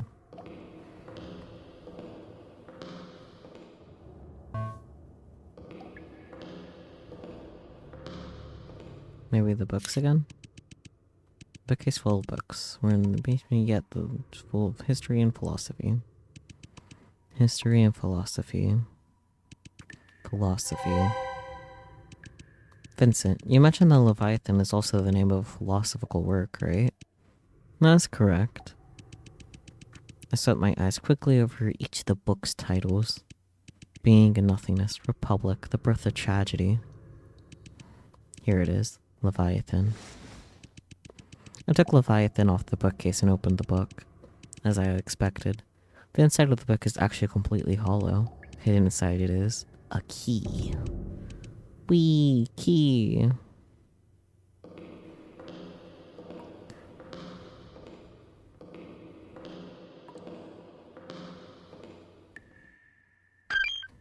Key. The box is unlocked. What I find inside is... cats! Cats. Little meow meows. Gucci, Boss, Penelope, excellent. Is this...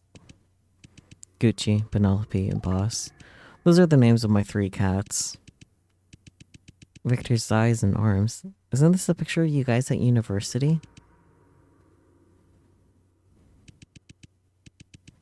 Vincent didn't answer. He looked away to the other side of the room. RMU 322077. Someone write that down. I'm only like half joking. I feel like I might be able to remember that. Maybe.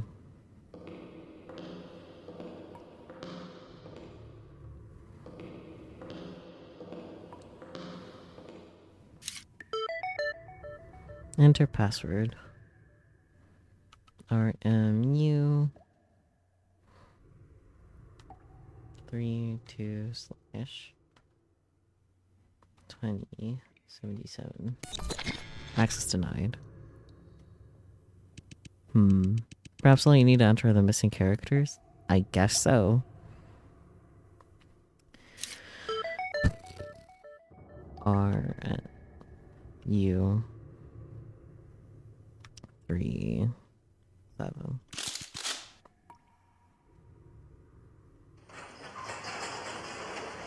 Of course, it's behind the bookcase.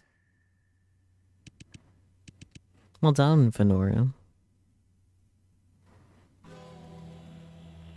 Jump scare time. This feels like a jump scare time because of the static. There better not be another jump scare though, it's been so long.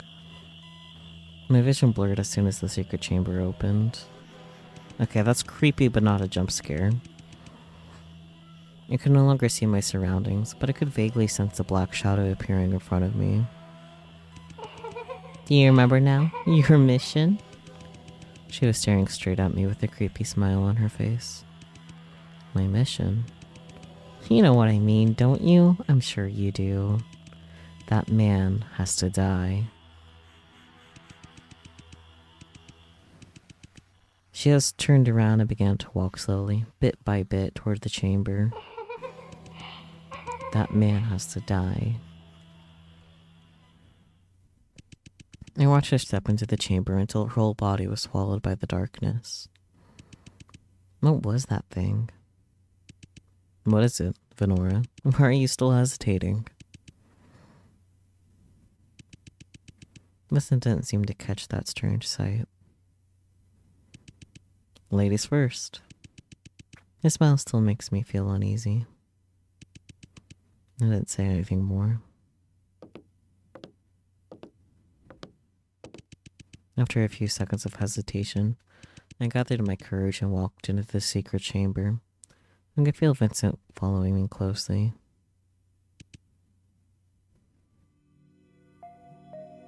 It's a room.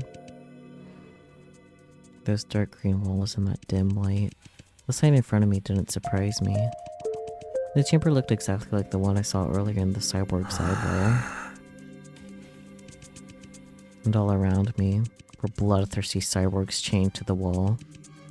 But at that moment, the only thing that caught my attention was this one cyborg in front of me. He kept lunging at me like a murderous beast, but the limb restraints made it difficult for him to move an inch. The way he looks. Wait a minute.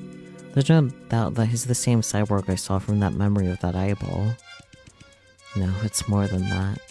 Everything I'm seeing right now feels so familiar.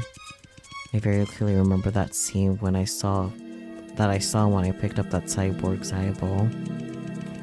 It's exactly the same as what I'm seeing now. I don't understand. You're in a time loop? Was I not seeing the past memories of that cyborg, but my own present experience?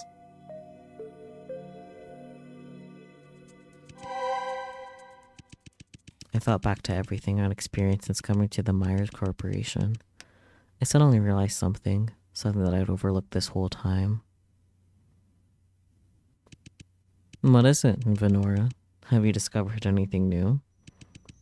It was you all along, wasn't it, Vincent? I already put that together ages ago, but... was it? Vincent wasn't fazed at all. Instead, he had a contemptuous smile on his face. Can I shake you? No, I can't shake him anymore. That makes me so sad. The graffiti outside the Myers Corporation, the invitation letter and the 4-digit code of the employee passageway, the history and philosophy books in the basement, and that college photo in the box. From the time I arrived at Myers until now, I had always assumed that the experiments here were conducted by the secret underground Myers Corporation themselves. But that doesn't make any sense, does it? Why would the Myers Corporation call themselves murderer and use the same combination as the employee access code? And that party on the same day as your accident, why would that have been the beginning of the nightmare for the Myers Corporation?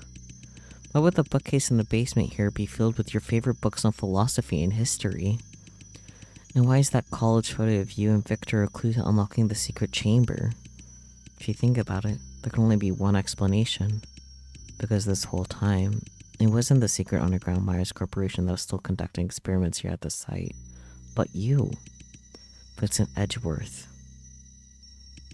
An interesting theory. Indeed, it seems that I can't really blame you for thinking that way. If your suspicions are correct, then why would I come here to help you expose myself? It's simple. This is all part of your plan. In the case of the G4 Cyborg incident, you as the lawyer for the Myers Corporation pinned all the blame on Winston Loomis to cover the fact that the cyborg experiment was planned by the Myers Corporation themselves. And yet, instead of being valued by the Myers Corporation, you almost killed them in the carefully orchestrated car accident. You tried your very best and devoted everything you had to them, but all they did was discard you like a pawn.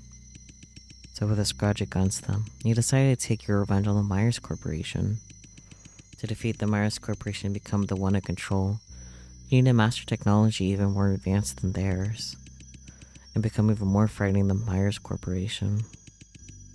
Having come to this conclusion, you decided to rescue Vincent from prison and made a deal with him to reassemble the cyborgs from that the Myers Corporation had discarded, and together developed a new technology that would strike fear into Myers. That technology is what I have inside me, the ability to see others past. Not only that, he actually knew very well that the Myers Corporation was conducting similar research, but their progress was very slow. So he made a deal with a member of Myers' secret organization, and had him assist you in stealing all the documents and samples related to the research into this power by the Myers Corporation. Around that same time, he sent Myers a threatening video, suggesting that you were developing a secret weapon, which caused them great paranoia.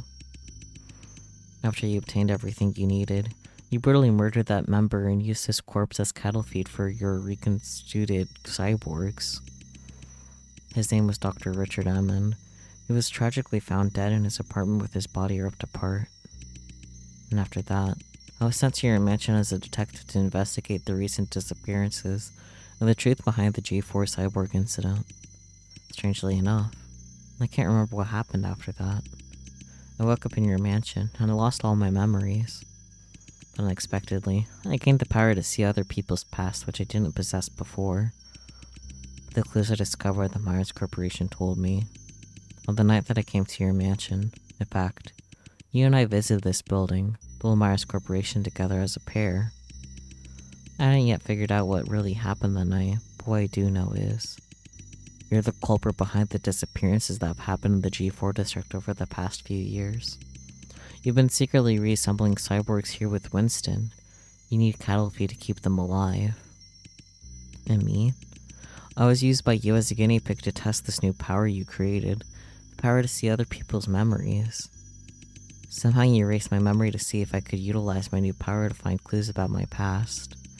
You set up the old Myers Corporation building as a testing ground for me and assigned all sorts of puzzles. Then lied to me about finding a Myers Corporation business card in my pocket when I woke up in your mansion. And lured me here to begin your experiment. Well, how's that? Is there anything else that I need to explain? Well done, Venora. You're truly impressive. Impressive, in other words. You'll deny anything I have said? Correct. I admit that I am indeed the one behind everything. However, I must comment. There's one fatal error in your near-perfect reasoning. How do you know that you're really Venora, cyborg lady? Weren't you the one that called me Venora first? True, but have you forgotten? As we've discussed before, a person's personality is determined by how much they remember. The reason why I call you Venora is because your demeanor is the same as hers. In other words, I know you've recovered the memory of Venora's and think you are her. But that same memory was given to another cyborg. They too would think they were Venora, wouldn't they? You're toying with me. I don't believe you. Venora, do you perhaps remember the date of the day you came to my mansion as a detective? Yes, it was December 1st, 2086. And do you know what the date is today? No, I don't. Today is March 5th, 2087. That's right.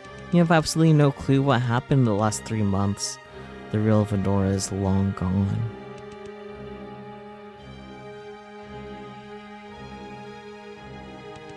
I apologize, Venora. I'm afraid I must end our conversation here. If I have to be honest, I too did not wish to see everything end this way. However, I have no choice but to let you spend the rest of your life here with your kind. But why? Why are you doing this? If I'm not the real Venora, why are you doing this to me? What did I do to you? Venora or not, your heart belongs to the Myers Corporation.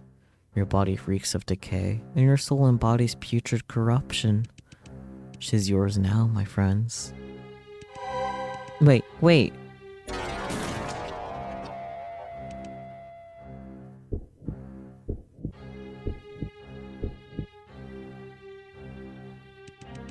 Amidst the chaos, I subconsciously reached out with my right hand and grabbed the closest, most accessible thing to me. Vincent's tie.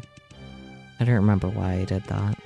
What I do remember is, when I grabbed his tie, my vision started to blur again. Last thing I saw was a hint of panic on Vincent's face.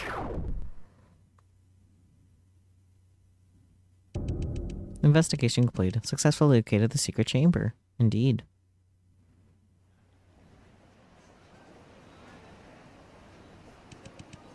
Vincent Edgeworth, is it? Here's your package. Have a nice day.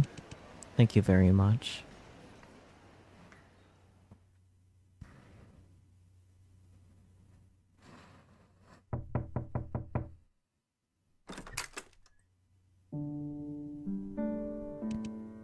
No, hey Vincent. There you are. I was wondering why I hadn't seen you in the library.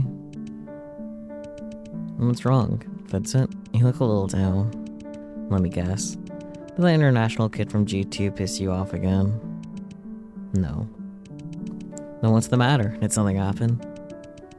I was hired by the Myers Corporation. I received my job offer letter from them today. No, what did you just say? That's wonderful news, Vincent. Congratulations. We should celebrate. Uh-huh. Vincent, hasn't it been your lifelong dream to work for the Myers Corporation? Why are you looking so glum? Yes, it is indeed my dream to work at the Myers Corporation. It also means that everything at RMU is about to end. I never thought I would feel such deep sorrow about leaving here. My 4 years here have just flown by.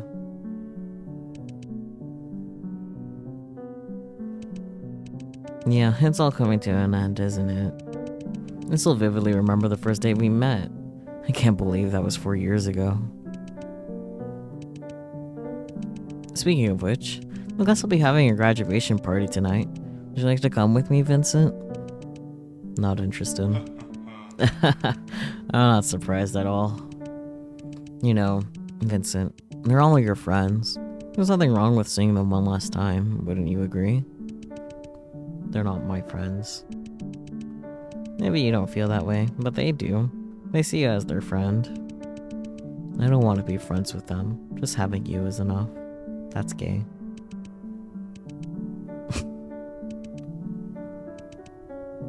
They're both blushing now. And then how about just the two of us? Just you and me. There'll be nobody else. That's extra gay. You're almost out of university. You never had a drink, have you? My favorite bar is in downtown G4. Let me take you there. Like a date. What do you think? It is a date. One. Oh, it's definitely a date.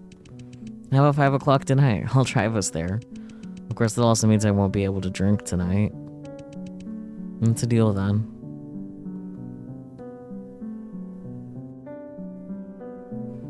How gay.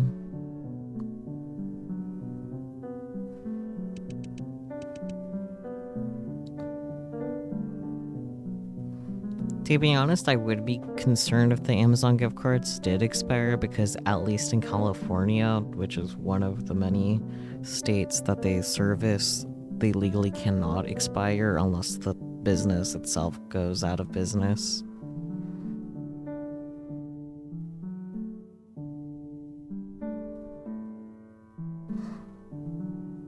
Are you ready, Vincent? Huh? Wait a second. Do you use hair gel on your head? What? No. Not only that, but you also changed it to a new suit. It looks the same. You really think this was a date, Vincent? Is it not? You have some nerve to say that. Do you really think I can't smell the cologne you're wearing? Okay, you got me there. They're on a date. Anyway, shall we get going then?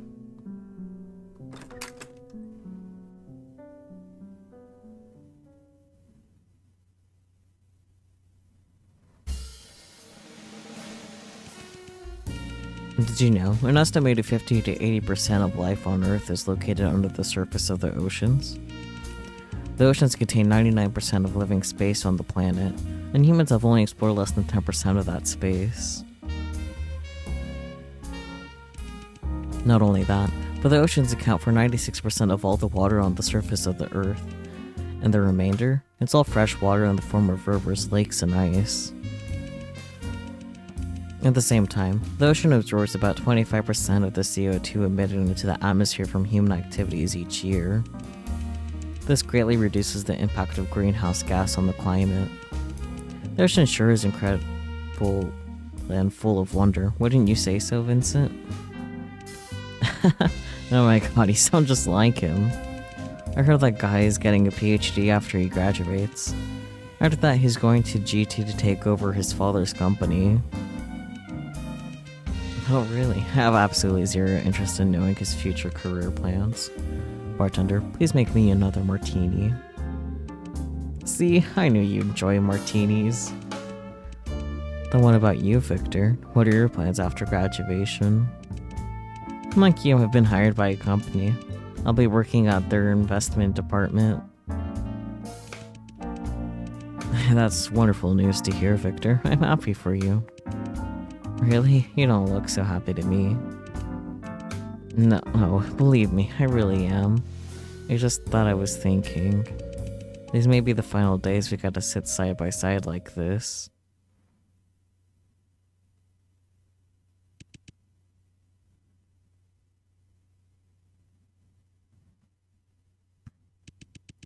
I guess you're getting too attached to me, huh? Was going into the Myers Corporation alone make you nervous? Sometimes it really feels like you're reading my mind. 'Cause you're gay.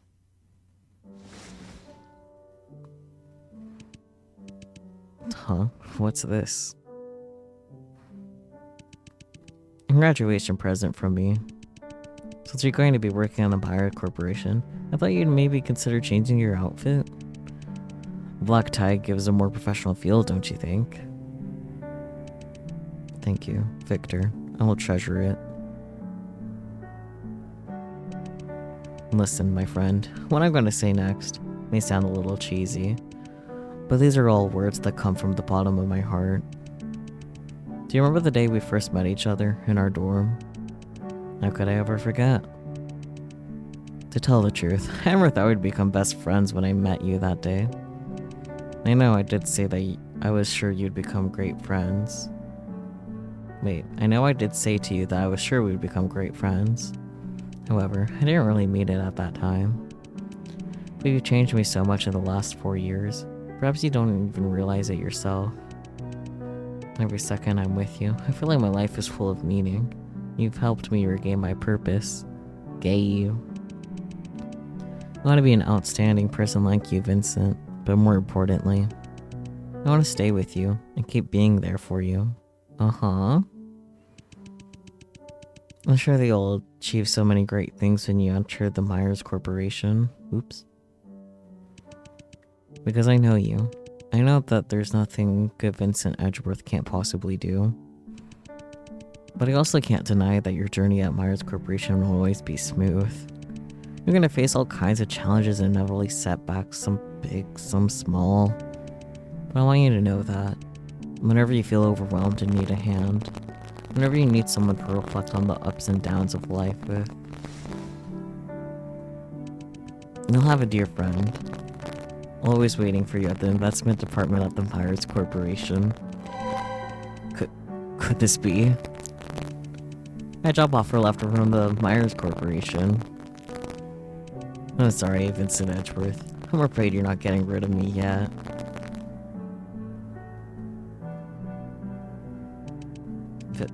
Vincent? Are you crying? My dear. Nothing is predestined in life. I've always believed that ever since I was a child. A person's destiny can be changed by no one but themselves. At that moment, I finally realized I was wrong. So terribly wrong. The day we met at RMU, the moment he entered my life, everything was destined to change. Coming to RMU was my fate. Meeting him was my fate. Getting to know him was my fate. I just remember that there's a pet store near the bar. Wanna go see some kittens? Some little meow meows? But just one person is enough to transform your life. A corporation full of sin is also enough to take everything away from you.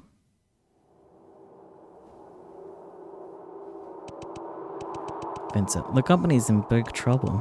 You have to make them believe that it's all his fault, or this might be over for us.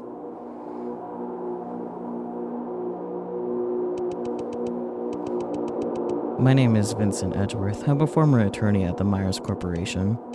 To many people, an attorney stands for law and justice, yet my life is filled with nothing but sin. I do whatever it takes to achieve my aims. Forged evidence, bribery, everything. Sounds selfish, doesn't it? But it's all for the best of my company. My one and only dream company. I never lost a single case I've taken on, even this one. Yet the company paid me back by trying to kill me in a car accident.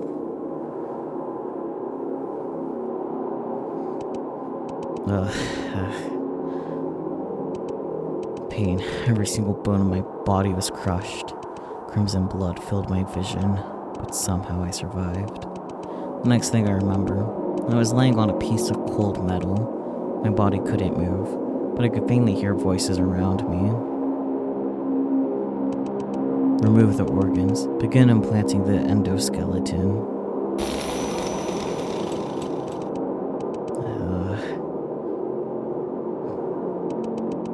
I wanted to struggle. I wanted to scream, but all I could do was just watch it happen. After hours of operation, I was placed inside the secret chamber. Countless tubes penetrated my torso. Standing in front of me were the core members of Myers Corporation. No, there was another figure. A figure that seemed so familiar, but at the same time different. Mr. Myers? Feed him. A piece of raw meat was thrown in front of me. Human flesh.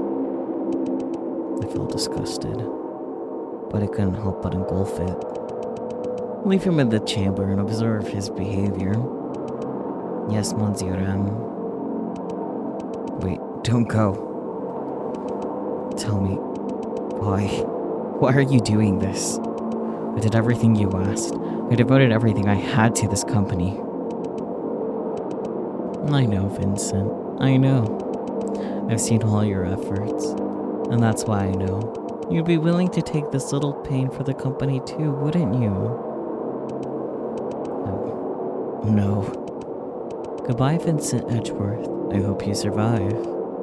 No. No! Screaming, probably. I don't remember how long I was kept there. Every day, every second of the chamber felt so long. Wilting chunks of flesh, torn skin, and unbearable pain. I felt that living was worse than death. I just wanted everything to be over.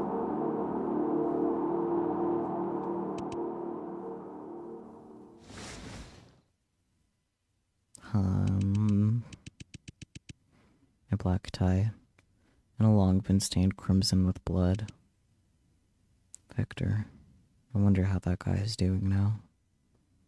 What would he think if he sees the monster I've become? Is this all part of my fate? to join the Myers Corporation alongside him, but then never be able to see him again. I'm the naive one after this entire time. I was just another one of Myers' pawns. I was never truly accepted by them. Huh? You're asking me if a person's fate could possibly be changed? If I had to be honest, I can give you an exact answer either. But what I do know is, if that man is Vincent Edgeworth, then he will never let anyone dictate his destiny. No, destiny or not, this isn't the ending I wanted. I can crush every bone in my body and slice off every inch of my skin, but I, Vincent Edgeworth, cannot accept spending the rest of my life here in this rotting, reeking chamber. I have so much more to achieve. I have so many more things I want to see again. Even if I'm no longer human, even if it's no longer possible for me to return to a normal life. As long as I have one last gasp, I will claw my way back through hell.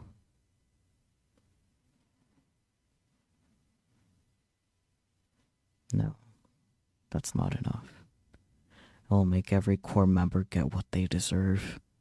I will let them know what it feels to have their bodies torn apart. I will make Myers Corporation pay a painful price.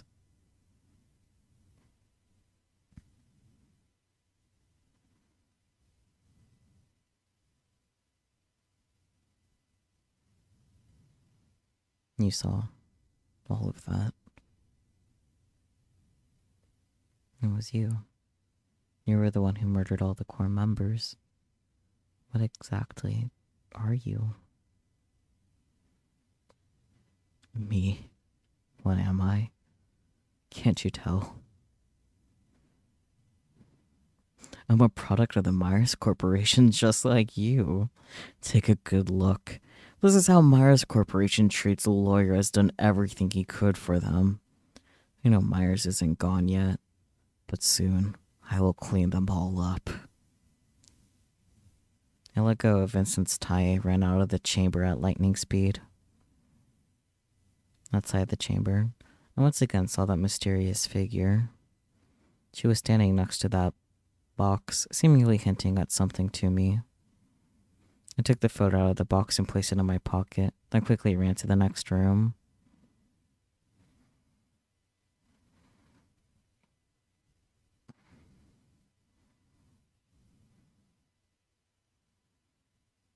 Venora! Draco, is that you? Venora, Vincent is going berserk. You need to get out of there now. What do I do? You first need to restore power to this room by operating the 2 control panels connected to the breaker box. Those will reactivate the 8 touch monitors on the wall. After that, match all the corresponding symbols on the screens, and the entrance to the next room will unlock. I've locked the door behind you, but I can only hold them off for so long. Please hurry.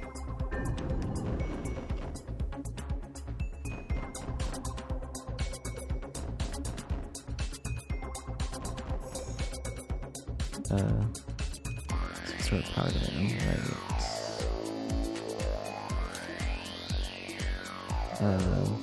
What? Huh? What?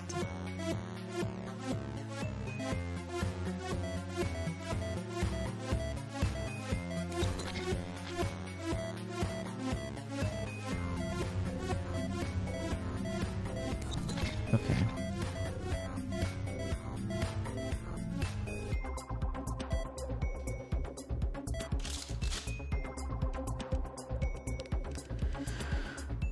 Excellent job, my ass.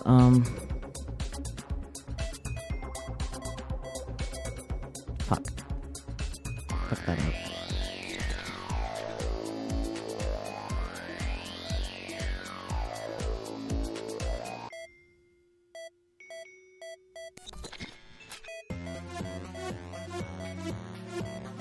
I don't know what I'm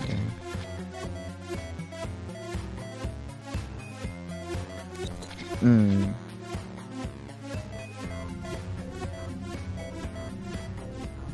Fuck, that's perfect.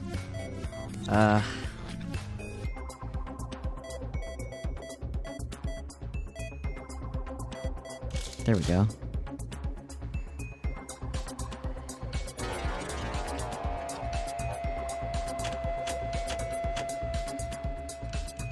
Perfect. Now all you have to do is match the corresponding symbols on the screen.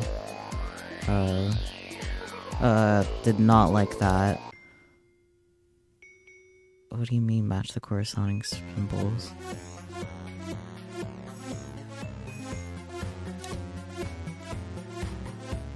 Huh? Oh, I see.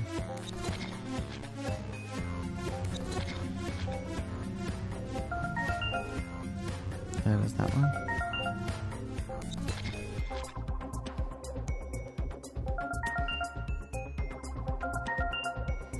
Yeah, it's a memory game.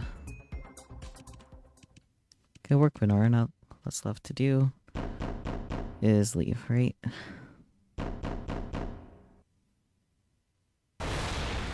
Am I screwed? Venora, did you really think that you could get away? There. Okay, I was not fast enough.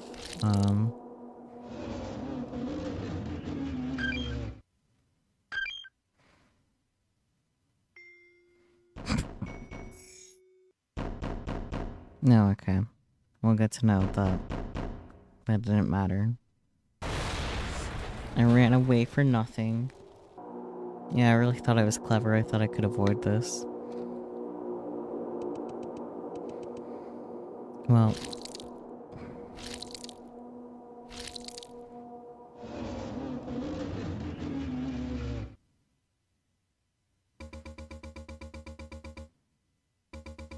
I can tell that him breaking in is indeed scripted by the fact that I went back and did it faster and it was... yeah. Judgment Day for the Mars Corporation has fallen upon us. What do you mean, chant a god? Warning, from here on, you will need to answer a series of questions, play mini-games, and solve puzzles to escape from Vincent. Awesome. This couldn't go well. I'm gonna be able to make 2 mistakes. Make more than 2 mistakes or exceed me? Yeah, okay. Seems a great idea now. Hunted. Question 1. Venora, here you are, standing face to face with me at this moment. Do you think it is fate for us to be here? Do you believe in fate? It doesn't need to stay this way? Nope, okay. Well.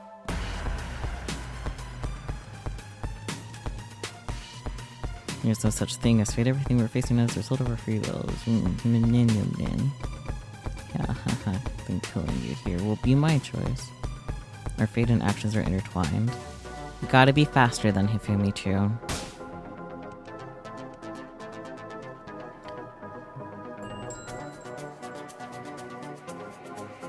Like, it's something timed. I don't really have the time, like, the leisure to wait.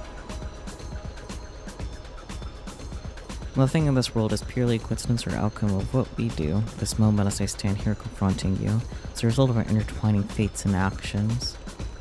Vincent, I saw your past. I know you spent all your youth chasing your dream. Getting into the Myers Corporation was your dream come true. It was not fate that got you into Myers Corporation. It was because you worked hard for it. However, there are also things that you just can't change.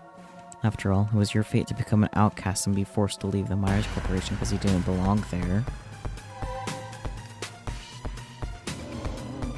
How did you? Look, a shock appeared on Vincent's face, but then it changed to one of excruciating pain. I ran to the exit of the room. No, okay. I see. Venora. Okay. Tap the spacebar and hit the red target to escape Vincent? Huh? Fuck. Well. I would have saved if I knew that was gonna happen. That's okay.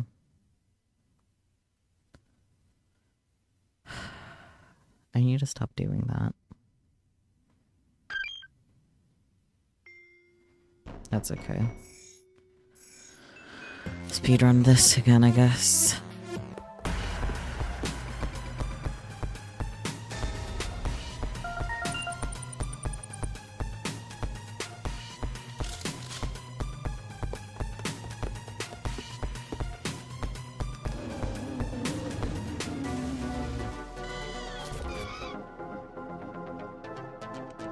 I'm not safe here, but the store should be enough to hold Vincent off for a while.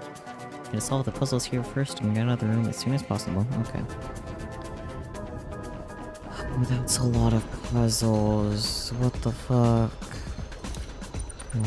Project name ICIJ. Classification confidential. Our corporation cutting edge technology has constantly been misinterpreted by many in the world. This line is about to bring blah blah blah blah.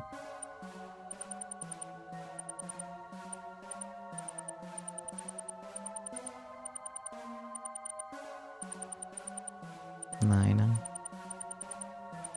7, 10, 8, 9, 7, 10, 8.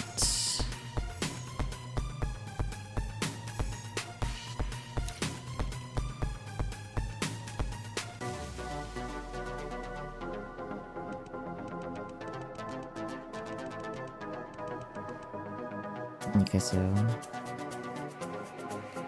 lowest, highest to lowest. Great.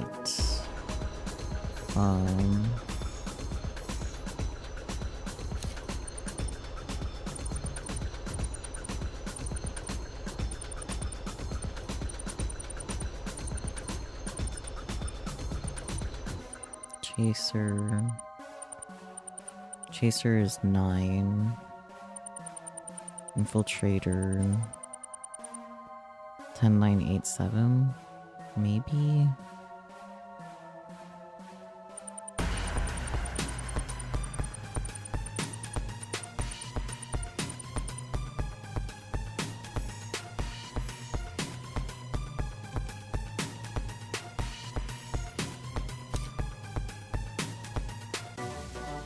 Well,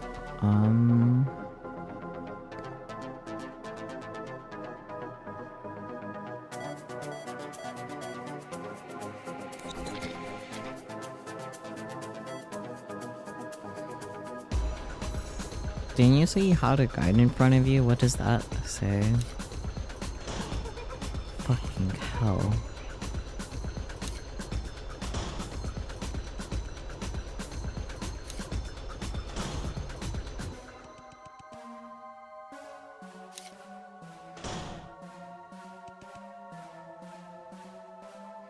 Locker with bullet symbolizes chaser, the locker with the flashlight symbolizes inspector, the locker with uniforms trader, and the locker with the water bucket. Character, and now we can interact with the it's next to the room.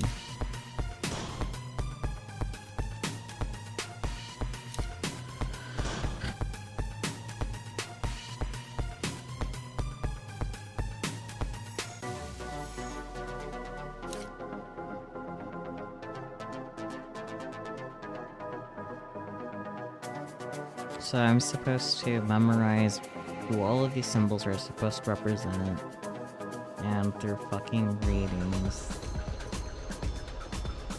This is a bad puzzle, if I can be honest. Flashlight is that key looking thing. Wristbands, I don't think that was one of the options. Ammo was this guy, this funky little guy.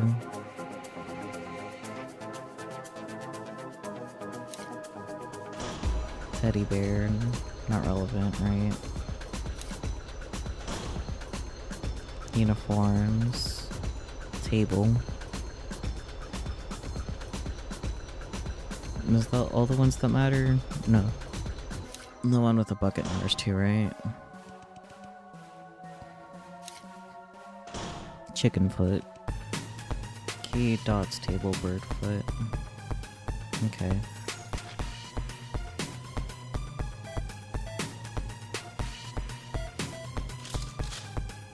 It wasn't ever the dots. You got confused with what symbol it was.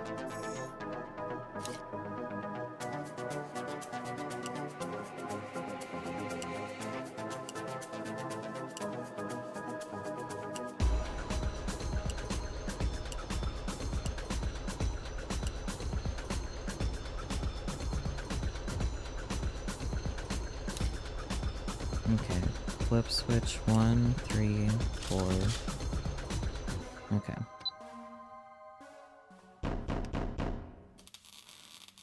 I'm so glad the time it takes to do the puzzles does not matter.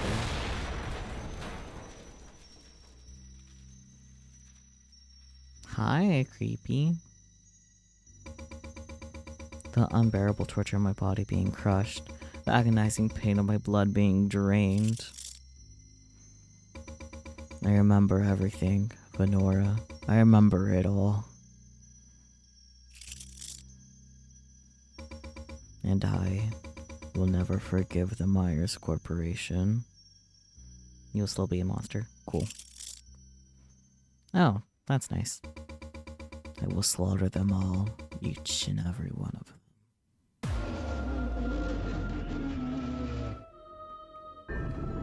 Question 2. Just gonna overwrite that save so I don't have to go through that again. In case I misclick.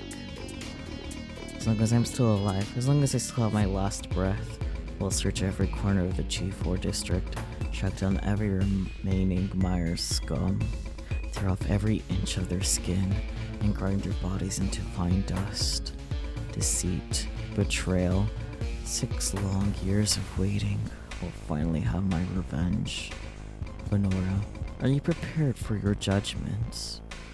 You'll still be a monster. His wiggly arms are kind of funny, yeah? No, murdering the entire Myers Corporation, you say? To be honest, I don't really care, even if that's your plan. I'm not going out of my way to stop you. But Vincent, you need to realize, there's one thing that you cannot change. Whether the Myers Corporation exists or not, you are and will always be a monster rejected by society with no future. Oh, I know what you're thinking. No, I still have Victor. I'm not alone. But Vincent, Victor's not like you. He's just a human. Sooner or later, you'll lose him. And you'll have nothing left in this world.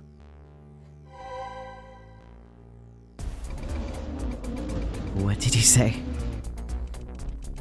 Vincent's expression was filled with even more sorrow. A steady stream of blood flowed from his eye socket.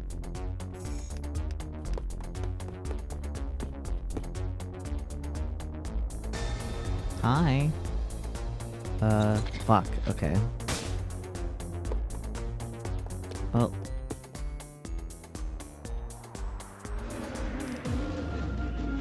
Yeah, I noticed the spacebar thing came up again. But that is our first mistake this time, so...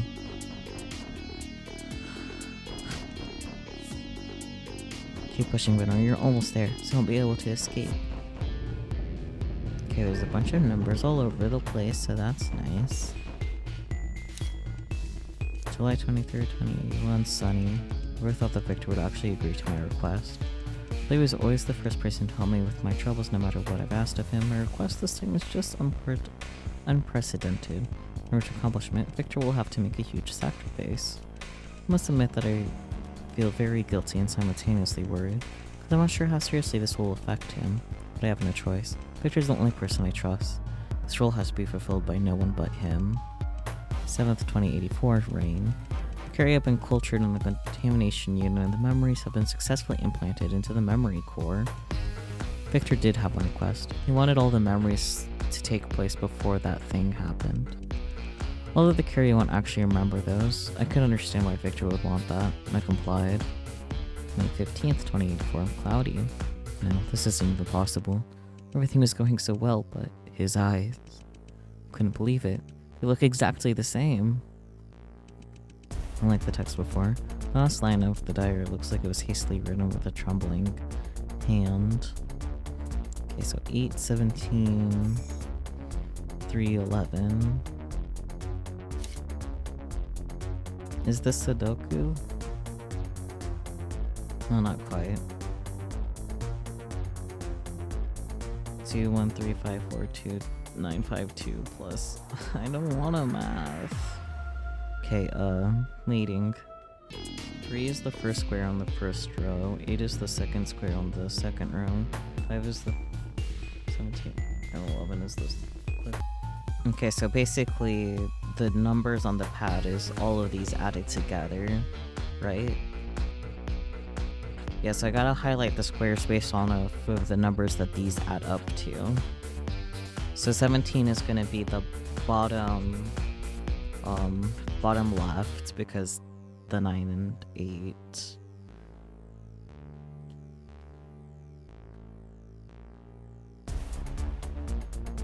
Yeah, okay, so I just need to click those squares, yeah, okay.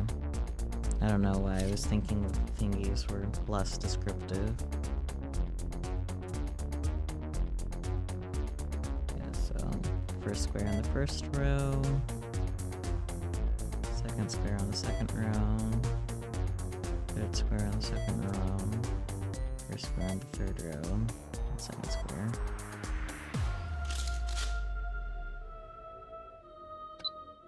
Cool.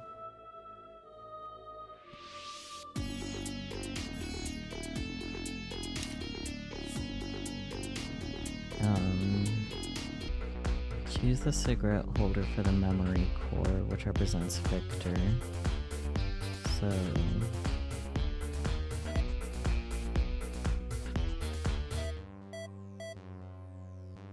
okay, and then the martini for the jeans. And the suit with bow tie for the end product. I see. So Draco is their child, basically.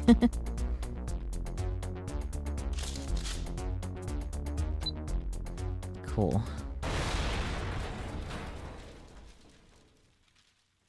Are you gonna jump in this time? No, you're definitely falling apart there, buddy. Venora. I'm going to...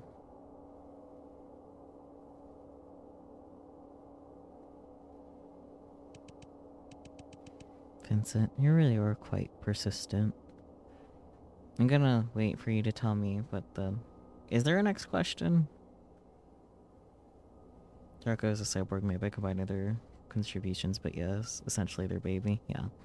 Is there another question? If so, can you tell me the answer now? If there isn't another question after this, that means this is the end, right? I'm kinda sick of this. The answer is you can't change what has already happened. Awesome. Take a look at yourself and what you've become. Are you really that obsessed with killing me? Venora. Is running away the only thing you can manage? Me? Running away? Vincent. Why can't you see it? You're the one who's really been running away all this time. What are you saying?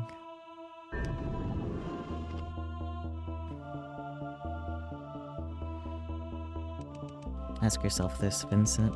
Do you really think this is all Myers' fault? You constantly tell yourself that Myers is the cause of all your misfortunes, but the truth is, you just don't want to face the fact that it's obvious to you. You can't change what has already happened. Face it, Vincent. You're just using your revenge to distract yourself from something you can't accept. Because in your heart, you don't want to admit what's happened to the past can no longer be changed. Perjury, bribery. You committed countless crimes as a lawyer, but you did not do those because you wanted to. Yes, Myers Corporation was the dream company you worked so hard to get into. Of course you'd do anything for them. That's what you tell yourself, isn't it? But the truth is, you just wanted to fit in. You just wanted to be accepted by Myers. Ever since your childhood, you've always been a kid who was excluded by others. Despite that, you never tried to hide who you really were until you entered the Myers Corporation.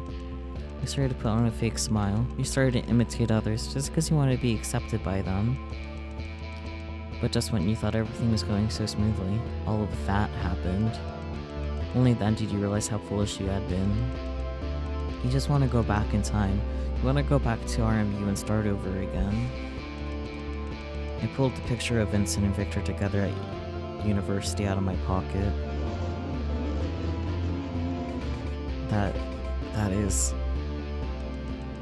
Vincent stretched out his non-existent right hand to reach for the picture. It's only when you're with Victor that you take off your mask and show who you really are. You always seem so impatient with him, but that's the real you. Everything was ordinary then. It was the happiest time of your life. You missed that time. But sadly, Vincent,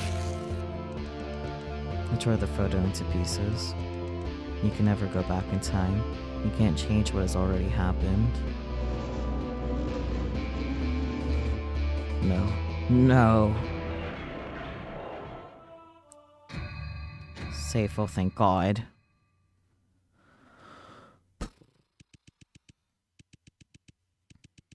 Vincent wanted to charge at me, but as he tried to do so, his crumbling body made him collapse to the ground.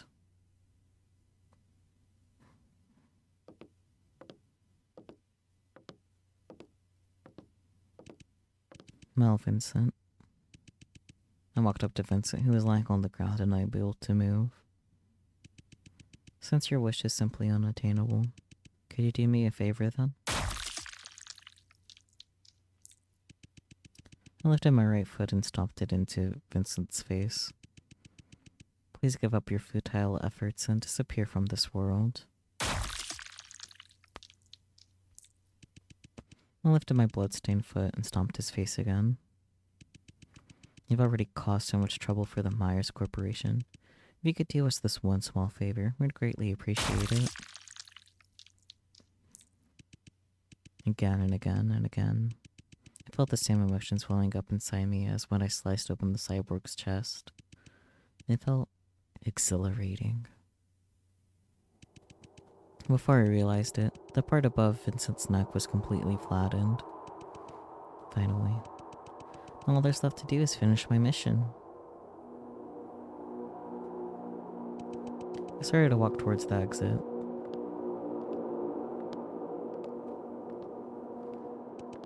As expected, I met that man again outside the room. But, Venora, I'm so glad you're okay. How is my master doing?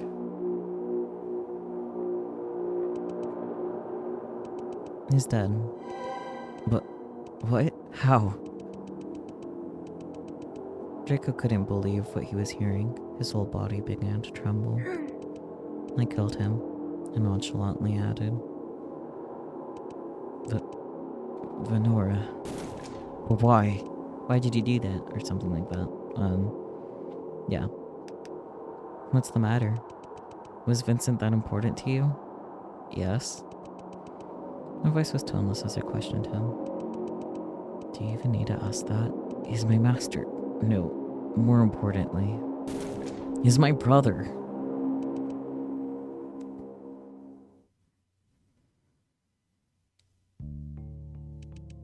After a few seconds of silence, I walked over to Draco. But, Venora, what are you... I leaned on Draco, wrapped my arms around his waist, and hugged him tightly. I buried my head in his chest. I'm sorry, Draco. I had no choice. I didn't want to kill him either. But I know you'll forgive me, right? I really looked up at Draco. Because to you, I'm more important than Vincent, isn't that right? But... Venora's being such a cunt. I raised my left hand and gently touched Draco's cheek with the tips of my fingers. I could feel his face heating up. Draco, let it just be you and me, just the two of us. We don't need Vincent. Let us both escape from here and live together forever. But, Venora...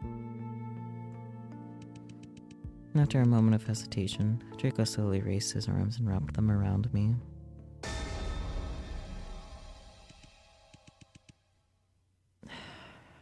I'm not screaming, but you got the idea. I took out the scalpel I had been hiding in my pocket and thrust it deep into Draco's chest. You fucking cunt. Again and again and again. Found it. From Draco's shredded chest, I pulled out a round, spherical device.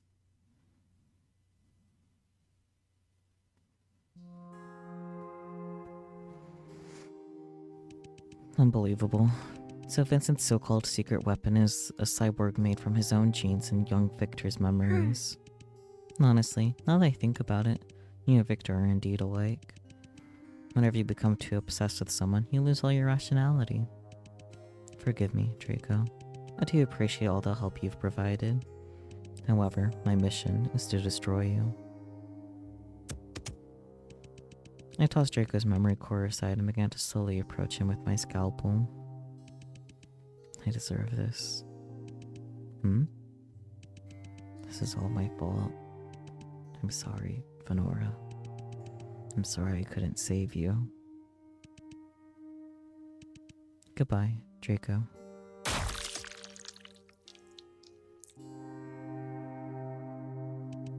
After that, I took the elevator from the other end of the basement back to the lobby of the Myers Corporation alone.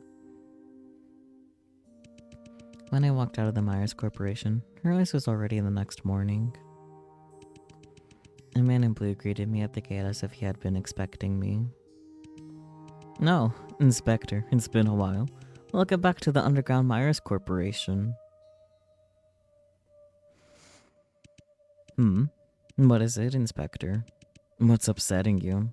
What are all these tears about?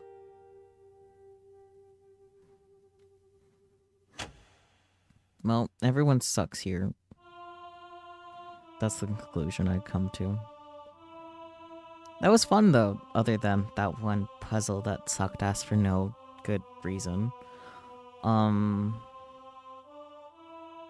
than the random mic issues and other issues, it was fun though. Kinda wish I started stream a lot earlier though, but it's not like I knew it was gonna be 6 hours. It's so late.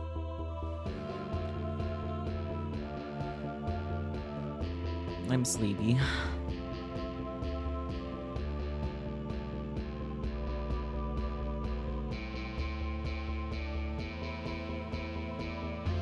Two in the AM. Very solidly 2 in the AM too, man.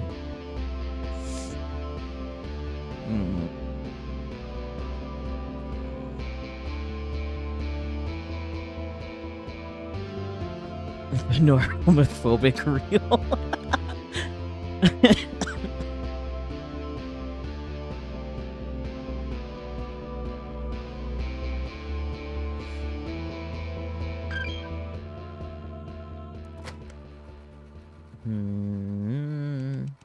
In other words, by taking advantage of Venora and Vincent's past memories, Monsieur M wants to turn them against each other? Don't you see? Monsieur M is expecting that woman to come back to Myers Corporation. By making use of her special power, he wants to make her misunderstand her very own past. Let's just say, in the absence of all your memories, if all you see of your own past are heinous crimes, we'll definitely think that you're just a wicked person as well. In that case, we must interfere with Monsieur M's plan and stop her from investigating the Myers Corporation. She needs to remember who she truly was before falling to Monsieur M's trap. My dear infiltrator, do you really think everything was going to be so effortless? What you don't know is, her power isn't as simple as seeing the past. She can also see possibilities of the future. What did you just say?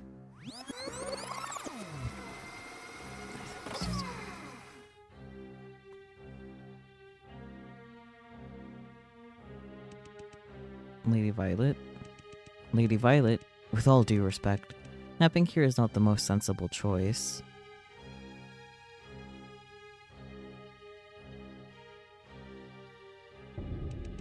Chapter 4, the end. Oh, thank God. To be continued. Suzuku.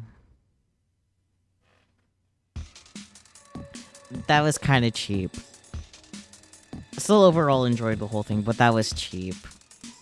I'm sure whenever they add more to it, though, it will balance out, but that felt cheap. It reminds me of, fuck, what's it called? But there's this one Battle Royale anime that I watched when it came out. that like had to do with the Chinese zodiac.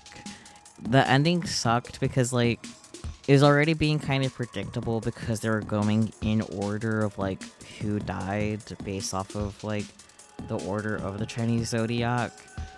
Well, the reason why the rat won, spoilers by the way,